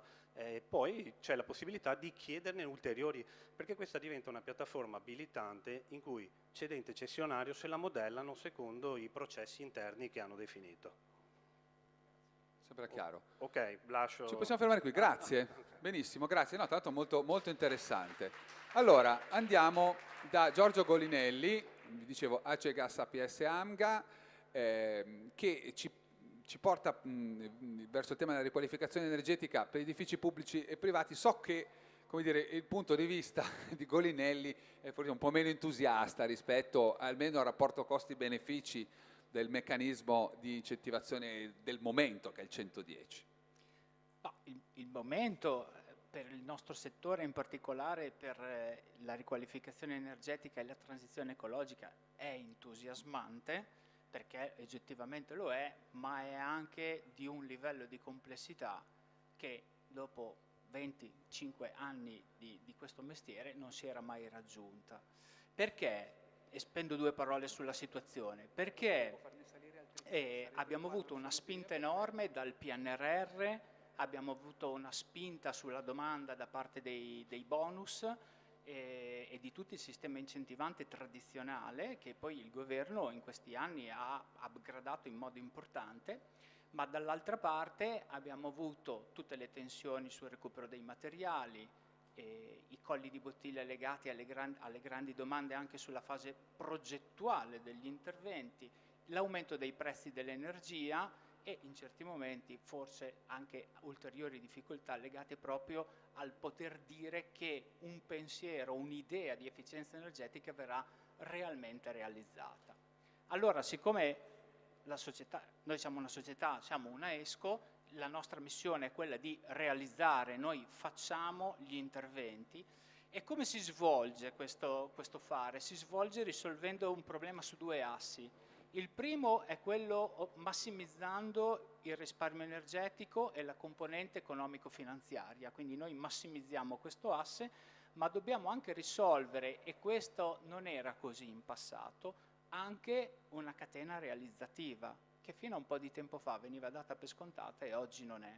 Allora, la risoluzione di un problema bidimensionale adesso, in questo contesto qui, secondo noi si può risolvere solamente con una ricetta, che è quella di avere una soluzione di più stakeholder che partecipano a tutte le fasi, dal pensiero alla gestione del cliente, al finanziamento, alla realizzazione, alla manifattura, e deve essere un sistema che è così nell'efficienza energetica, è sempre a chilometri zero, avviene nel luogo, nel territorio in cui sei. Questo modello che noi abbiamo aziendalmente anche un po' il nostro forte di essere parte di un insieme di attori, ci ha consentito fino ad oggi di resistere a tutte queste turbolenze che ci sono state, siamo contenti, abbiamo realizzato nel 2021 circa 192 milioni di euro di interventi dedicati all'efficienza, dove sicuramente la componente più grande è stata dedicata al mercato residenziale privato, circa il 90%, 95% è dedicato a questo. Perché? Perché quando risolviamo un algoritmo a favore del cliente, il cliente chiede il massimo dal punto di vista di risparmio energetico ma anche economico, e quindi in funzione delle regole che ci sono noi le risolviamo, le ottimizziamo in questo modo. Cioè, trovate il bilanciamento sostanzialmente fra, certo, da quello che è il meglio, il beneficio immediato anche in termini di esborso e il beneficio nel lungo periodo, che è legato ai risparmi che si ottengono. Però non ci bisogna fermarsi lì. Quello che nel nostro mestiere riteniamo fondamentale, ma adesso passa in secondo piano, è che poi dopo noi garantiamo la performance. Cioè, quando vado via, io non vado via, quando abbiamo fatto gli interventi rimaniamo lì e quell'obiettivo di risparmio noi lo garantiamo. Quella performance dell'infrastruttura che abbiamo realizzato, noi per tutto l'arco del contratto, 5, 8, 10 anni a seconda di quello che sceglie il cliente, ancora di più nella pubblica amministrazione, lo garantiamo e facciamo in modo che quello renda per quello che era il progetto.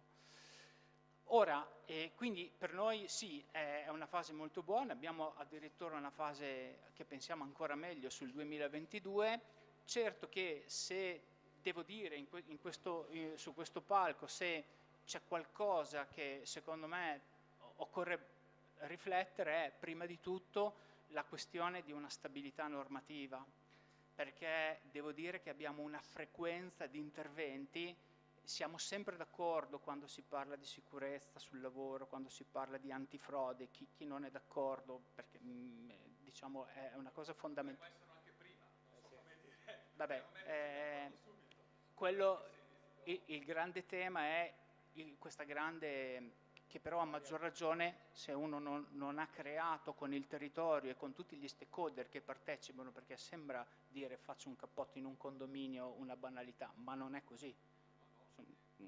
Non è così. Curiosità rispetto a quello che diceva, e mi aggancio a quello che diceva la professoressa D'Aporto, ma negli interventi che andate a pianificare sul residenziale c'è anche un'analisi legata appunto al contesto sismico piuttosto che al contesto, come si parlava di un processo più a 360 gradi, o è trainato dall'esigenza del condomino e che quindi chiede delle particolarità? Allora, questa è una bella domanda, nel senso che la nostra missione è quella di fare risparmio energetico, questa è la missione dell'azienda, però normative regionali in particolare più pressanti dicono che non si riqualifica energeticamente se non ne sia posto sismicamente. E quindi stiamo abbinando questi due interventi, ma la nostra scelta è sempre di seguire la nostra missione, che è il risparmio energetico. Siamo arrivati in alcune fattispecie nella pubblica amministrazione anche a fare delle demolizioni e ricostruzioni NZEB di asili. Ne abbiamo fatto uno, abbiamo impiegato 2 anni, dal pensiero alla progettazione. Certo. E quindi, voglio dire, è qualcosa che richiede un impegno importante. Poi la fermo un attimo solo per ragioni logistiche. Allora io vorrei intanto ricordare che abbiamo in collegamento abbiamo Paolo D'Aprile del MITE, del Ministero della Transizione Ecologica, che non ha potuto intervenire come previsto stamattina per un impegno col Ministro e che però ci ha raggiunto adesso, quindi al termine del suo intervento Colinelli gli lasciamo un attimo la parola anche a lui, perché ci parla di strategia energetica legata tra PNRR e equilibri internazionali. Certo, questo è un momento, insomma, è un po' un fuori tema, ma che è importante perché comunque è un tema molto caldo. Io nel frattempo ringrazio tutti, ho una necessità logistica, devo scappare, vi lascio nelle ottime mani di Gennaro Di Noia, che proseguirà il lavoro di coordinamento dopo il sottoscritto. Grazie mille, grazie a te.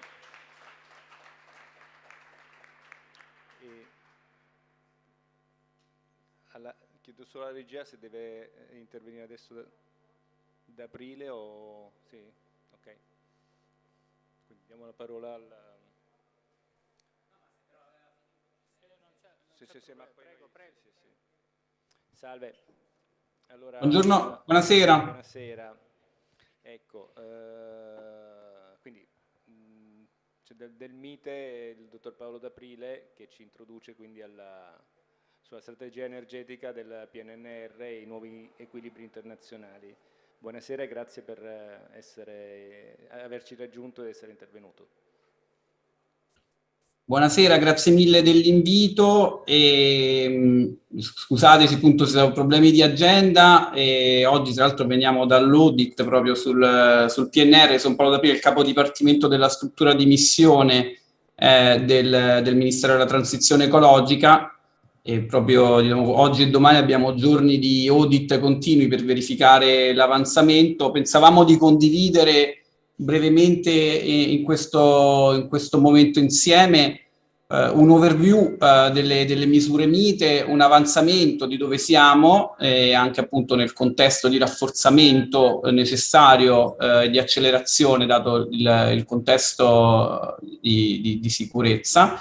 E infine alcuni spunti di riflessione che possono essere utili condividere nel forum che è stato organizzato. Se vedete una presentazione condividerei con voi poche pagine che possono supportare la discussione. Non sono sicuro però che siate in grado di vederle. Sì, si vede. Ah, perfetto. Benissimo, quindi molto brevemente, quindi l'importanza del PNR per il MITE e quali sono gli obiettivi che ci si è dati. Sicuramente poi questa è una slide e quindi sono gli obiettivi definiti nell'ambito di scrittura della missione 2 per il PNR MITE, che come vedete puntano in primis alla essere resilienti a quello che è inevitabile ormai come cambiamenti climatici, quindi conosciamo tutti gli interventi sulle reti, gli interventi di monitoraggio del territorio, quindi interventi molto importanti per le caratteristiche del nostro paese. C'è un tema di sostenibilità evidente per raggiungere e superare i target precedentemente definiti, in modo da adesso definire con nei prossimi aggiornamenti e documenti programmatici di più sfidanti, quindi rendere tutto il sistema più sostenibile e quindi tutte le componenti che hanno a che fare con rinnovabili, idrogeno e quindi sostenibilità ambientale. Tramite il PNR il MITE si propone un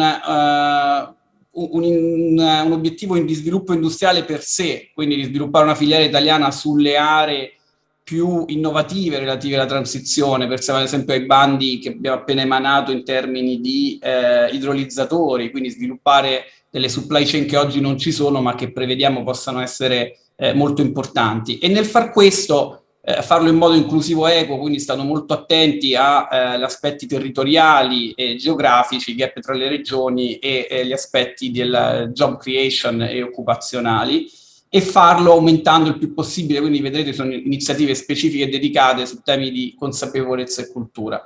Dicevamo, questi sono obiettivi che sono stati scritti in fase di stesura e manca, forse non è esplicitato, quello di garantire, assicurare, massimizzare la sicurezza del sistema. Quindi in queste settimane è sempre più evidente come gli interventi del PNR debbano essere non rallentati o messi da parte per la sicurezza, ma anzi il PNR è parte strutturale e integrante tramite le rinnovabili, il biometano, l'efficienza energetica di cui appunto immagino state parlando, sono delle leve strutturali per ridurre la dipendenza dagli approvvigionamenti internazionali, quindi è importante fugare ogni dubbio su possibili eventuali richieste di allentamento delle milestone e target già stringenti, se non anzi è necessario un rafforzamento per accelerare questa transizione.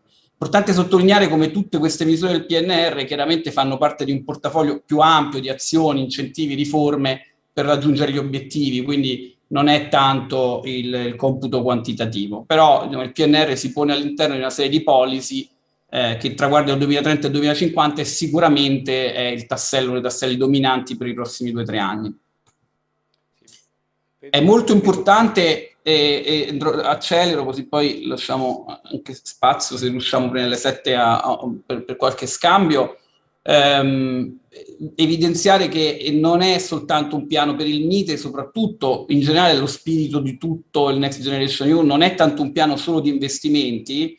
Questa tabella vedete come a titolarità il MITE conta più di 34, di fatto 35 miliardi su 26 linee di investimento, ma il PNR va visto soprattutto come un piano di riforme che accompagnano gli investimenti e sono quelle che poi permetteranno di superare questa wave di investimenti. Cioè, se l'agrivoltaico funzionerà perché è stimolato dal PNR, non sarà tanto il miliardo, quindi l'ammontare di risorse dedicate direttamente come investimento, ma accompagnato alla riforma potrebbe aprire un mercato che sicuramente è un piccolo, potrebbe essere anche un piccolo game changer su un certo tipo di filiere. Quindi è importante vedere le riforme e vedere il PNR soprattutto come un piano di riforme, oltre che una macchina di bandi e di opportunità di investimento a breve termine. Queste sono le componenti che abbiamo già citato e che si articolano in numerosi investimenti. Adesso non starò a sottolineare o a evidenziare le caratteristiche degli investimenti o delle riforme.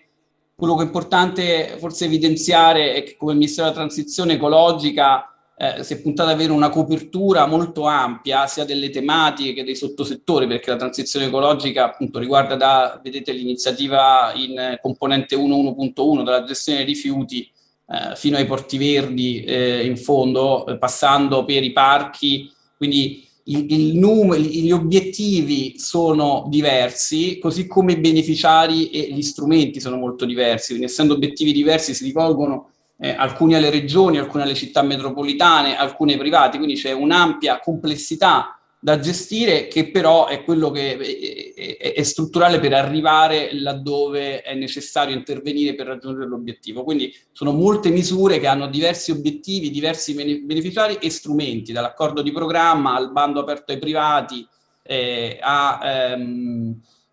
appunto a misura a sportello, come pensiamo al super bonus o pensiamo ad altre misure che potranno venire a sportello.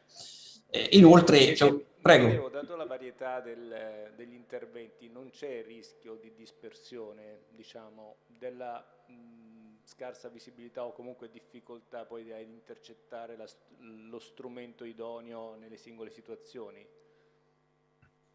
Ma riteniamo che è vero che c'è elevata complessità, però questa complessità è è funzionale a raggiungere diversi obiettivi e diversi beneficiari. Se ci si fosse focalizzati solo su 3 iniziative con 3 tipi di, non so, solo su rinnovabili, offshore, onshore, non saprei, o solo su efficienza, sarebbero trascurati degli aspetti della transizione ecologica che invece abbracciano problematiche, stakeholder e quindi necessariamente strumenti diversi. Quindi da una parte è vero che è complesso, ma è indispensabile. No, sicuramente, ma la domanda era un po' più, nel senso, per poterle cogliere propriamente queste varie misure, la struttura, diciamo, professionale, o comunque ci saranno delle tavole rotonde per cui si crea anche il substrato necessario per poterle supportare adeguatamente, quindi farle arrivare ai destinatari che le possano cogliere per tempo e in modo appropriato?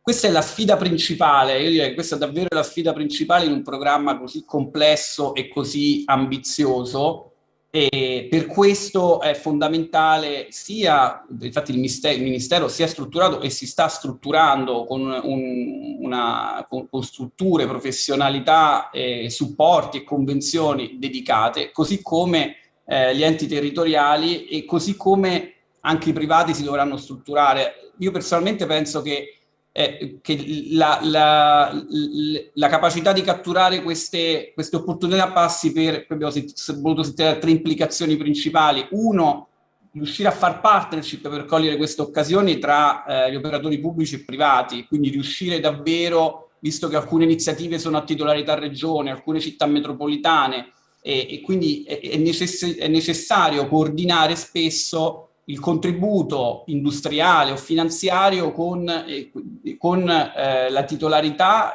o le competenze e gli aspetti autorizzativi. Quindi fondamentale, dati i tempi ristrettissimi, questo coordinamento che può arrivare fino a forme di PPP in alcuni casi, e so che oggi ne avete anche parlato. La seconda è la necessità dei tempi. I tempi purtroppo, questa è una cosa unica, innovativa per i programmi che vengono gestiti dalle amministrazioni pubbliche. I tempi sono tutto e quindi non sono derogabili. Questo è un programma che va a milestone e target e non a spesa, e quindi è fondamentale, con l'adeguata comunicazione, che gli operatori privati e pubblici anticipino quanto possibile quello che ci si aspetta, perché conoscendo le milestone e target gli operatori dovrebbero essere in grado di sviluppare delle proposte in modo da farsi trovare pronti per quanti possibili fabbisogni emergenti. Lasciatemi dire, se dobbiamo aggiudicare entro giugno una serie di bandi su ricerca e sviluppo idrogeno, piuttosto che dovremo aggiudicare i bandi per smart grid o resilienza a dicembre, e questo già si sa, chiaramente la macchina delle procedure, bandi, decreti, richiede alcuni tempi, però è corretto e sarebbe auspicabile e virtuoso questa proattività da parte dei vari soggetti pubblici e privati.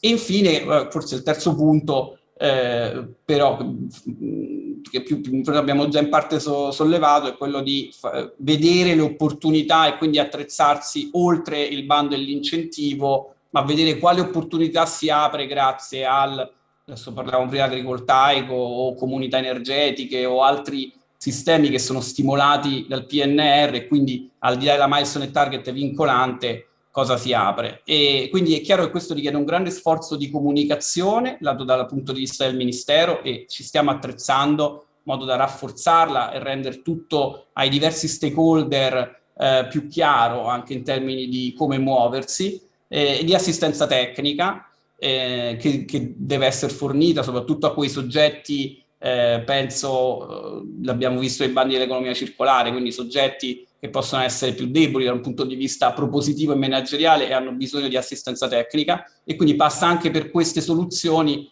su cui ci stiamo cercando di attrezzare. Il Ministero a breve avvierà una procedura per il reclutamento di oltre 100 esperti che andranno proprio a creare unità di project management e assistenza tecnica per facilitare e assicurare poi che tutte le 26 iniziative e gli obiettivi vengano raggiunti. Grazie. Non so se ha terminato, perché vabbè. Sì, al di là del flusso, adesso questa la posso anche togliere. Dal punto di vista dell'attuazione, ultimo messaggio: al momento Usciamo ora dall'audit, le milestone e target sono on track. Milestone e target sono quegli elementi da cui poi dipendono i pagamenti, quindi seppur non descrivono completamente tutto il PNR e la Tomite, sono poi quelle scadenze che sono fondamentali ai fini europei del contratto che determina la CID. Noi quest'anno, appunto, come vedete qui nel grafico a sinistra, abbiamo chiuso l'anno scorso con 7 milestone e target raggiunte, dobbiamo arrivare a 27.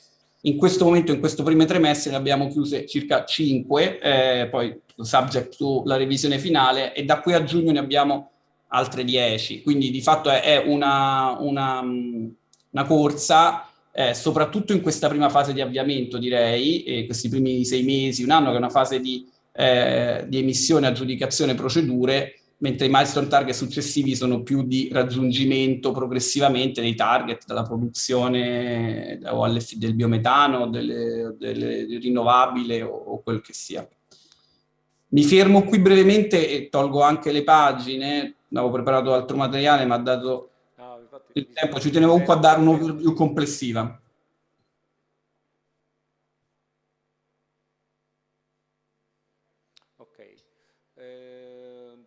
Secondo me esoriente il tema, diciamo, l'ultimo tema che più o meno incrociava quello di prima, diceva che il Ministero sta selezionando appunto degli esperti, anche qui tempistiche per riuscire a dare le informazioni agli addetti ai lavori e poi anche a chi deve cogliere i bandi, non sono già un po' troppo in ritardo? Cerco un po' di fare un po' il... No, certo.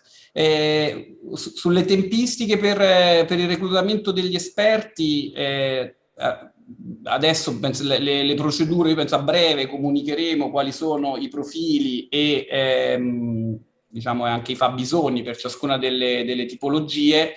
Noi ci aspettiamo che da qui all'estate si possa chiudere, almeno quindi saranno tutti i tempi e saranno comunicati opportunamente, sia per ricevere le candidature più idonee e per selezionarle. Quindi diciamo i tempi per arrivare da qui all'estate con diciamo, la squadra di supporto alla Tomite al completo ci sono. Chiaro che sarebbe stato meglio anticipare tutto, averli già on board, però diciamo che questo sarebbe stato l'ideale. Detto ciò, consideriamo pure che soprattutto la squadra dei project manager, che forse è una delle novità che si vuole inserire all'interno delle strutture dell'amministrazione, quindi un account dedicati project manager responsabili di ciascuno degli investimenti, quindi se sono 26 linee di investimento, 26 project manager, ciascuno responsabile di interloquire poi con il beneficiario e l'attuatore, capire quali sono i problemi autorizzativi, normativi,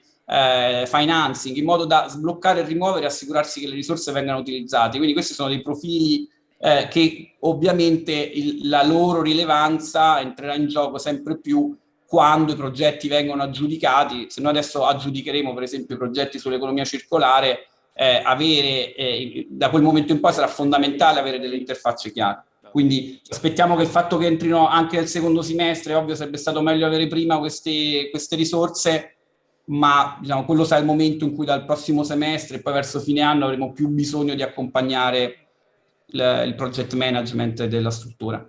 Dottor D'Aprile, grazie mille per l'intervento. Noi aspettiamo il lato, diciamo, professionisti e altro, l'informazione e l'informativa necessaria per poter supportare questo processo, perché chiaramente, come diceva prima, c'è bisogno del contributo di tutti e quindi noi a intercettare le misure, le aziende a poterne usufruire, noi in attesa appunto di avere magari possibilità di avere accesso a queste informazioni, la ringraziamo per l'intervento e grazie ancora. Grazie a voi per l'opportunità e a presto. A presto. Arrivederci. E passiamo alla discussione della sfida del super bonus. E quindi ringrazio i relatori e chiamo al tavolo Roberto Boschetto, Presidente di Confartigianato Veneto, Carlo Valerio, il Presidente di Confapi, e Mauro Ciccarelli di Assoesco, Comitato Direttivo di Assoesco.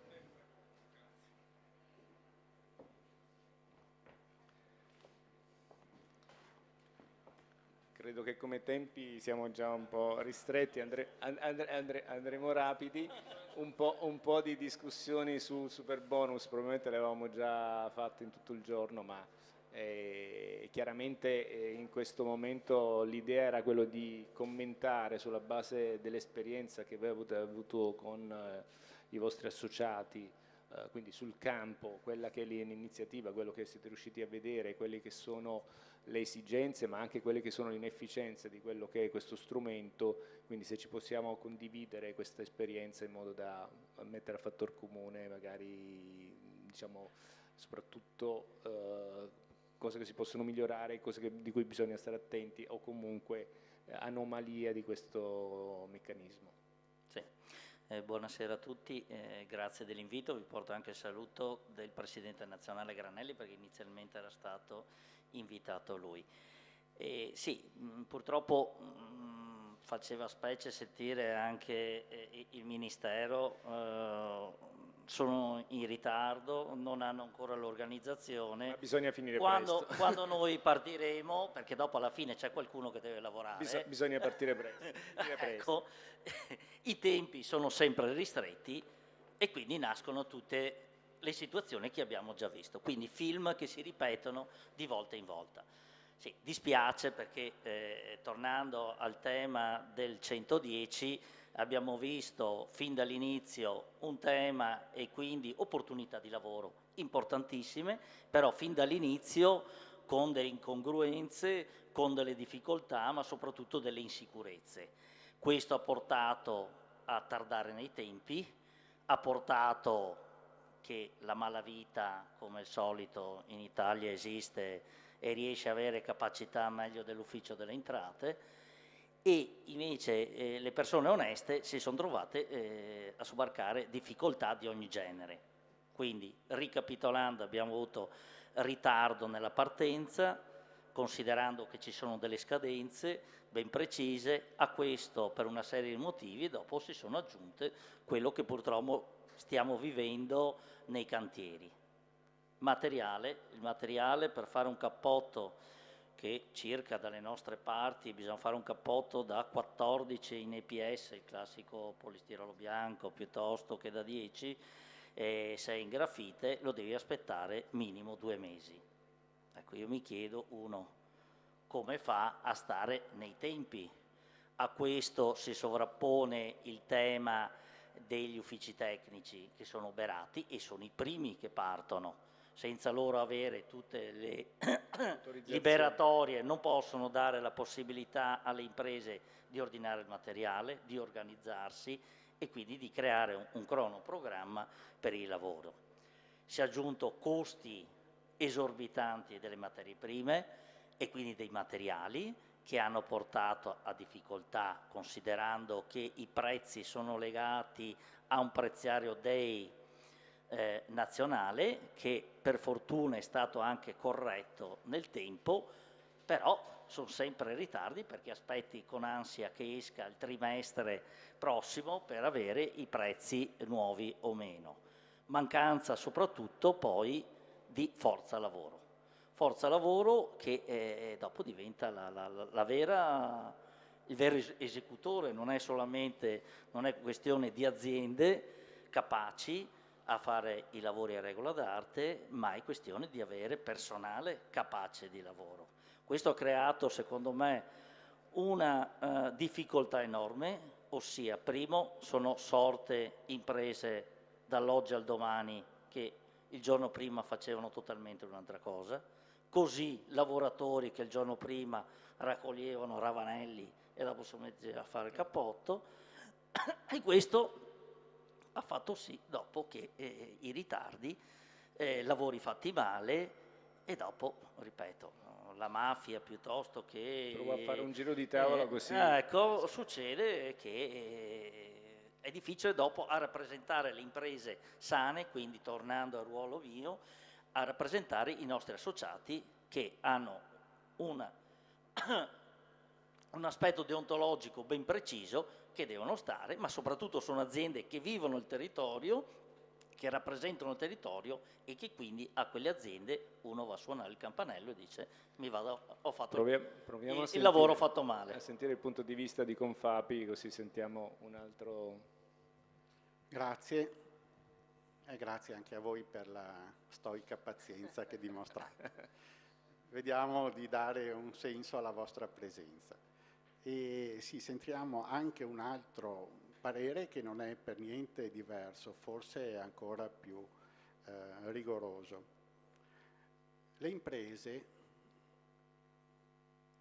che ne dicessero quelli che adesso fanno i ministri, che sono prenditori e non imprenditori, vivono nella nazione. E quando ci sono delle opportunità che vanno solo nell'apparente interesse dell'impresa, non sono tanto contente. Questo lo fa qualcuno che è miope e che non si rende conto di vivere in una comunità. Il 110% era una stortura fin dall'inizio, perché contiene in sé una grave malattia. C'è qualche cosa di gratuito, cioè c'è qualche cosa che mi verrà pagato per qualche cosa che io non avrò fatto. Questa è la sostanza, purtroppo. È nato male perché era uno dei 3 pilastri delle spinte ideologiche di un governo che altrimenti non stava in piedi.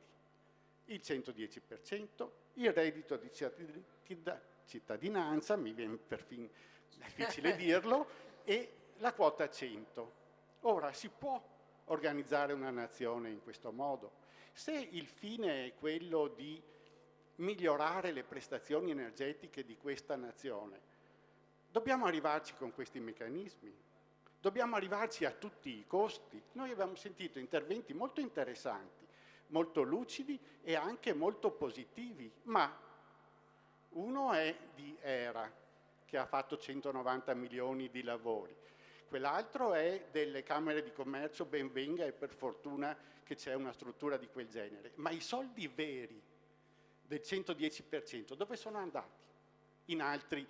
In questa zona d'Italia e in altre zone d'Italia. Ma si sente parlare, se uno guarda gli articoli, lato diciamo più non tecnici, giornalistici, che però il 110 ha dato un boost all'economia, le imprese lavorano, l'economia circolare, e quindi in realtà mi chiedo, le imprese da un certo punto di vista, il fatto che trovano lavoro dopo un periodo di crisi e stanno lavorando, hanno, al di là dello strumento che può essere anche appunto criticato sotto l'aspetto diciamo sociale piuttosto che economico, ma le imprese hanno avuto un beneficio da tutto questo, o questa corsa, accelerazione per la ristrutturazione, il credito bancario, altro, li sta mettendo in crisi diversamente? Quindi c'è un beneficio lato imprenditore, o l'intervento alla fine, al di là della riqualificazione energetica, che ha un senso perché appunto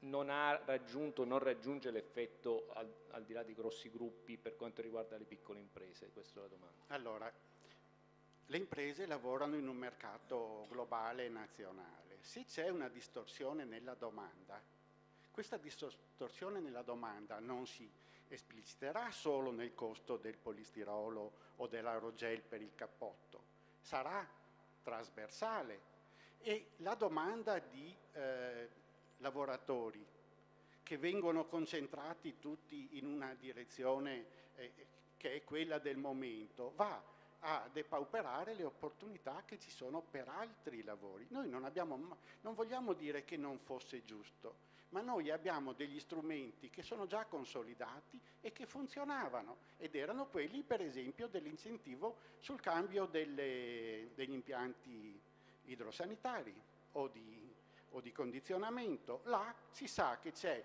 una spesa che verrà coperta e un'altra spesa, che è circa il 35% rimanente, che verrà risparmiata da chi tira fuori i soldi insieme allo Stato per efficientare il sistema. In 3 anni se li ripaga. Ma allora chi ha fatto quell'operazione come vede il 110% che in teoria paga il 110 di ciò che è stato per ottenere lo stesso risultato? Guardate che la questione etica e morale che viene sempre abbandonata e dimenticata, noi non possiamo dimenticarci, noi non possiamo avere una nazione che è iperpreparata, si fa per dire, per evitare lo spreco di energia e nel frattempo vive male e fa crescere elementi che non dovrebbero crescere. Nelle esposizioni di prima noi abbiamo sentito che il sistema delle Camere di Commercio mette a disposizione un programma che dice bisogna fare questo, questo, questo, questo, benissimo. La stessa cosa fa ESA più o meno. Ma prima c'è un altro passaggio. Da dove viene generato il diritto al 110%? Da chi ha una casa e dice io aderisco a questo. È stato fatto troppo in fretta e non è strutturale. È stato forzato nei tempi, perché le stesse somme in un meccanismo strutturale avrebbero consentito, per esempio, di avere delle professionalità che quando è uscita la legge non c'erano, punto. Gli istituti tecnici non erano in grado di affrontare quello nella farraginosità, tra l'altro poi del Però tutto. diciamo, il lato positivo può essere che, per quello che è la mia esperienza, molti tecnici hanno fatto un salto in avanti. Certo.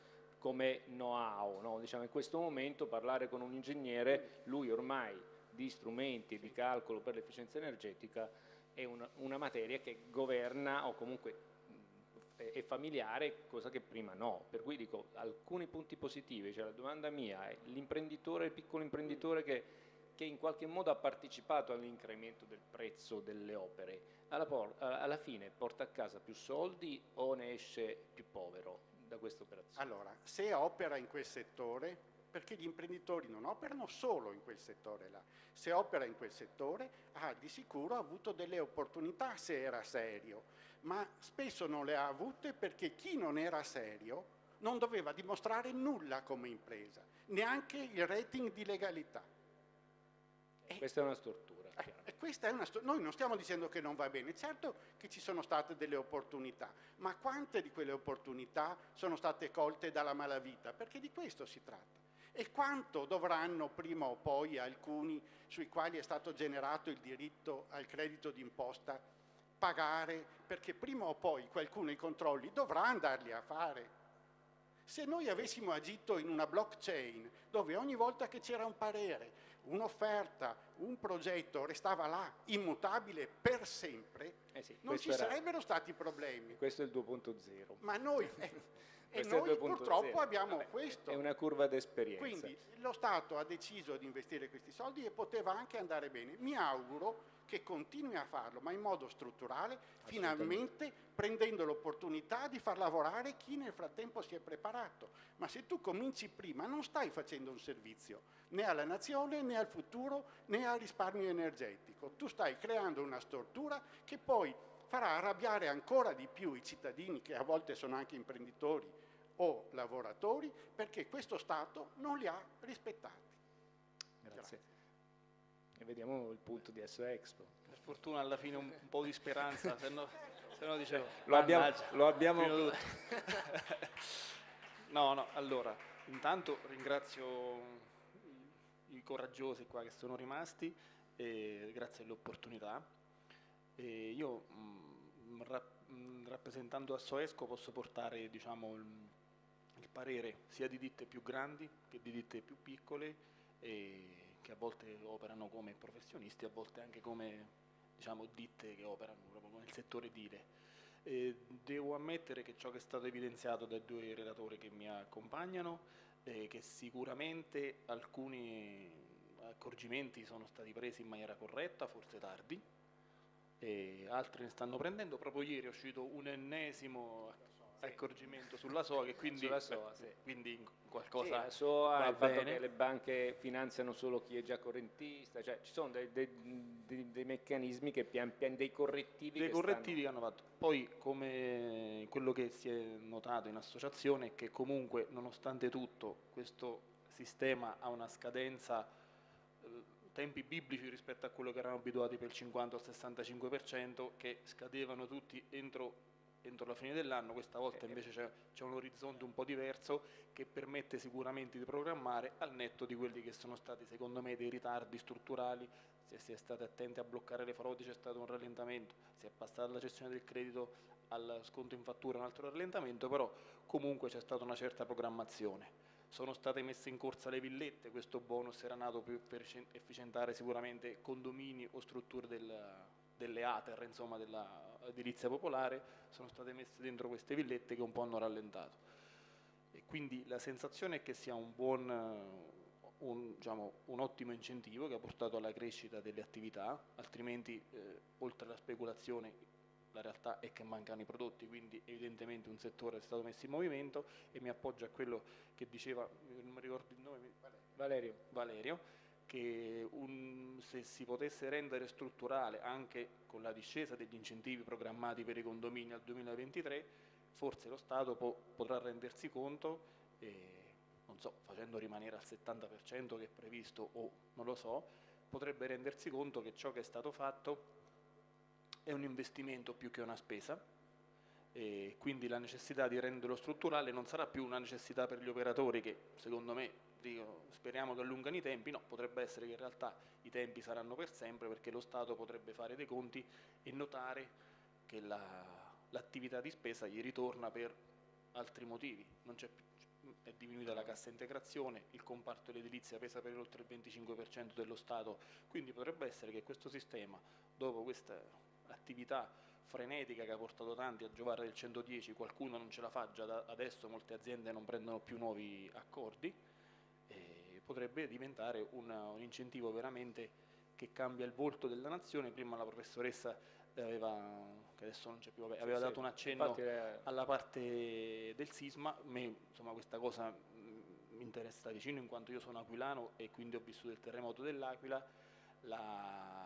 La possibilità dello Stato di investire per non spendere dopo è la definizione proprio di investimento, e non sarebbe male che si mettessero insieme alle associazioni, tutti accettano ciò che è stato sbagliato, si accetta che purtroppo c'è stato l'accesso anche di malavita, i furbetti, come sempre, delle cose sono state sbagliate, casomai sono entrate troppe aziende impreparate, però casomai dall'altra parte il know-how è cresciuto, delle ditte hanno lavorato per bene, se si rendesse strutturale non sarebbe male, perché dà un boost importante al rinnovamento, alla riqualificazione del nostro patrimonio immobiliare, e sicuramente è un recupero che io vedo, perché in realtà zone popolari che sono state diciamo riqualificate diventano comunque dei luoghi, comunque si vede che ci si può vivere meglio, come diceva prima la professoressa, effettivamente aiuta anche sotto altri profili. E poi c'è anche un effetto di traino, perché magari uno vede l'intervento che hai fatto e se è pianificabile cerca di candidarsi, perché adesso chi ha avuto il coraggio, la fortuna di avviarsi si trova in pista e gli altri sono rimasti indietro e non hanno più la possibilità, però se diventa strutturale può essere a beneficio un po' di tutti. Sì, sempre pensando che, credo, insomma, leggi di mercato, se oggi c'è un costo del materiale più elevato perché il 110 fa quello a tutti, quindi un po' la speculazione, un po' la carenza del materiale, la domanda è superiore a quello che è l'offerta, quando scenderanno casomai le percentuali ci potrebbe essere anche un allineamento verso il basso, e il 30% che io devo spendere di tasca mia è un 30% che costa di meno del 30%. È quello che avrei dovuto pagare oggi. Chiaramente sarebbe improponibile, ma se fosse stato normalizzato il prezzo sicuramente sarebbe accessibile anche. Una cosa, ringrazio le due persone che hanno appena fatto l'intervento, perché alla fine io penso che anche gli incontri come oggi dovrebbero ascoltarli qualcuno che è arrivato, che da stamattina è arrivato a stasera, evidentemente è più bravo di noi e ha più cose di noi, però dovrebbero ascoltare, perché emerge una cosa molto chiara. In Italia ci sono anche buone idee, perché secondo me il 110, così come altre, sono delle ottime idee, perché hanno fatto riprendere tutti gli studi tecnici, tutte le imprese edili che erano andate in difficoltà, insomma, e il sistema casa sappiamo da che mondo è mondo, è trainante per molte, quindi ha creato lavoro, Ci sono delle opportunità che diceva la professoressa prima, il problema è che abbiamo bisogno di regole certe che permettono a tutti di lavorare nel migliore dei modi e che un paese possa crescere, altrimenti non cresce se avviene quello che è avvenuto e che abbiamo visto. Per quello dico, doveva qualcun altro ascoltare noi e non viceversa. Tutto qua. Grazie. Prego.